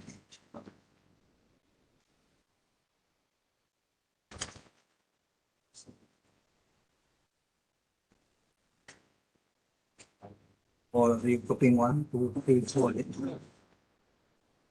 Okay, maybe you go by the importance of the egg. Which one is more important? Put number one. Oh, You understand? contract first. Number two, number three, number four. Yeah. Yeah.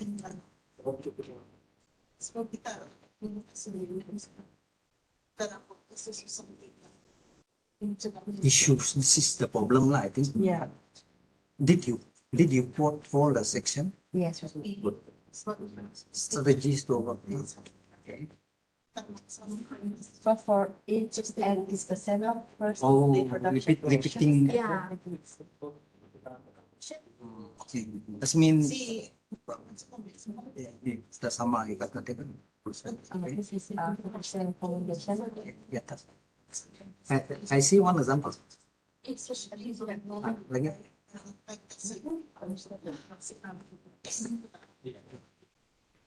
What is the background of project? This is our project. How many million? 35 million. 35. No? For the whole thing? Yes, for the sorry, KLS. Okay. Background. The Background. Okay. literature reviews. Oh, okay. You have literature. Ah. Current, all current one, is it? Yes. Okay. Someone. Where's the year? Some not complete. Oh, make sure you do the latest literature. This one is for Russia example, the latest 2021 page.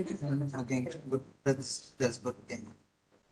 and then how many composition and brand. Good. Okay. Okay. This is factory and machinery act. You did mention the section, I think. Okay. Okay. And then the literature just now you relate to your project, huh? Yeah, we the one with the I think literature review also we will have to relate with the Yeah. issues and Yeah. Those they hanging. uh, You don't only relate chapter 3 tadi. Relate every part of the code. Okay. Can I see the fine part? fine. If you don't comply. fine Bapa.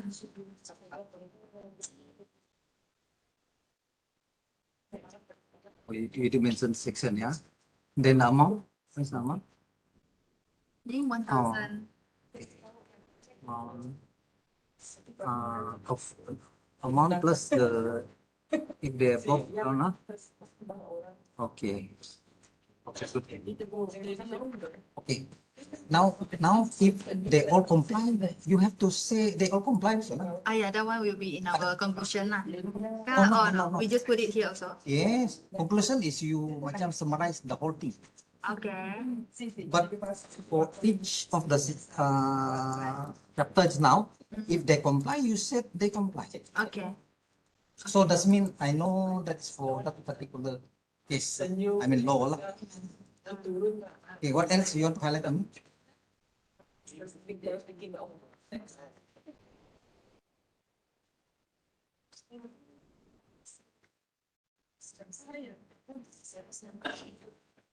Should we show the should we show the data for the actual project? Of course, yeah. That's detailed. Okay, so This one is Bapa. Okay. Ada okay. Now I want to ask Ah, this one contract aspect. okay. Because the issue with this project was Ah, the project delivery partner was terminated. So we did mention the issue was government ended its agreement with the company, and then therefore it will cause delay. One is the delay of the project, and then another one is the uncertainty of the validity of the contract. okay. Wait, don't Ali. Because you see this is quality. You see the comma? You see the space? Do you see anything wrong? Oh, the space. Apa? That is quality. Okay. That shows our quality.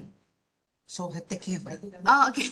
Okay, okay. Especially Unimas, they're very strict on this. Oh, yeah, like this lah. Oh, the space. Oh, okay, okay, okay. Ada kemisal. Because this is simple but important. Okay. Because it indicates quality. Take care. Okay. No, because it's clearly stated in the RP punya evaluation. Oh, Yeah, okay, okay. mind you. Alright. I'm not saying it just because I want to say it. No, it's clearly stated there. Alright. Your English, how you present. Okay. Take care. Alright. So the issue, contractual issue is due to the COVID lah, the cost delay also. But then, okay, that is the issue. So the way to overcome is, I did stated that because of the principle in the principal contract in clause 45, the 48, there is a clause that state if government terminate PDP, government will not innovate all the rights, all the benefit. Mana? Kita apa? Innovate for obligation Yeah. responsibility. To the government. Government. In the contract is stated there. Okay. So negotiation, this was made possible is because due to the section 2 of the Contract Act, defines that a contract as an agreement is enforceable by law because both parties agree with the as stated in Contract Act. So that is the way to sort of solve the issues. Okay. And then also this one is how we handle the force majeure clause. We did include in the our principal contract, so which means say that this contract does follow Contract Act. Okay. All right. That's good. That means you state clearly lah. Yeah. Conclusion and recommendation. Belum This is belum lagi lah. Yeah. Okay, good, well done, yeah. Take care of the minor detail that I told you now. It's stated clearly in the evaluation of giving mark all this. Okay, okay. Dah. So just a recommendation and to check back the format ya lah. Yeah. Right. Faster. I need to baca lagi ya. Because I have to help you properly, so I need for some time, yeah. But you faster sedikit ya, because we have limited time. Oh.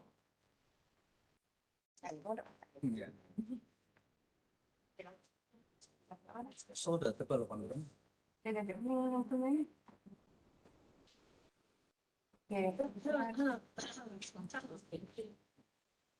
So this one for Pujut section lah, Pedbone Highway. Tengah double sebelah, and then for Pujut section. How much? 400 Million, yeah. So this one our table content, introduction, background of the project, project description, project layout, contract particulars, and how about the trade section. 3, chapter 3, literature review. 4 is work breakdown. 5th, issue related to act ordinance and relevant section in process. We combine together so that we take a contract act, application of OSHA, FNA, environment act. Oh, lebih lah. Apa? Minimum is 3.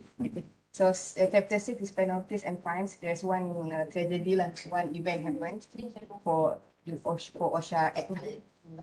Make sure, even though they comply, you have to say they have complied to all the. That is the thing they do good, but so we have to acknowledge that's part of acknowledgement to them. Okay. So there's penalties for chronology accident that collapsed the building at Suramiri. So there's penalties by DOSH. All right. Good. So this one strategies to overcome the issue, conclusion and reference. Okay. Good. Next. This one for chapter 1, introduction.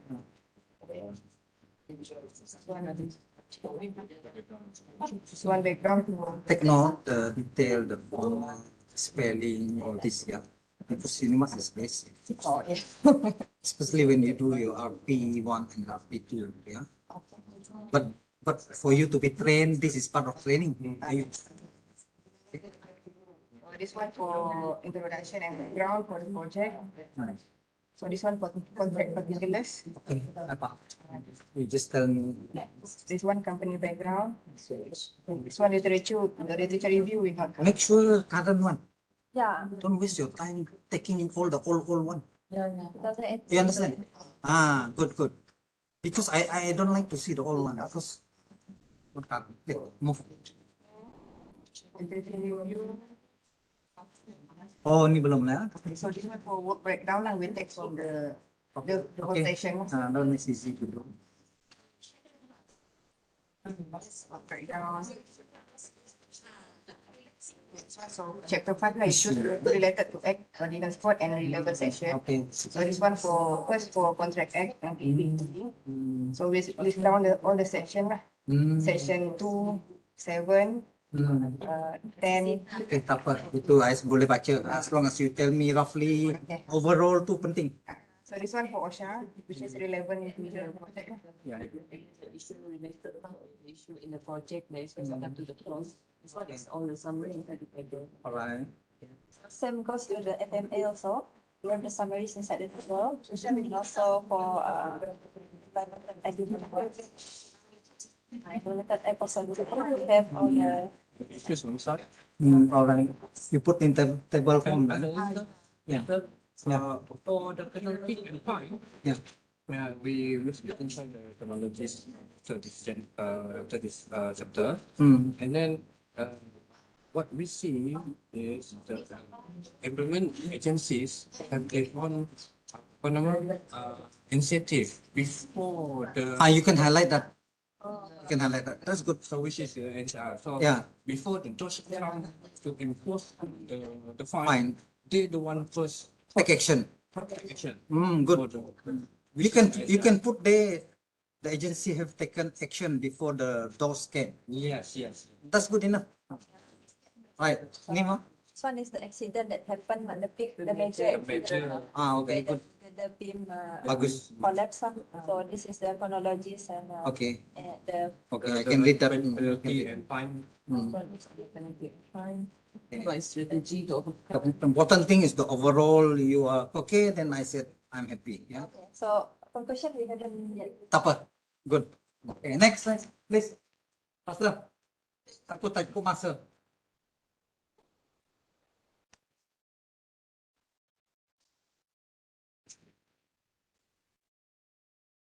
Okay, authority about the construction of the industry among hospital, 108 flats. Okay, the topic lah, chapter wise about the project background. Kenapa ini tahu?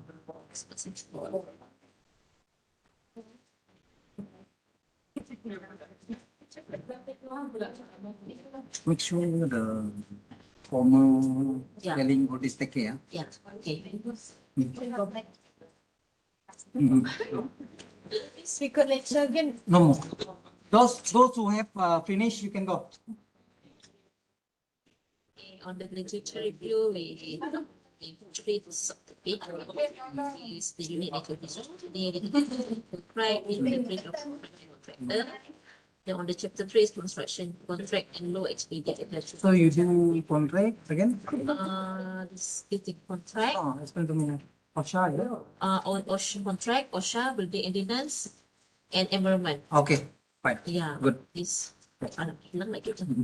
Okay, this one is the contract here lah. Yeah. Okay, the chapter 4 is about the recommendation lah. This one is for one issue related construction contract law, Okay. and then the strategies to get something like that lah. Problem, the issue. Yeah. Any more? No more. Okay, thanks. Come. Make sure the good one you also mention, yeah. I mean the right, yeah.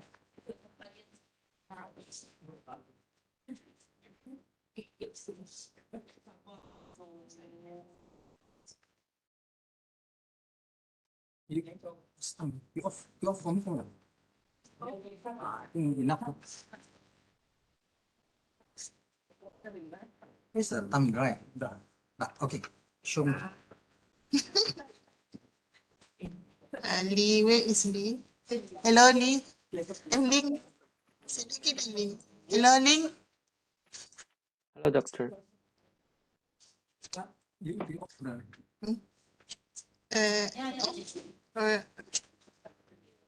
Stop video. Okay. Record. Okay. Stop. Yeah, stop. Stop recording. If Yeah, you stop. stop, then